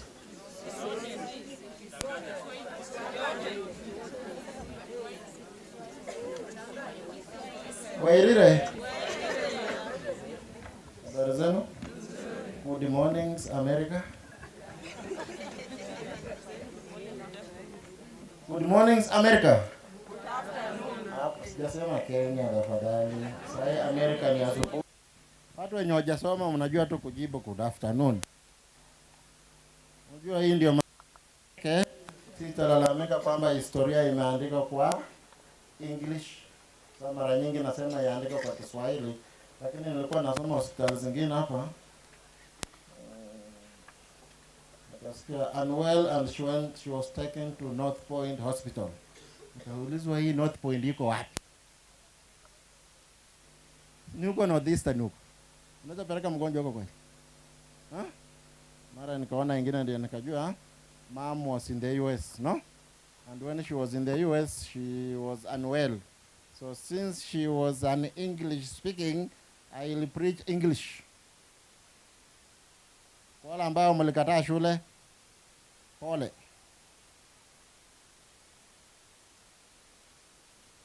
Where is the family of the late Mom Salome? Familia iko wapi? Waje niulize. Familia watoto iko wapi? Waje niulize kwa Kiswahili.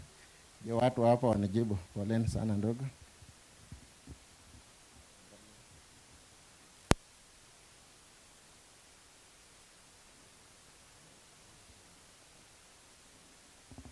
Kwa hivyo poleni sana kwa familia na kumpoteza mama.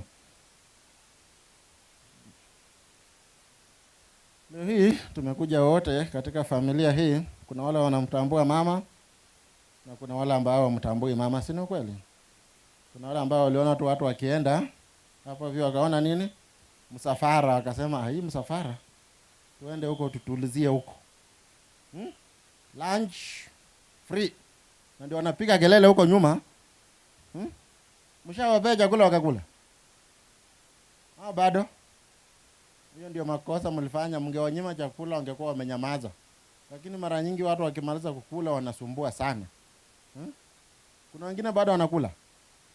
Tafadhali mfunge hiyo chakula ili tukimaliza, kwa sababu kuna watu wanakula round 1. Saa zile sisi tutakuwa tunatunga laini, pia wanafanya nini? Wanatunga tena round 3 wako kwa laini. Kwa hivyo kuna watu ambao wanatambua mama na kuna wale ambao wamtambui. Wale ambao wanamtambua, ukiwaangalia hasa familia, unaona kwamba kuna uchungu. Kumpoteza mama sio kitu rahisi. Mama ni mama, hata kama yako na miaka 100, hata kama ni 110, ni mama. Mimi niko na nyanya yangu ambaye yako na miaka now 95, 96. Lakini juzi tulikuwa tunaongea na mama, akaniambia, nyanya yako ni mgonjwa. Nikamuuliza atakufa lini? Hivyo haya kwa sababu ni nani? Sio nyanya, ni mama ya. Akaniambia, wewe ndio unataka akufe? Ni mama ya mtu. Sio mama yangu, ni nyanya yangu. Kwa sababu nilikuwa namuuliza, kwa sababu kuna wakati nyanya yangu akiwa mgonjwa, aliniambia nikikufa sitaki kuona mtu alie. Nataka tu watu washerekee maisha yangu, wafurahie kwa sababu nimeishi, nimemaliza muda wangu. So kuna wakati nyanya yangu amekuwa mgonjwa, tukafikiria anafanya nini? Na siku ile alikuwa mgonjwa, mtu wa kwanza kunipigia simu ni mama yangu. Uko wapi? Uko wapi? Ngoja unipeleke kwa mama yangu ni mgonjwa.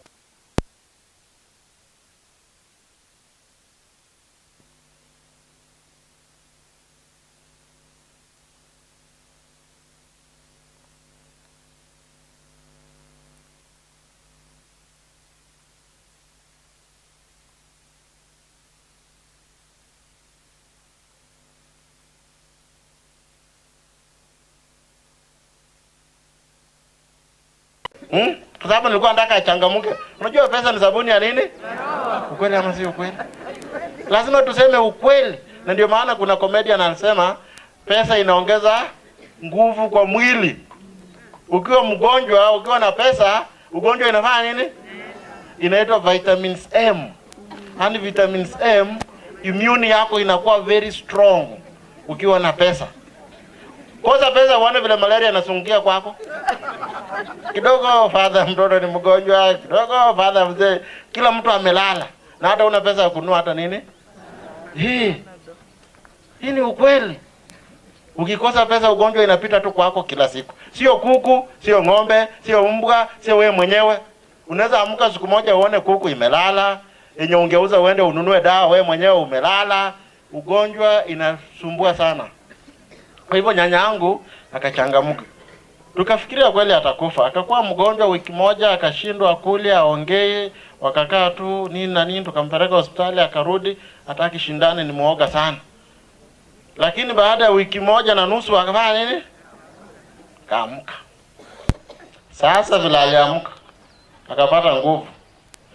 Akasema sikuli matawi. Mimi nakula tu vitu tamtamu. Vitu tamtamu tu. Sitaki vitu hivi hivi. Nyama tu, kama ni mayai, omena hivi, mboga, chai, vitu tamtamu ndio anafanya nini? Nikashinda na huyu nyanya aliamka tena atuletee majaribio. Sasa usipopelekea anasema, mlikuwa mnaleta nikiwa mgonjwa, sasa hizi mmuleti, utatubadilisha haraka haraka. Kweli ama si kweli? Kwa hivyo kama uko na mama yako na umekaa hapa, ukifika nyumbani, pigie simu. Kuna watu wamekaa hapa, hata wajui mama yako wapi. Kuna wengine wako hapa ati sina pesa ya kwenda kuona mama. Akikufa, transport inafanya nini? Inapatikana.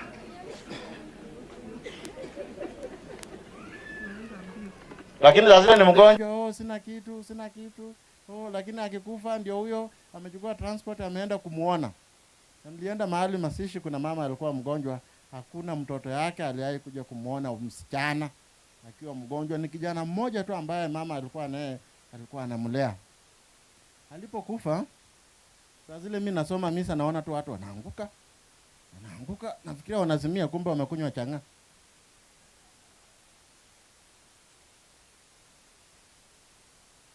Nikauliza mlikuwa wapi?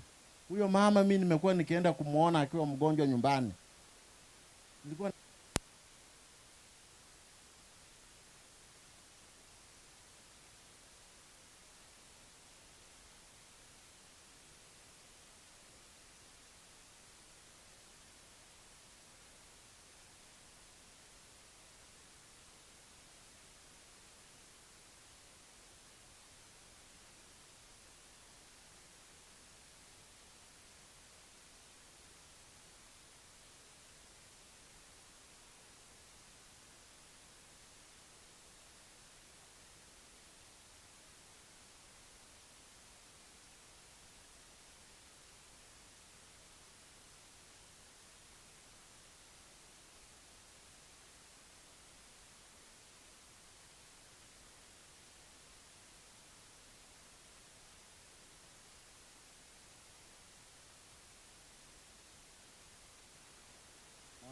lakini kutoweka kwa mama, kila mtu akaenda njia yake.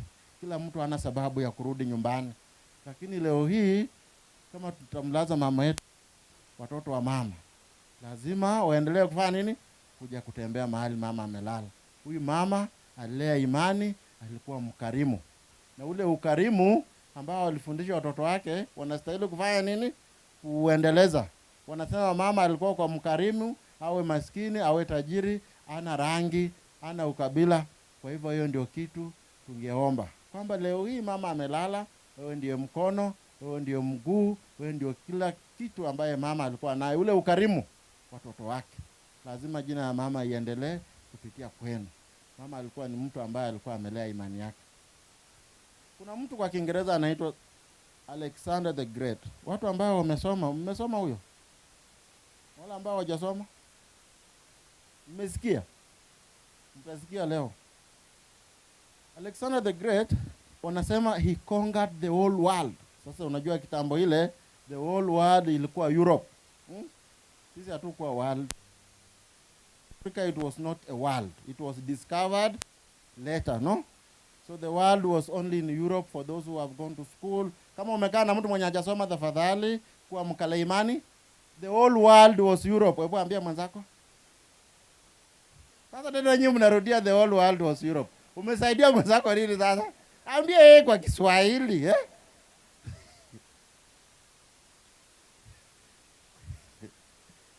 Kwa hivyo Alexander the Great alikuwa ni mtu ambaye alipigana vita. He conquered the whole of Europe. Alikuwa kila mahali akienda anashinda vita, akienda anashinda. Lakini on the way home akawa mgonjwa. He was rushing to go and see his mother. Alikuwa ana expect ataenda kuona mama yake. Ndio naambia hata mtu akue mkubwa namna gani, mama ni hata saa hizi kama wanasiasa wako hapa. Ukitaka kitu kama mama yako wako hai, enda kwao nyumbani. Alafu mama apige simu. Osoro uko wapi? Mama niko Nairobi. Jumamosi nataka kuona hapa. Unapoona Osoro hata amepanda ndege ameenda wapi? Wewe chukua namba yako upigie Osoro tuone kama atashika. Hawezi shika simu yako. Hata message ajibu, lakini kama ni mama, akifika mama anamwambia tafutie huyo mtoto kazi. Mama nimesikia. Mama. Kwa hivyo Alexander the Great alikuwa anajaribu kwamba atafika nyumbani, lakini he got sick, akakuwa mgonjwa na akaona atafika kwao. Kwa hivyo saa zile alikuwa kwa kitanda, akaita yule ambaye alikuwa ni commander wake, general commander, ambaye was his best friend, the closest kwake. Akamuita, akamwambia ndaka unifanyie vitu tatu.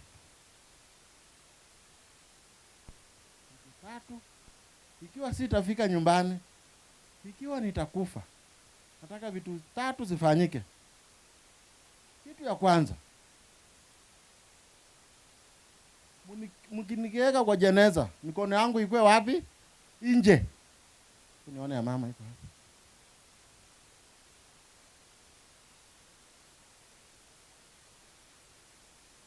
Songeshe kidogo nione.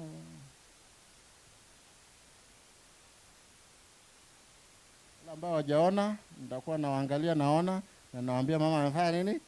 Amelala. Hakuna kuona tena.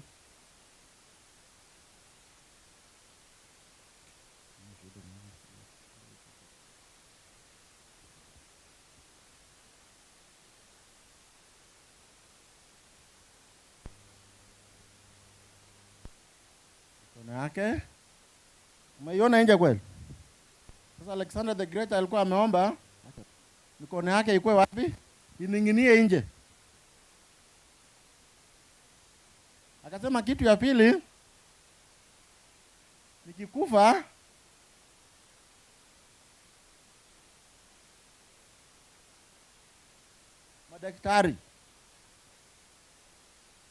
madaktari manas kama kina dokta fulani hapa nimeona jina yake. Amekuja kweli ama alitibu tu mama na akakaa Nairobi. Anaitwa Dr. Opondo, Dr. Ombati and Dr. Kiarie. Wako hapa kweli? Kama wanashughulikia wengine Nairobi tena. Akasema madaktari na manas wabebe jeneza langu. Na kitu ya tatu, akasema nikikufa nataka kuona watu wametunga laini. Vitu ambazo nilikuwa nazo, kama ni gold, kama ni diamond, watu wanatupa kwa barabara wakifanya nini? Kwa wakiwa katika ile maandamano kunipeleka kwa kaburi. Kama leo hii tungekuwa tunatupa pesa ya nani? Ya mama. Yuko.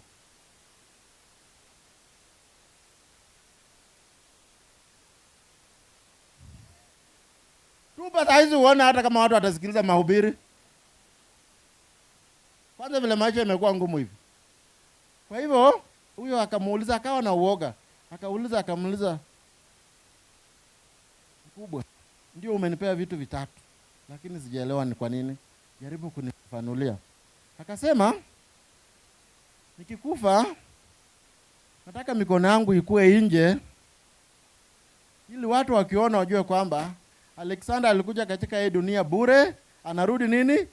Bure. Kitu ya pili, nataka madaktari wabebe jeneza yangu ili wajue kwamba katika hii dunia hata uwe na pesa namna gani, hata uwe na daktari mzuri namna gani, siku yako imefika. Lazima utakufa. Kitu ya tatu, akasema nataka pesa yangu itupwe tu kwa barabara kila kitu. Watu waokote. Ili watu wajue kwamba nilipokuja katika hii dunia si kuja na pesa, narudi bila pesa. Kwamba pesa haiwezi kukufanyia kitu, siku yako kama imefika. Mama yetu ukiangalia historia yake na ugonjwa wake, ametibiwa hospitali za Amerika, the best hospital in the world. Amekuja mpaka hospitali ya Kenya, the best hospital in Nairobi. Lakini Mungu amesema siku yako imefanya nini? Imefika. Ndio maana leo hii tunasherehekea maisha yake, tunasherehekea uzuri wake. Ndio nikasema kuna watu wamekuja tu hapa, kuna wale waliona msafara wakasema hapo lazima tuende. Kuna watu walilala hapa jana usiku wa kuuza chang'aa pia walikuwa hapa kwa sababu inakaa watu wengi walilala hapa sana. Chang'aa wanauzia hapo kwa barabara hapo nyuma ya tendo huko. Kuna wale walikuja tu vijana, nilisikia kwa radio wengine wakisema ati tukutane kwa matanga usiku. Yaani kuna watu wanangojea tu watu wakufa vae nini? Wavulana na wasichana.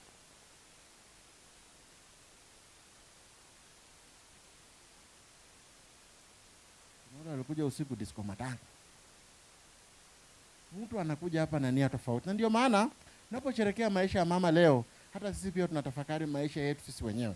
Tunapoishi katika dunia hii, tunaishi namna gani? Kwamba siku moja sisi wote pia tutaenda, na tutaenda bure. Ukiangalia mama amefanya kazi, amejinyima, ametoa kila kitu, ametoa vitu kwa kanisa, amejenga nyumba, lakini leo hii tunalia kwa sababu nyumba yake hata labda hakukaa ndani karibu mwezi mmoja. Mwenyezi Mungu akasema wakati wako umefika, njoo kwangu. Ndio maana leo hii tunaposikia katika Injili, tunasikia Martha na Maria wakinungunika. Wanaambia Yesu, kama ungelikuwa hapa, ndugu yetu angefanya nini? Angalikufa. Na hiyo ndio maombi pia ya watoto wa mama Salome. Lazima wanasema kama kweli Mungu kwa nini hukupea mama yetu hata miaka 5? Mungu kwa nini hukupea mama yetu hata miaka 6? Mungu kwa nini ungeruhusu mama atulie sasa akule ile bidii ama jasho yake ambayo ametafuta? Lakini kuna kitu moja ambayo, maombi moja ambayo huwa sipendi watu wakiomba, ati kwa nini kwetu? Ulikuwa unataka ifanyike kwa nani? God why me? Why my mother? Whose mother? My mother? No, there's a kind of prayer that we pray sometimes. God is God's plan. Instead of saying, why me? You ask, why me? Why is it that I'm still alive? And how am I preparing myself to exit this world? Because whether we like it or not, we are going to exit this world. Sisi wote ni wasafiri. Ndio maana leo hii familia inaweza kuwa na uchungu.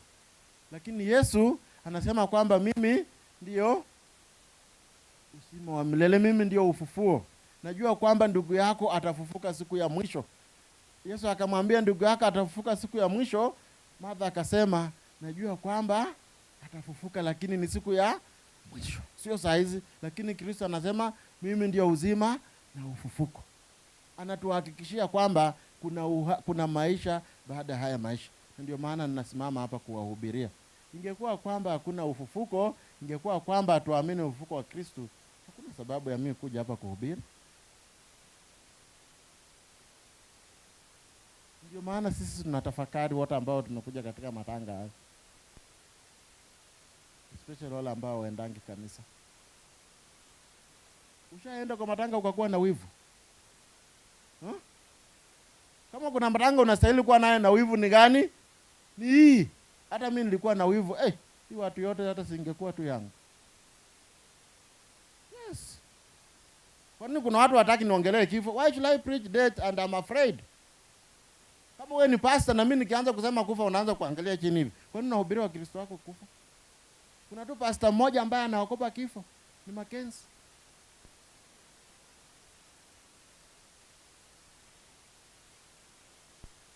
Mackenzie peke yake ndiye anaogopa nini? Kifo. Sisi wengine lazima tukue tayari. Kwa sababu yeye anatayarisha wengine, anawaambia enda mtakutana na Yesu. Enda mtakutana na Yesu. Na mimi bado nakula biriani, nakula pilau kidogo hivi, nakuja baadaye. Niletee pesa mimi nikule nyinyi mkifanya nini? Lakini si kwa ubaya wa Kristo. Ni uchungu sana kwamba watu wetu wanakufa, wanaenda Mombasa wanakufa. Lakini kama kuna kitu moja lazima niseme na nimesema mara nyingi, kutangatanga kwa makanisa. Kutangatanga. Mtu leo wako full gospel, alianza Catholic, full gospel, sijui kitchen of Jesus, sijui table of Jesus, sijui meza ya Yesu, sijui sahani ya Yesu. Kila kitu yenye inakuja anaenda huko.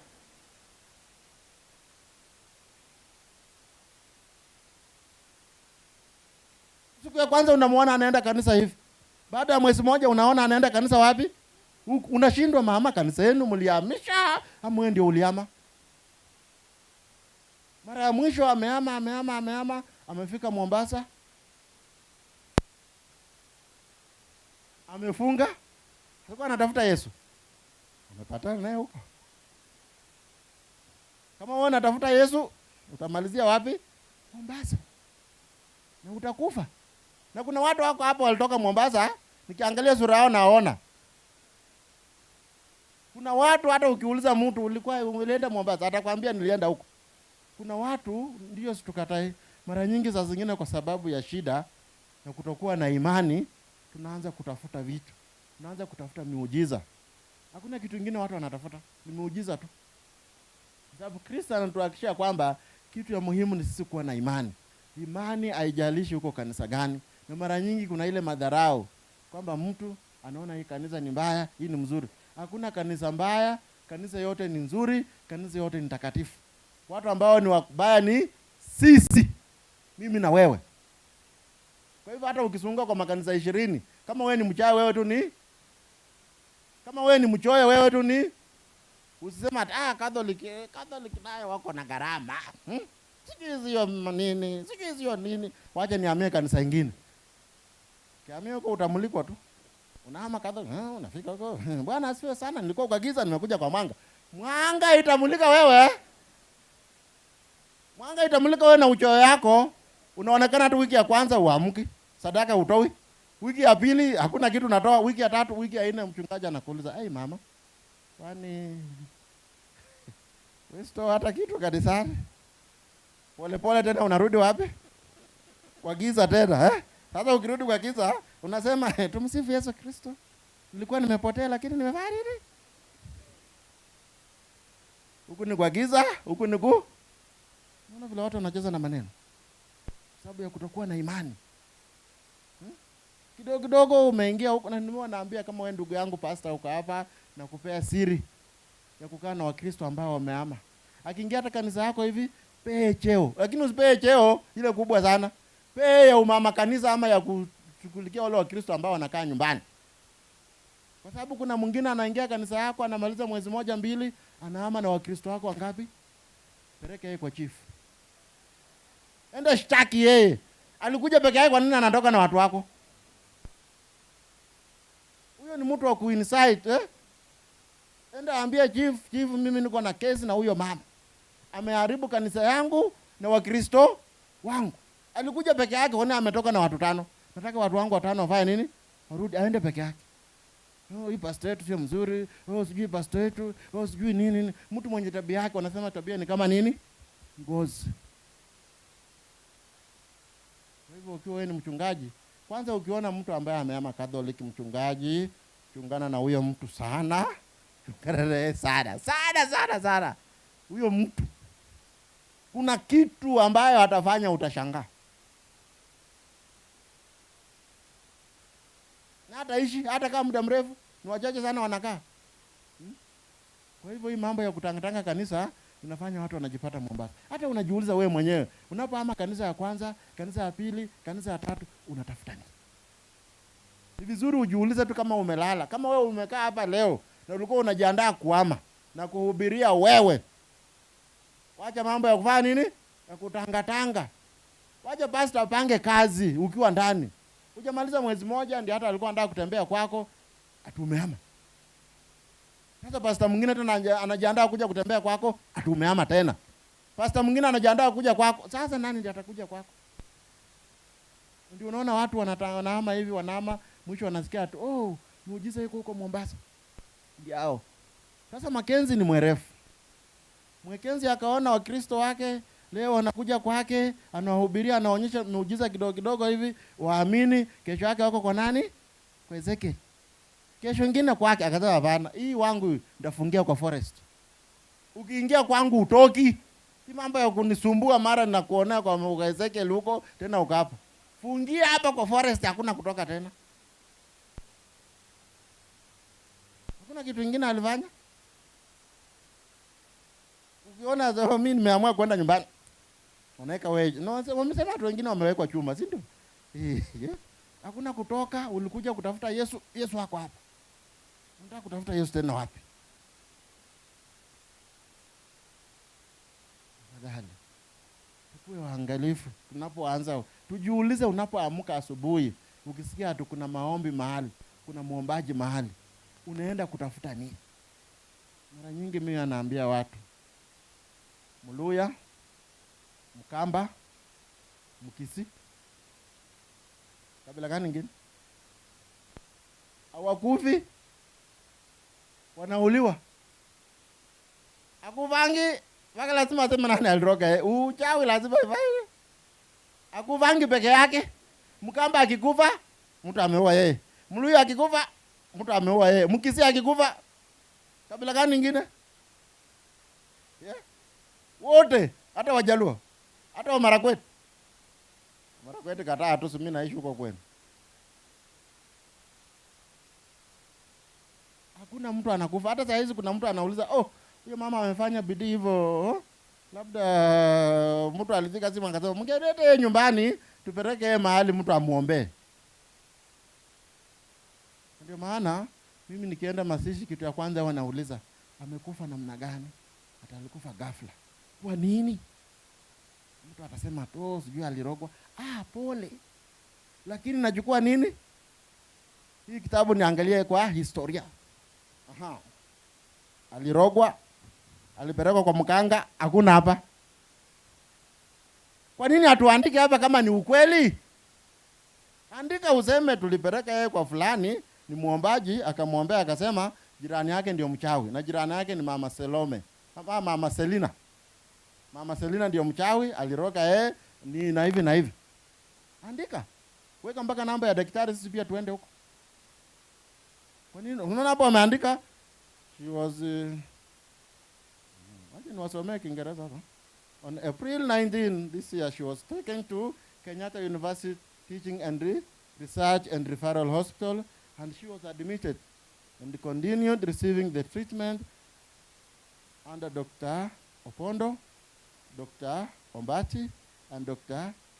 Kiarie. Ukienda Kenyatta utawapata. Kwa nini sisi hatuandiki waganga kwa hii? Kwa nini? Kwa sababu tunajua kwamba ni uongo. Mara nyingi tunaekelea tu uchawi. Mimi nimeenda masishi mahali, msichana tu mwenye mwanafunzi, mama yake badala ya kupeleka yeye hospitali, amekimbiza yeye kwa mganga huko Mombasa huko. Ametunga laini, saa yake haijafika, mtoto analemewa, anapeleka hospitali, wanaambia yako na pneumonia. Anakufa. Yeye alikuwa ameenda kuombewa. Daktari akiona ugonjwa wake ametibu hakuna kitu, huwa anakuambia mama, nenda ufanye nini? Nenda tu uombe Mwenyezi Mungu akuponye. Kama angepelekwa mara ya kwanza angekufa. Kwa hivyo leo hii tunapokuja kusherehekea maisha ya mama, sisi ambao tuko hai, sisi ambao tunatangatanga kwa kanisa, mama tumeambiwa alizaliwa Mkatoliki, aliishi Mkatoliki na amekufa Mkatoliki. Watoto wa mama, kuna ule ambaye aende kanisa wako, tafadhali endeni kanisa. Angalia mazishi ya mama, uone vile watu wamejaa. Angalia hivi, kwa sababu mama alilea imani yake. Mbona wa mama wakikatika hapo? Kuna watu hata ukikaa hapo unatamani. Mimi nikasema ninatamani watu pia wakuje kama yangu hivi. Na najua kuna kitu watu watamani kwa matanga ni nini? Ama kuna mtu anatamani nasi ni mzuri? Mzuri? Hakuna haja kujifanya hapa nini, unaangalia unasema na hiyo jeneza ni bei kali. Kwa nini unasema ni bei kali? Lakini angalia mama amefanya bidii, amefanya kazi yake, ameishi maisha yake, ametafuta pesa. Hii jeneza ni ya pesa ngapi? Sio 40, hii inaweza kuwa karibu 1200 hivi. Kwa nini haukutunge mnunue milioni 1? Hakuna. Na nguo yenye amevaa pesa ngapi? Na pesa ngapi mlisanya? Pesa yenye mlichango Harambee ni ngapi? Yule ambaye amechango Amerika na Kenya. Nani ambao walikuwa wanashughulikia? Wale ambao wamefungua, karibu kila mtu amefungua M-Pesa juu ya mama. Kuna wengine hata hawajasubmit pesa. Kweli ama sio kweli? Kuna wengine pesa yao wamekatalia. Kuna mtu tu anajua mama fulani amekufa, nimetengeneza group hapa, natuma pesa, wakati wa kufanya budget haonekani. Hata committee saa zingine wanapanga hii, ikifika kanisa wanasema hiyo pesa ya kanisa ni nyingi sana. Lakini kama bila kanisa nani atakuja hapa? Kuna watu tu kwa committee siasa yao ni kupiga tu kanisa vita. Hiyo pesa nyingi kwa kanisa, lakini ikifika nyama na ng'ombe 1200, sawa. Kanisa 10,000, hapana.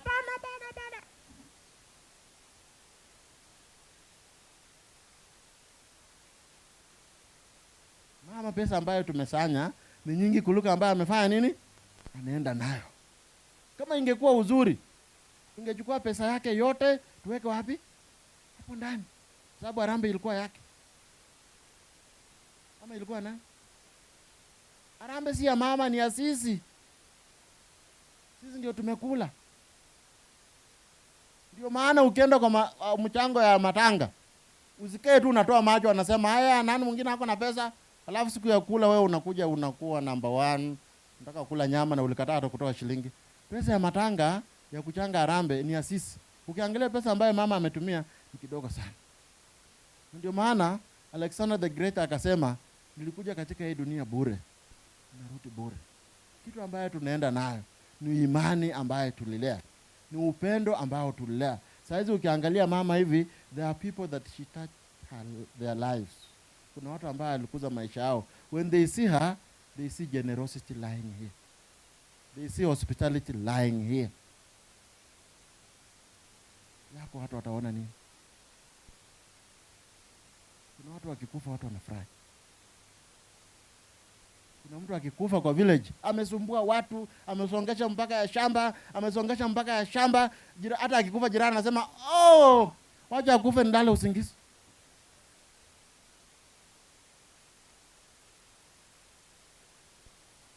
hivi kwa sababu mimi nikiwa mtoto mdogo, kuna mzee tulikuwa tukipita kwa shamba yake. Barabara inapita vile ipita kwa hii boma, upita hivi ndio uende shule. Lakini ile mbio anakufukuza. Anakufukuza mbio, sasa inabidi tukifika kwake tunaanza kukimbia tu. Ili akitufukuza tuendelee kufanya nini? Kuenda shule. Siku moja tukasikia amekufa. Wow, tukafurahi. Amekufa. Sasa wakisema angalia mwili, sisi pia tunaangalia sasa. Amekufa. Kumbe hakuna mtu ambaye atakuwa anatufukuza tukifanya nini? Tukienda shule. Kile mtoto. Na mtoto anasherehekea kulingana bila alikujua. Sasa sisi tunasherehekea kwa sababu amefanya nini? Amekufa. Kwa sababu tulikuwa tunapita kwake anatufukuza. Siku moja tukasema akamwambia, "Oh, Mzee Jackson amekufa." Kukufa ni hata kuja hata tufukuza sisi pia tunatunga laini. Kwa hivyo unapoishi maisha yako, ukikufa watu watahisi namna gani? Watu wakikuona kama umelala kwa jeneza, wanaona nini? Wanaona nani amelala? Wanaona huruma, wanaona ukarimu, wanaona upendo, ama wanaona uchoyo? Wanaona ulevi?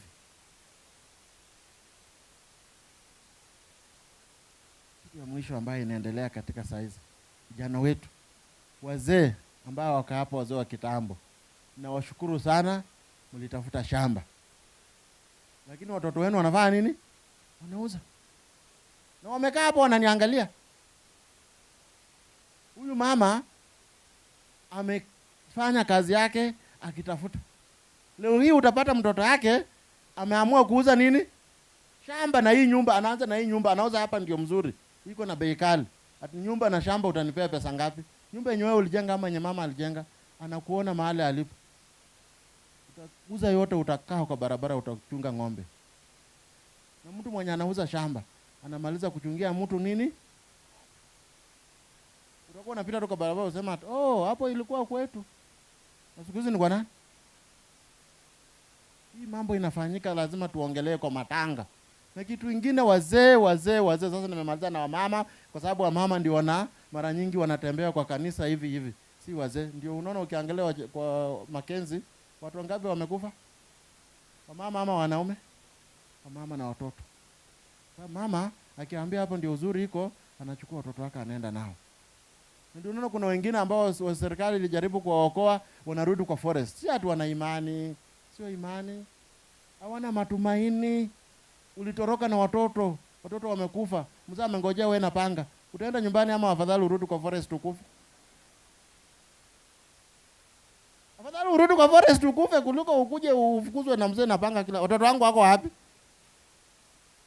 Unasema watu wako na hakuna imani hapo. Afadhali. Na ndio maana nasema watoto wa marehemu, nasikia katika masomo kwamba Yesu anatuhakikishia kwamba kuna maisha baada ya maisha haya.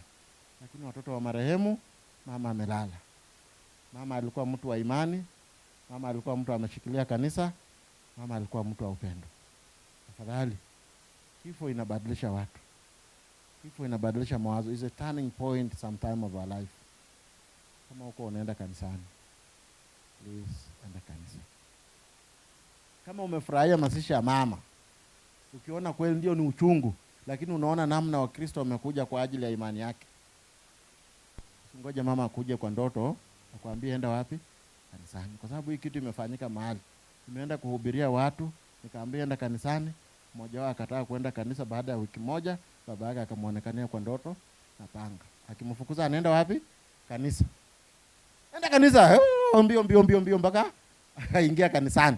Sasa yeye ni Mkristo Mkatoliki CMA. Kwa sababu ya kufukuzwa na nini? Amen. Sasa usingojee mama akufukuza na panga ndio uende kanisa, wewe mwenyewe enda tu kuanza kanisani tafadhali. Wapumbavu, mama mwenye amelala amekufa. Lakini kwa wenye imani, mama amelala katika Kristo. Malizia, niliona kuna mama alikuwa Amerika, si ndio? Nani ameenda Amerika hapa kwa watoto wa mama? Wenye wajaenda? Inua mkono. Wenye wanatamani kuenda? Inua mkono mwenye ameenda akuone, akutumia invitation, inua mkono mzuri. Mwenye anatamani kwenda, wandugu waangalie, tafadhali make sure wamekuja mwaka huu ama mwaka ujao. Kwa hivyo watakapokuwa wanajiandaa kwenda Amerika, kwa sababu wataenda kwa imani, na mkienda niambie father ulituombea tukafanya nini, unaweza enda unyimwe visa. Kwa hivyo unaomba kwanza. Mtu anapojiandaa kusafiri, hata ningeuliza huyu ndugu lakini simuulize kwa sababu analia mama. Unapojiandaa kusafiri kwa mara ya kwanza,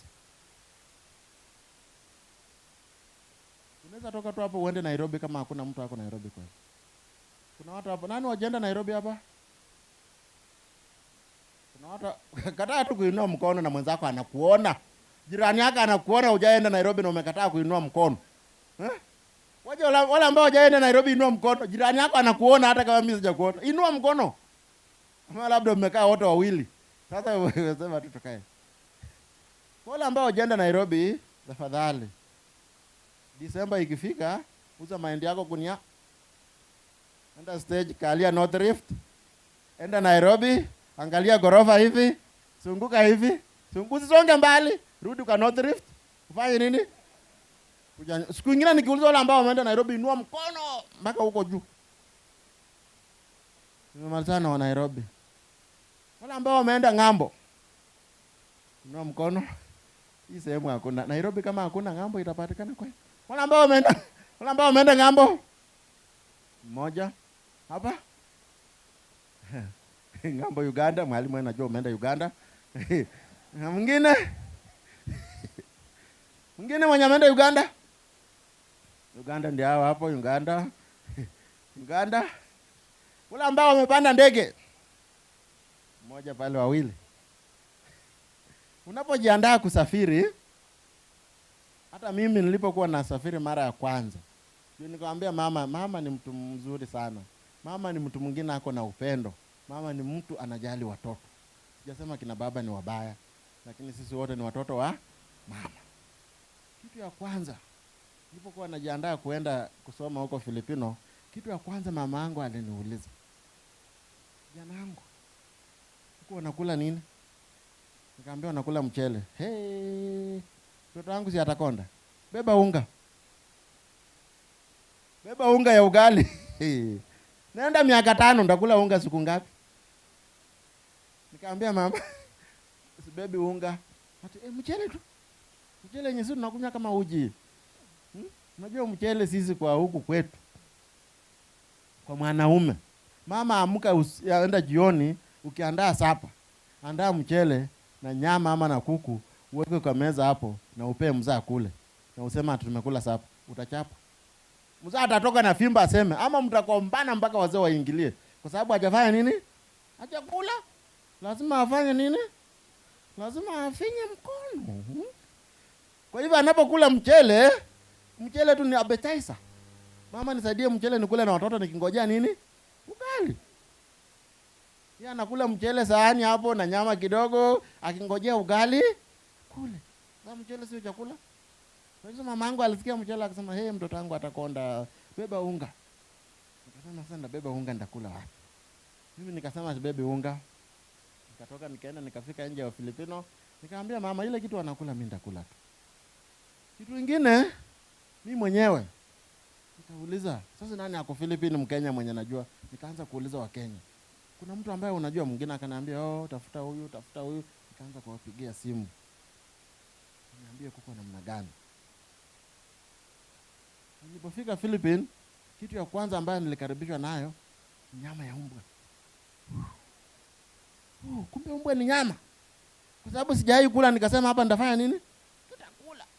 Kenya nikikula watanishika. Kumbe nyama ni kama mbuzi tu, mbwa hii. Kula kila siku basi. Ikipatikana kwa meza, mtu asikudanganya ati mbwa ni mbaya. Hata ukisikia toa samusa ya mbwa, kula. Niliposema mbwa, siku moja nikaenda mahali kusoma misa, yule mtu ambaye ni kama mayor, siku ile tulikuwa na mayor wa ile area, akasikia baada ya misa akanitafuta akaniambia, "Father, unasema umekula mbwa?" Nikasema ndio. "Ushaionja paka?" Niambia sijaionja, lakini nikipata ndafanya nini? Jioni nikaletewa paka fry. Lakini kwa sababu akili yetu ya Kenya wanasema tukikula paka unafanya nini? Unakufa. Kwa hivyo nikajua nimekula, lakini usiku sio si kulala, nilikalia kiti. Nikakalia kiti nikufe kama nimekaa, basi wacha tu hii nyama ikuwe digested kwa tumbo kabla ikufe tu kama nimekaa hivi. Lakini nikasinzia kidogo tu. Kuamka nikaona bado niko kwa kitu, kumbe sijakufa. Nikaendelea kukula nini? Paka. Sasa kidogo tukaenda mahali, nikaenda kufanya huduma kwa milima huko. Wakaniletea asubuhi konokono. Niko naongea hivi ile wale ambao hawajakula, appetite ipotee. Ili chakula isikue kidogo. Wakaniletea konokono. Kwanza ni konokono ile ndogo inaitwa kiss the snail. Kiss the snail. Unaifuruta. Nilipokuja baada ya miaka 5 nimenona. Mama ananiuliza, unakula nini huko? Mchele. Mchele imefanya nini? Meninonesha. Kwa hivyo uoga unapojiandaa kuenda safari, kitu ya kwanza watu watajiuliza, atakula nini huko? Sijui wako namna gani? Na ndio maana unaona uwezi enda Amerika, uwezi enda Nairobi, uwezi enda US, kwa sababu hauna mtu huko. Hakuna vile unaweza enda kwa embassy ya Amerika saizi, uende tu hivi unasema tunataka visa. Kitu ya kwanza anakuuliza unafanya nini? Unaenda wapi? Address kwa nani? Hiyo ndio kitu ya kwanza utaulizwa. Kama unafukuzwa. Kila mmoja wetu anapojiandaa kwenda mahali, lazima ajue anaenda kwa nani. Na ndio maana Yesu katika Injili ya Yohana 14 kuanzia hapo kuendelea, usiseme wapi ndio uanze kuandika kwa karatasi, alafu utakataa kusoma. Tafadhali alisema kuanzia 14 kuendelea mpaka mahali itaishia. Inasema Yesu aliambia, msifadhaike mioyoni mwenu. Naenda kwa Baba yangu na kuna nyumba mingi. Naenda kuwaandalia mahali. Alafu nitakuja kufanya nini? Kuwachukua. Mama leo amefanya nini? Chukuliwa. Next labda ni useme sisi, sema mimi. Next ni mimi. Sitaki kusema wewe kwa sababu naweza kuonyesha kidole hivi, alafu ufike kwa barabara yumba hivi na uanguke chini ukufe. Wasema huyo father mwenye anahubiri kifo, nilihubiri mahali nikasema kila mtu atakufa. Baada ya wiki moja jirani yetu akakufa, akasema huyo father huyo anahubiri huyo alisema mtu atakufa, ona amekufa. Wakaniita wazee, wakaniita, father usihubiri hivyo tena. Nitahubiri kifo kwa sababu ni safari ya sisi wote. Kwa hivyo mama amefanya nini? Ameenda. Na Yesu anatuhakikisha kwamba nitakuja kuwachukua. Kwa hivyo amechukua mama na sisi pia tutaenda. Na kitu ni mzuri ambayo tunashukuru Mungu kwa sababu tunajua kwamba Yesu ametangulia huko.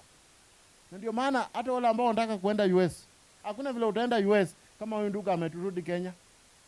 Lazima ujue kwamba kuna mtu huko. Sisi kama Wakristo tuna imani kwamba Yesu ameenda kutuandalia mahali, ameenda wa kwanza na sisi tunamfuata. Kitu muhimu, tuishi maisha yetu, tuishi maisha ya imani, tuishi maisha ya upendo. Ili akija kutuchukua tuwe tayari.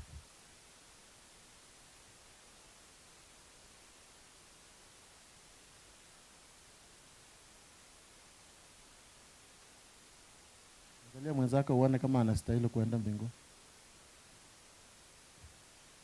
Angalie. Angalie uone kama anastahili ama ni mtu tu sumbua area hii. Kitu ya mwisho. Tafadhali umeangalia sasa, acha niambie kwa nini niliwaambia muangalie kitu ya mwisho. Nimeambiwa mahali nyingine matanga watu. Kifo na kuzaliwa ni kitu. Mtu unapozaliwa unajua mahali unaenda kwenda. Sasa zile huko kwa tumbo ya mama yako, unajua tu utakuja kwa hii dunia. Haujui. Kifo na kuzaliwa inafanana. Kwa hivyo unapojiandaa kufa, unapojiandaa ndio unaona mara nyingi kwa matanga mtu akiwa mgonjwa anaelekea kufa, unaona anaanza kuongea peke yake, si kweli? Ama macho inaanza kufanya nini? Kupotea, hata kuoni. Anasikia tu, nimeona mtu amepita hapa na nguo nyeupe. Nimeona mtu amepita hapa na nguo nyeusi. Inalingana uliishi maisha gani. Nimeona mtu amepita hapa sijui na nguo ya red, hivyo. Kwa hivyo kifo unapojiandaa kufa. Sasa zile mama anajiandaa kujifungua hivi. So kuna kwa mama wanangoja mtoto. Sasa leo mama wanangojea mtoto, wataongoja waone, oh ni mvulana kama ni msichana. Kifo ni kama hivyo. Unapojiandaa kufa, kuna watu pia wamefanya nini? Wamengojea kukupokea.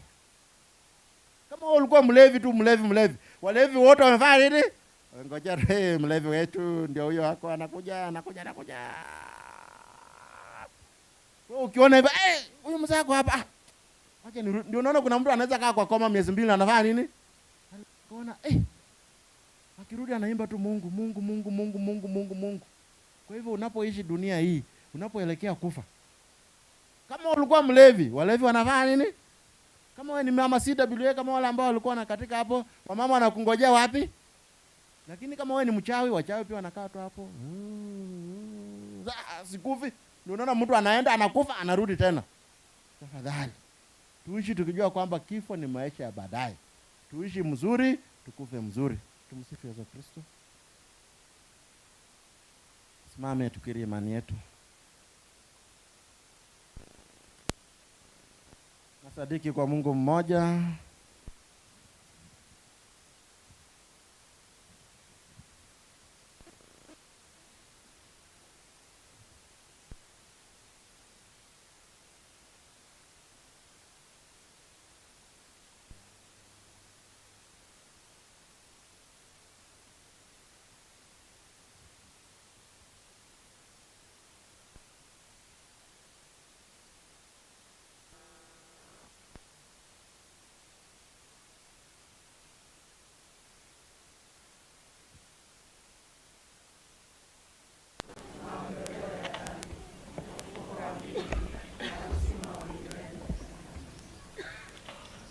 ndugu zangu, tumwombee huyu mama yetu kwa Bwana wetu Yesu Kristo aliyesema, mimi ndimi ufufuo na uzima.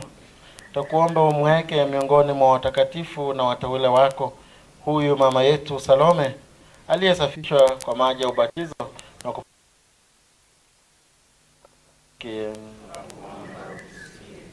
kwa kuomba umpokee mbinguni huyu mama yetu aliyekula karamu ya mwili na damu yako. Tutakuomba utusikie. Tusali kwa ajili ya wale wote wanaoteswa ili wasifikiri hata mara moja kwamba wameachwa na Mungu. Tutakuomba utusikie.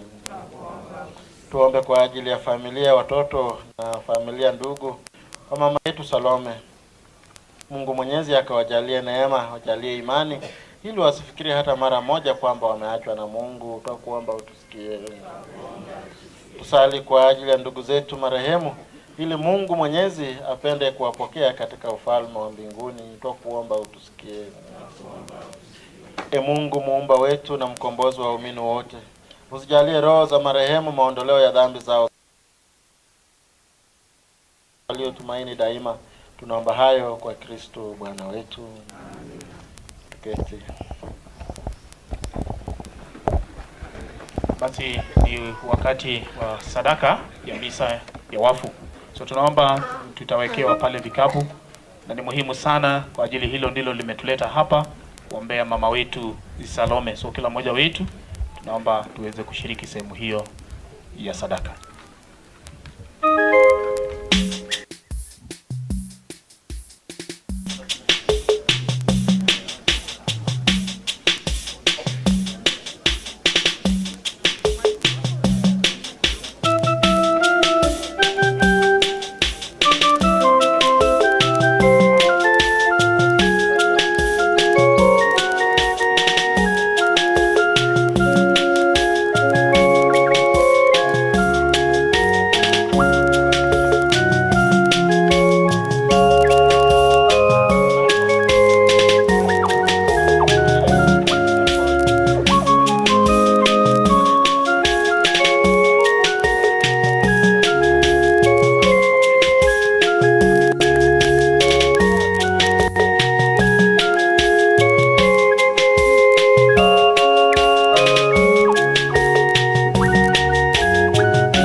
kutolea leo, uipokee sadaka ya unyonge wangu mimi, ndiyo pato langu Mungu wangu.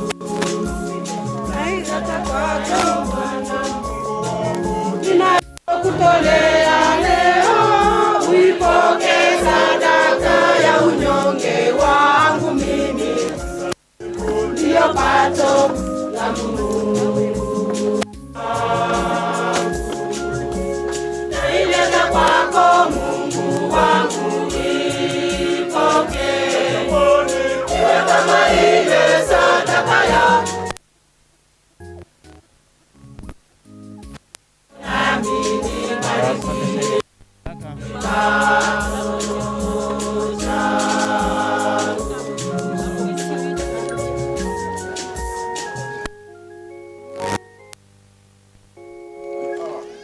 Basi tusimame wote kwa ajili ya matoleo yetu ya shukrani ya mama wetu, na tunaomba na familia kwa ajili ya kuleta mateka haya. Sisi zote tunaomba mateka yako kwa ajili ya baraka ya kuombea pia mama yako, kuomba katika baraka uweze kuandamana pamoja na familia. Tunaomba tusimame wote wimbo huo wa mateka. Kumbuka mama alienda kanisani, alisimama, mama aliketi. So nafasi yake imefika pia. Tunaweza kuomba tusimame wote tafadhali.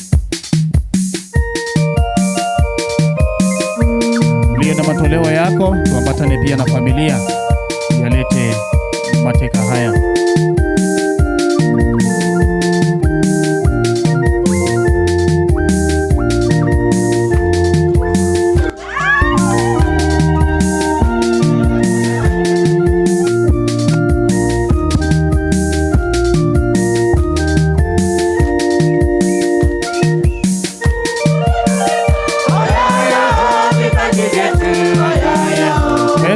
Na makofi pia, makofi ni muhimu sana. Kwamba tumepewa wakati hizi na tumeambiwa tujiandae.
Tuwasalie ndugu na dada, ili sadaka yetu ikubaliwe na Mungu Baba Mwenyezi.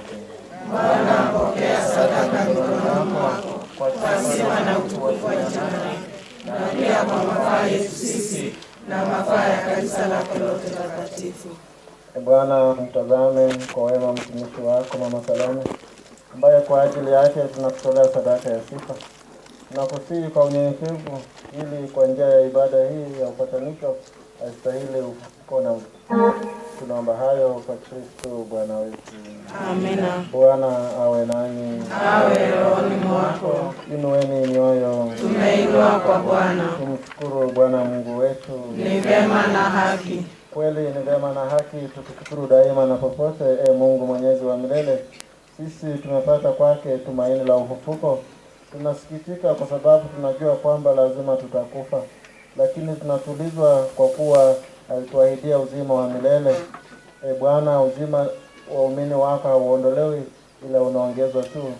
Nayo makao ya hapa duniani yakisha bomolewa, tunapata makao ya milele mbinguni. Kwa hiyo sisi pamoja na malaika wako twaimba wimbo wa utukufu tukisema bila mwisho.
Baba mwema, kwa kuwa huu mkuu na kazi zako zote fanya kwa hekima na upendo. Ulimuumba mtu kwa mfano wako na ukamkabidhi kuutunza ulimwengu wote, ili anapokutumikia wewe uliye pekee yake muumba avitawale viumbe vyote.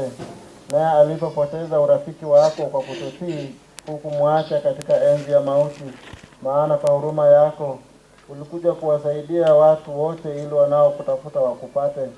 Zaidi ya hayo, mara nyingi ulifanya maagano na watu, na kwa vinywa vya manabii ukawafundisha kutumaini wokovu.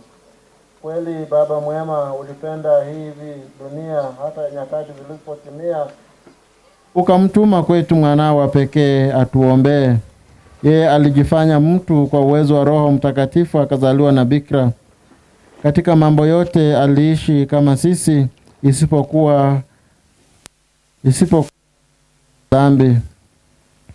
Aliwatangazia njema ya wokovu, na wafungwa uhuru, wenye huzuni furaha,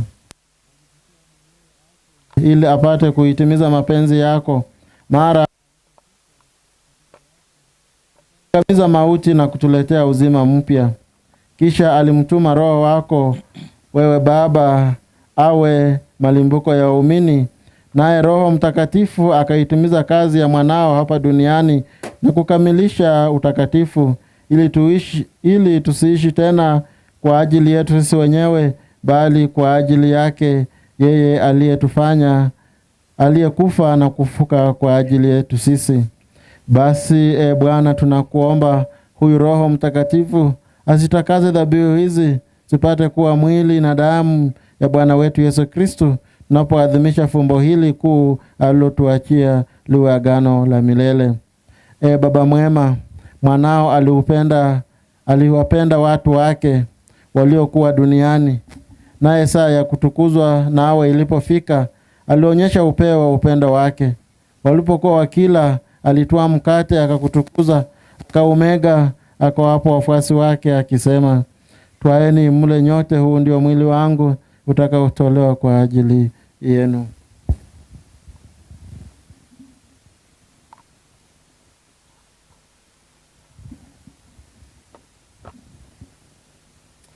Hivyo akatoa kikombe, akakushukuru, akawapa wafuasi wake akisema, twaeni mnywe nyote, hiki ni kikombe cha damu yangu, damu ya agano jipya la milele, itakayomwagwa kwa ajili yenu na kwa ajili ya wengi kwa maondoleo ya dhambi.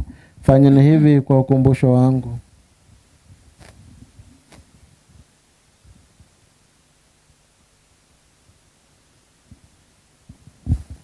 Fumbo la imani.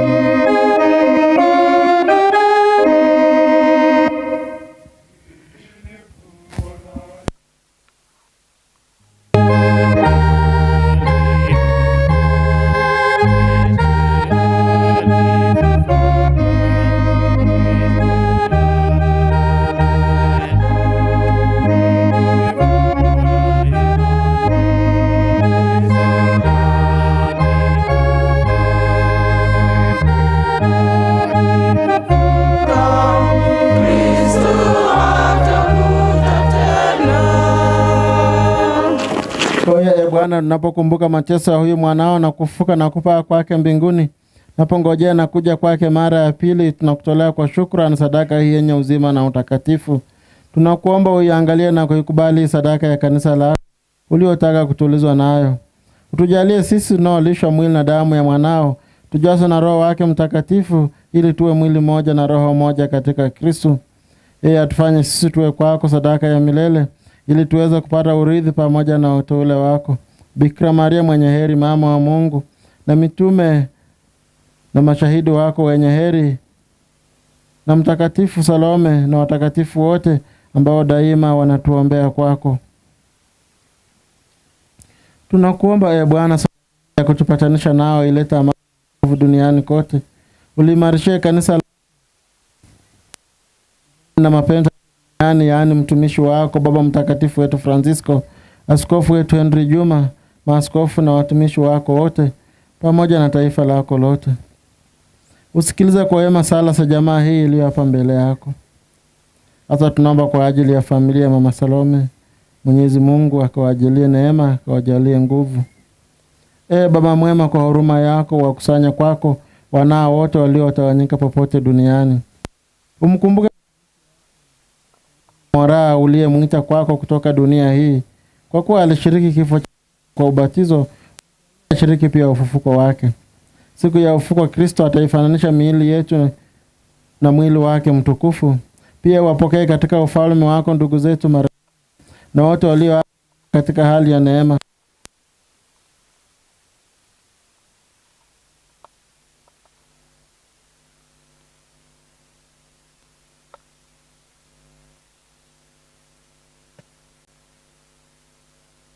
Bwana wetu aliye asili ya mema yote, kwa njia yake pamoja naye na ndani yake, ewe Mungu Baba Mwenyezi, katika umoja wa Roho Mtakatifu, unapata heshima na utukufu wote daima na milele. Amina. Sasa kwa imani tusali ile sala aliyotufundisha Bwana wetu. Baba yetu uliye mbinguni, jina lako litukuzwe, ufalme wako ufike, utakalo lifanyike duniani kama mbinguni. Utupe leo mkate wetu wa kila siku, utusamehe makosa yetu kama tunavyowasamehe na sisi waliotukosea, usitutie katika kishawishi, lakini utuokoe. Bwana, tunakuomba utuokoe katika maovu yote, utujalie kwa wema amani maishani mwetu. Tuepushe daima na dhambi, kwa huruma yako tusifadhaishwe na jambo lolote. Tungojee kwa matumaini kurudi kwake mkombozi wetu Yesu Kristo. Kwa kuwa ufalme wako na nguvu na utukufu hata milele. Bwana Yesu Kristo, uliambia mtume wako, na waacheni amani na wapeni amani yangu. Usitazame dhambi zetu, lati imani ya kanisa lako. Ulijalia amani na umoja kama alivyo mapenzi yako, unaishi na kutawala daima na milele. Amina. Amani ya Bwana wetu Yesu Kristo iwe nanyi. Iwe rohoni mwako. Mwana kondoo wa Mungu, aondoaye dhambi za ulimwengu, utuhurumie. Mwana kondoo wa Mungu, aondoaye dhambi za ulimwengu, utuhurumie. Mwana kondoo wa Mungu, aondoaye dhambi za ulimwengu, utujalie amani.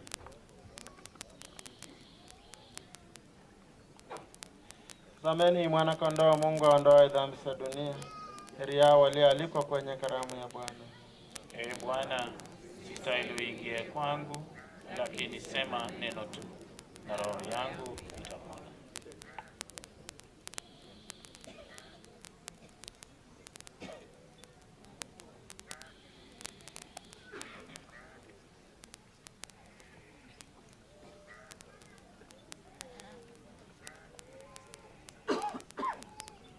Basi naomba wale ambao tumesimama pia tutaketi, na tunaalika wale ambao tu kanisa liliweza kuwapea idhini ya kuweza kupokea na pia wamejitayarisha.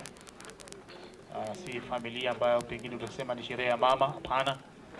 Tunaomba wale kanisa liliidhinisha.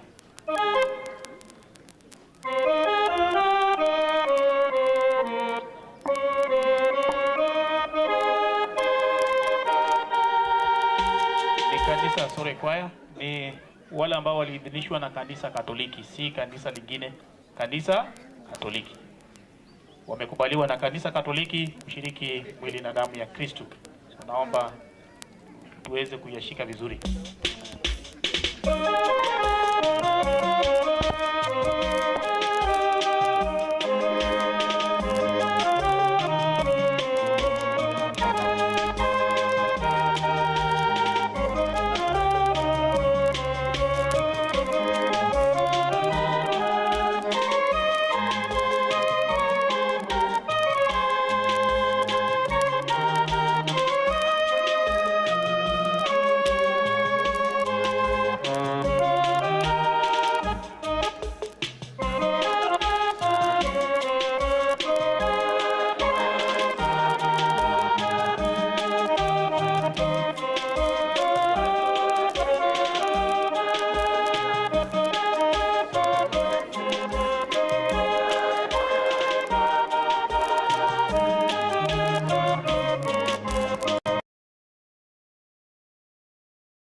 Tunashukuru Mungu kwa sababu ya Kristo ambao tumeweza kumpokea, Kristo wa Ekaristi, ambao kwaya tuungane kwa ajili ya sala baada ya komuni.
Atukuzwe Mungu Baba, Mwana na Roho Mtakatifu. Atukuzwe Mungu Baba, Mwana na Roho Mtakatifu. Atukuzwe Mungu Baba, Mungu Mwana, Mungu Roho Mtakatifu. Taifa la Mungu, tumsifu Yesu Kristo. Ni wakati ambao tumefika kilele cha misa yetu, na ni wakati mwema. Tunao kila sababu ya kumshukuru Mungu kwa wema huu ambao ameweza kudhihirisha kwetu tangu mama yetu alipotuondokea. Naomba kwamba kila mmoja wetu tutasimama kwa wimbo wa shukrani. Naomba kwamba familia wao kielelezo, kwa sababu walipenda mama, waliishi na mama, mama aliwashauri na akawatendea mama kuu. Kwa hivyo ni wakati mwema tunafaa tushukuru Mungu kwa kuleta matoleo yetu mbele ya hekalu lake Mwenyezi Mungu, kudhihirisha matendo ya mama aliyofanya akiwa hai katika ulimwengu huu. Pia na jamii nzima ya taifa la Mungu tujumuike kucheza tukifurahi. Pia katika sehemu hiyo ni wakati tunafaa tuweke neti kwa nyumba ya mama yetu hiyo, tukifurahi kwa pamoja kama familia moja. Tusimame sote. Na wasi tutoe kofia. Unajua tumekuwa na ile tendency ya kuvaa kofia wakati misa inaendelea. Tafadhali. Na tuwaje kelele, tusiongee. Ni wakati tunafaa tushukuru Mungu.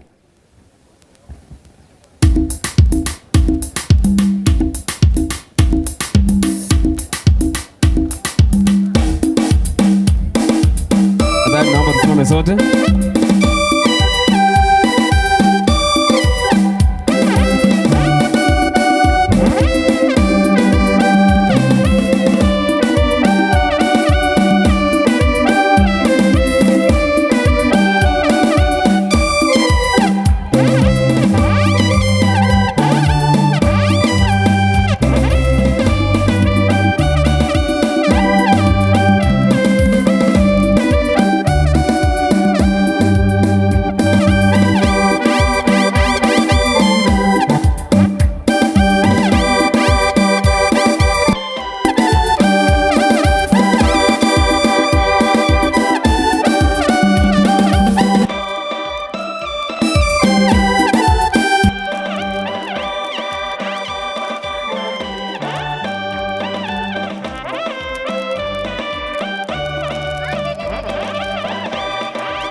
wakati tuweke neti, basi tuweke neti zetu.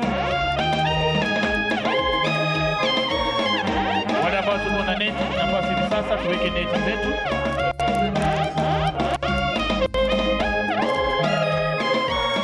Tuweke neti basi.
Basi tunaomba tusimame wote kwa ajili ya sala ya mwisho, alafu tutawaambia la kufuata.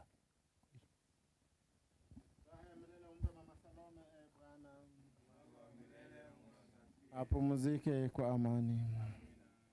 Tuombe.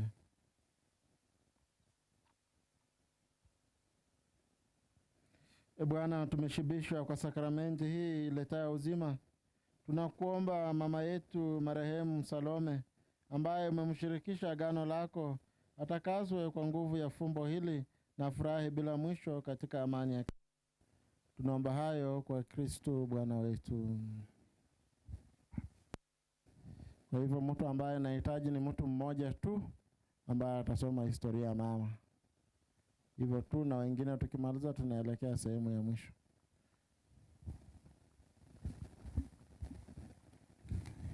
Eulogy. Yule ambaye anatusomea eulogy.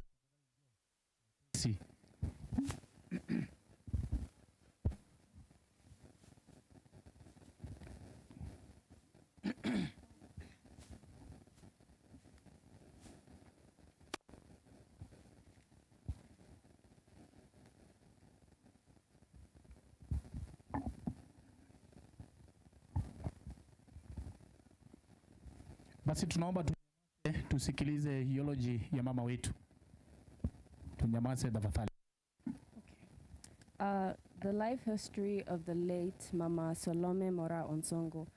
But Mama Moraa Onsongo was born on July 7th, 1947 in Nyabururu Parish in Immaculate Conception. She was the third born of the late Linus Monari and the late Makarina Motugu, stepdaughter to the late Naomi Kerubo and Alice Monari of Nyabururu Village, Kitutu, Chache. She was a sister to the late Josephine Omoke, Yuvilasini, Martha Keuku, Davis Oyoga, Maria Bosire, and the late Agnes Asura. Julius Nyerere, Pastor Walter Nyabuto, Joyce Bosire, Patrick Oriku, Rate Grace, Irene Kefa Okioga, Omea Morina, and siblings. Baptism. She was baptized on the 21st of August 1947 in Nyabururu Parish. The first Holy Communion she received was confirmed on the 4th of April 1956 in Nyabururu Parish of Immaculate Conception. Education. The late started her primary education at St. Mary's Nyabururu's Girls Intermediate School from class 1 to 4, then proceeded to Nyarengo Intermediate Girls from class 5 to 8. Career. She worked as a secretary for the late Honorable J.H. Ageni at Ministry of Land Settlement until 1976. She was later relocated to Trans-Nokia County, Cherangani, Mintombili scheme, and embarked on farming until the year 2008, where she moved to the U.S. and continued her farming practices. Marriage. The late Salome was married to Thomas Onsongo Obaga in the year 1967. She was the co-wife to Helen and Josephine. They were blessed with 8 children: the late Aris, Mustafa, Zipporah, Lillian, Elijah, Dolphin, Amos, and Duke. She was the stepmother to Laban, Violet, Daniel, Barongo, Mokua, Hilda, Joshua, Nyabeta, Sheila, Oguti, Vane, Tabitha, and Diana. Mother-in-law to Obino, Anna, Kirwa, Ogeto, Jane, Pusutu, Lydia, and Gladys. Correra to the late Mr. and Mrs. Maungo, the late Mr. and Mrs. Mirata, late Mr. and Mrs. Kuto, late Mr. and Mrs. Nyambane, and late Mr. and Mrs. Obagi, late Mr. and Mrs. Kuviza, late Mr. and Mrs. Muracha, and late Mr. and Mrs. Nyamuta. She was the daughter-in-law to the late Daudi Obaga and the late Mama Nyanuke Nyasukuta, the late Kerubo, Helen, and Pacifica of Baragu Macheo Village, Mangaski. Sister-in-law to Clementina, late Clemencia Matunda, Maria, Joel, and Rosalinda. Esther and Tom, Macheo Village, and Mangaskin. I already said that. Oh. Anari and Mary, Chichi and Mary, Machela and Mongabi, Jane and Dege. Others are the late Ombagi, the late Mboga, the late Mocha, Richard, the Motanya, among others. Teresia Omoke, Anna Keutu, Macha, Bosire, and the late Asuru, among others. She was the aunt to Clemencia, Matunda, Jomos, Michekas, Anaris, Ochichis, Mongabis, Ndeges, Omokes, Simis, Keukus, Ayongas, Bosire, Asuras, Nyereres, Nyabutos, Bosires, Okiendas, Omayes, Manaris, Orukus, Kerubos, Helenas, Pacificas, Botanias, among others. She was the grandmother to Nyatero, Maungo, Maria, Kemuma, Sharon, Omoke, Glenn, Tasha, Linda, Tabitha, Koki, Kerubo, Wendy, Kemuto, Tony, Don, Moraa, Elma, Adika, Maria, Maya, Christine, and many others. She was the great-grandmother to Graham, Moraa, Zawadi, Cortez, and many others. Christianity. She was born of Catholic faith to the late Mzee Linus Monari, who was the Catholicist at Nyabururu Parish. She was an active member of the Catholic Women Association both at St. Peter's, Mintombili. She was an active member of St. Alphonsus, Brooklyn Center, Minnesota. She was a member of Novena Convention and dedicated church choir member. Social life. She was a hardworking, kind, generous, and friendly to all people, regardless of age and ethnicity. Health. Mama was of good health throughout her life until the year 2016, where she fell ill and she was taken to North Point Hospital for treatment. In the year 2018, she fell ill again and was taken to Hennepin County Hospital Emergency Wing, where she referred to her Fairview University of Minnesota Hospital, where she received treatment but never got well. When she started deteriorating, Dr. Erickson of University Hospital of Minnesota advised the family to manage her illness under partial care. The family then organized to return her to Kenya, while she was introduced to Dr. Andrew Odiambo. While in Kenya, she was introduced to Dr. Andrew Odiambo, a medical oncologist at the Nairobi Hospital Prime Care Clinic, who attended to her clinical appointments. On the 18th this year, Dr. Odiambo recommended Mom to be admitted further to her medical attention at the hospital facility since her health was deteriorating. On the 19th of April this year, she was taken to Kenyatta University Research and Referral Hospital and was admitted and continued receiving treatment under Dr. Opondo, Dr. Ombati, and Dr. Kiaria. On the 14th May 2023, our mom succumbed to her illness, bravely born. That's it.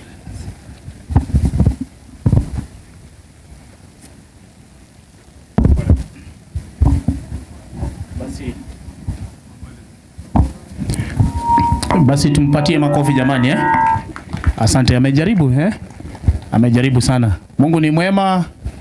Bwana Yesu asifiwe. Basi tumefika sehemu nyingine ambapo pia tumeambiwa kwamba kuna mmoja wa familia hii, na kwa ufupi kwa sababu wakati pia umeenda, na mke wa mjumbe wetu kutoka Kisii tunaambia amekuja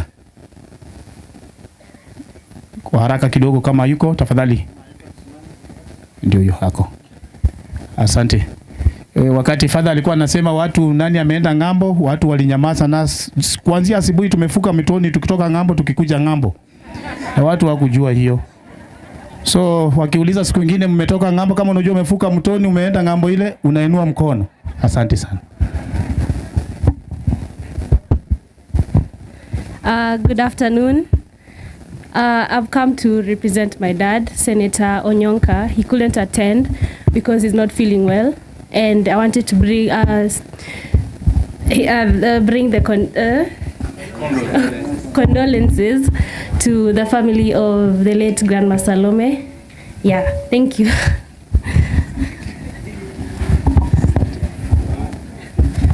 How are you? Fine. Yeah. Fine? Yes, I know. Yeah. I told you to go to school, you refused. Now, yeah, already. Naambia enda shule, mnasema tunaenda tunaenda disco matanga. Unaona watoto na hivi waongea Kiingereza tusimame kwa baraka ya mwisho. Ndio maji.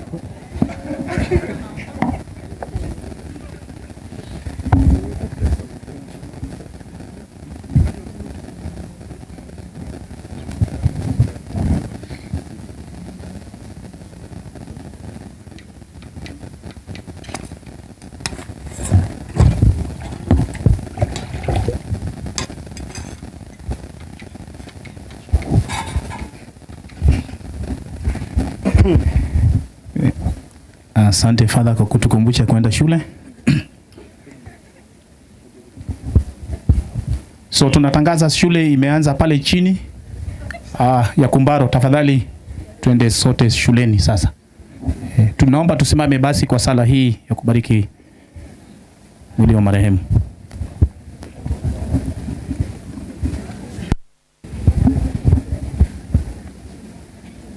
Kwa heshima ya mama tunaomba tafadhali tusimame. Milele umpe mama Salome Bwana. Mwanga wa milele umwangazie. Apumzike kwa amani. Amina. Ndugu zangu, leo tunamsindikiza, tumemaliza kazi ya kuzika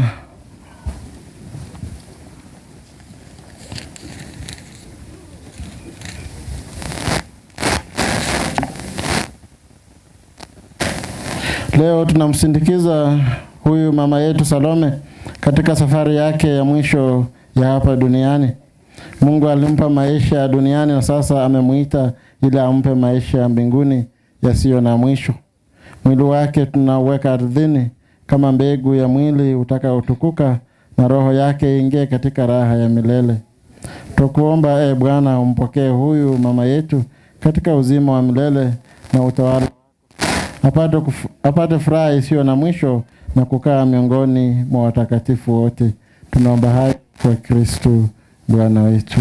Amina. Baba, jina lako litukuzwe, ufalme wako ufike, takalo lifanyike duniani kama mbinguni. Utupe leo mkate wetu wa kila siku, utusamehe makosa yetu kama tunavyowasamehe na sisi waliotukosea, usitutie katika kishawishi, lakini utuopoe maovuni. Amen.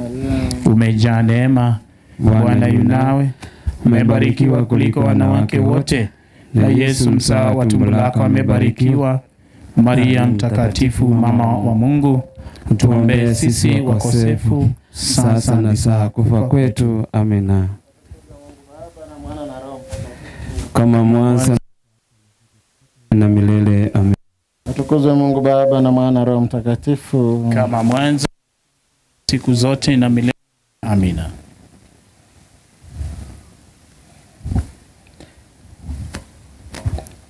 Raha ya milele umpe mama Salome Bwana, na mwanga wa milele umwangazie. Apumzike kwa amani. Amina. Bwana awe nanyi. Awe rohoni mwako. Tuinamishe vichwa zetu kwa baraka kuu. Mungu wa faraja yote awabariki, yeye ambaye kwa wema wake usio na kifani alimuumba binadamu, na kwa ufuko wa mwanae pekee amewapa waumini tumaini la kufufuka. Amina. Amina.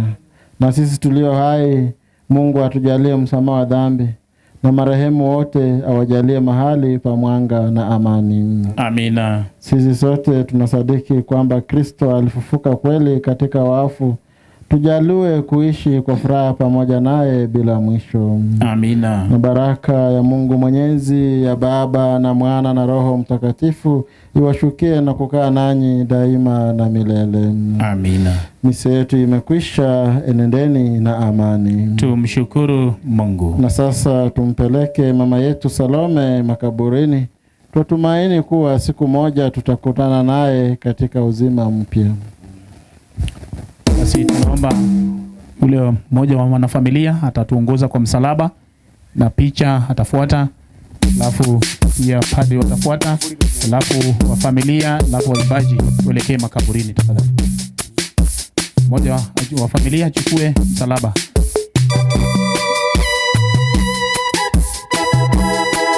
Naomba tutende mikono miwili haraka.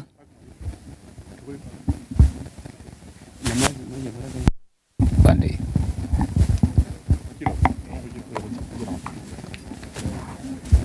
Mmoja wa familia, kwaya tupatie wimbo. Natumaini ni pale tu nyuma, kwaya tutakeuka tu hivi. Tuangalie kule pengine nini tutatoka. Mmoja wa familia, msalaba tafadhali mbele, tuje hivi. Wenye kubeba mwili tafadhali kubeba mwili huo. Wenye kubeba mwili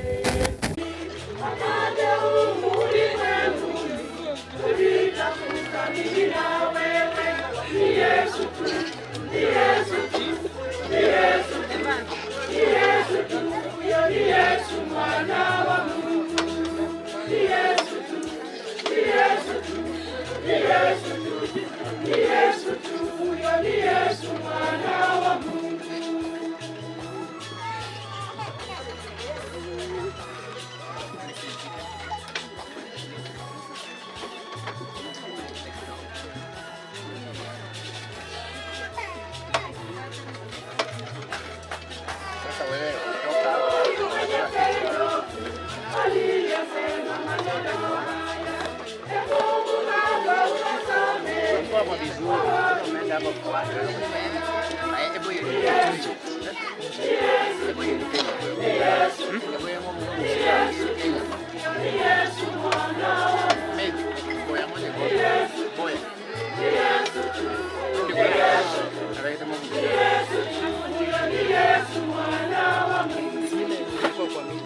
Bwana ampokee katika amani yake na mwili wake ataufufua siku ya mwisho.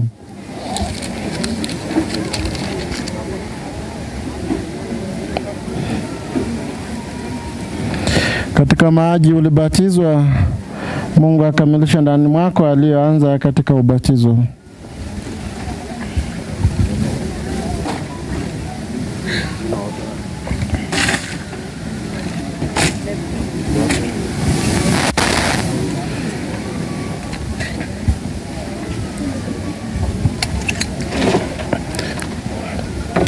Wewe ni vumbi, utarudi kuwa vumbi, lakini Bwana atakufufua siku ya mwisho.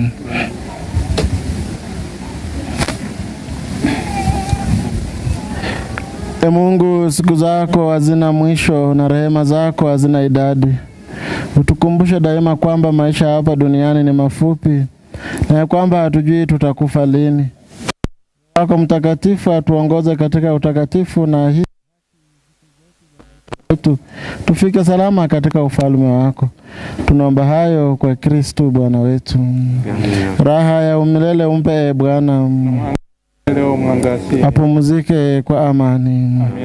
Raha ya milele umpe Bwana, apumzike kwa amani.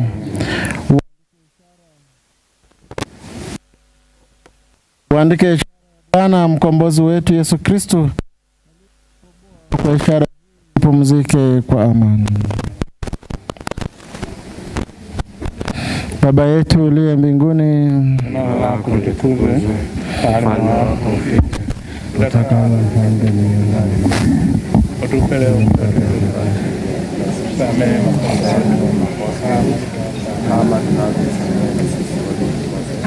Usitutie katika kishawishi, lakini utuopoe maovuni. Salamu Maria, umejaa neema, Bwana yu nawe, umebarikiwa kuliko wanawake wote, na Yesu mzao wa tumbo lako. Maria mtakatifu, tuombee sisi wakosefu. Bwana awe nanyi. Awabariki Mungu Mwenyezi, Baba na Mwana na Roho Mtakatifu. Enendeni na amani tu.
tulizo.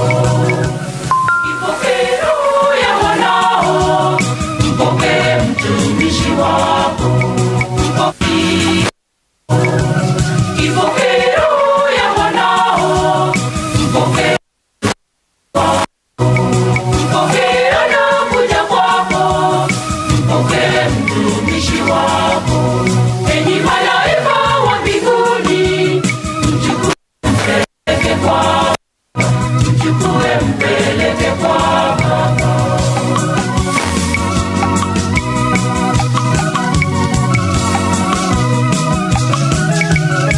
Bwana ungehesabu makosa ya wanadamu, ni nani angesimama mbele yako wewe?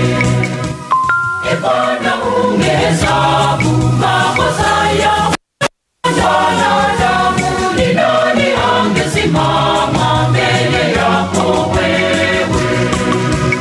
Ipokee roho ya wanao, mpokee mtumishi wako, mpokee anakuja kwako, mpokee mtumishi wako. Enyi malaika wa mbinguni, mchukue mpeleke kwa Baba, mchukue mpeleke kwa Baba.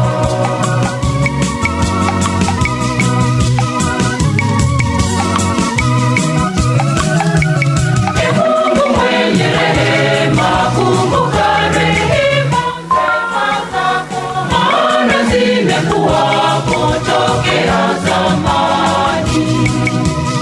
Mungu mwenye rehema, kumbuka rehema zako, maana zimekuwapo tokea zamani.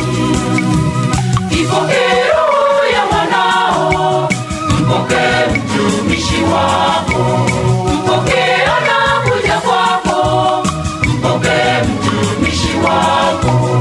Enyi malaika wa mbinguni, mchukue mpeleke kwa Baba, mchukue mpeleke kwa Baba.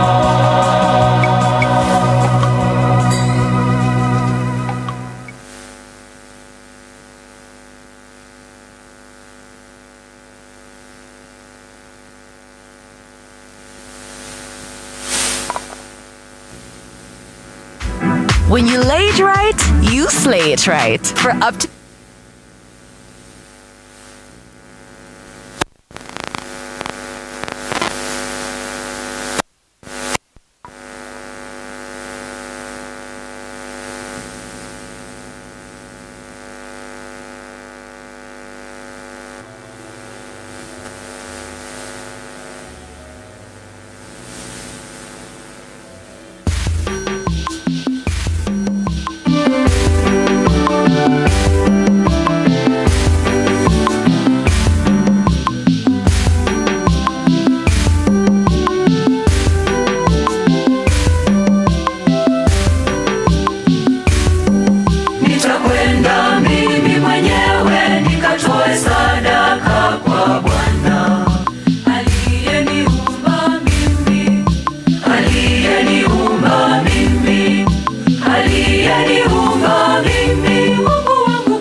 Naomba madam Chukua kwa gari unaleta.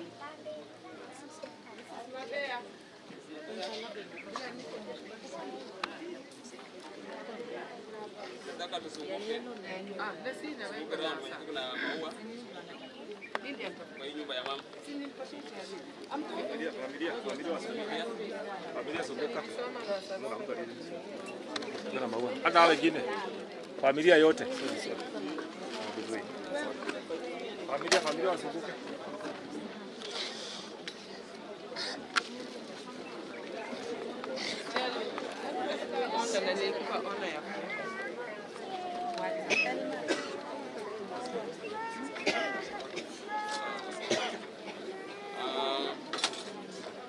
Naomba madam hapa waambia ya msalaba tangulia hapa katikati. Tadia taweka hii.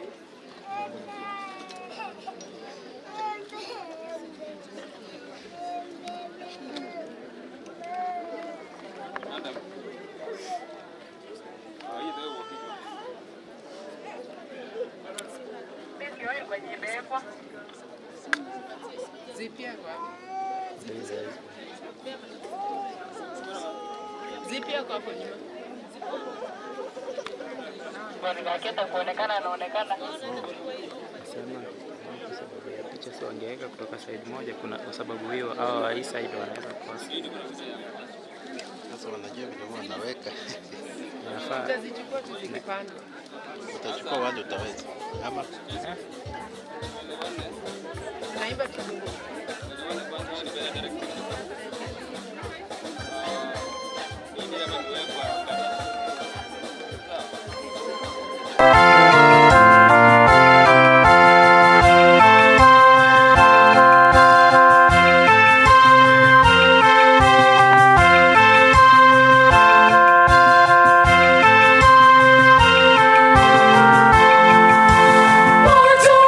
Watumishi wake Baba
Moyo wa shukrani, twendeni mbele zake Bwana.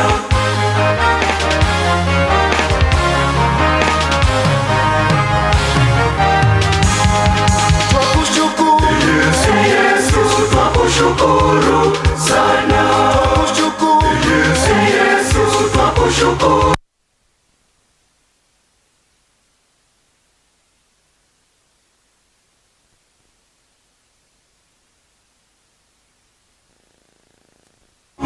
Nitaimba kushukuru kwa sauti aliyokalamu, nitukuze milele na hata milele. Asante Yesu wangu, asante Yesu wangu, asante Yesu wangu, asante Yesu. You and your hair go through a lot. The heat, rain, chaos.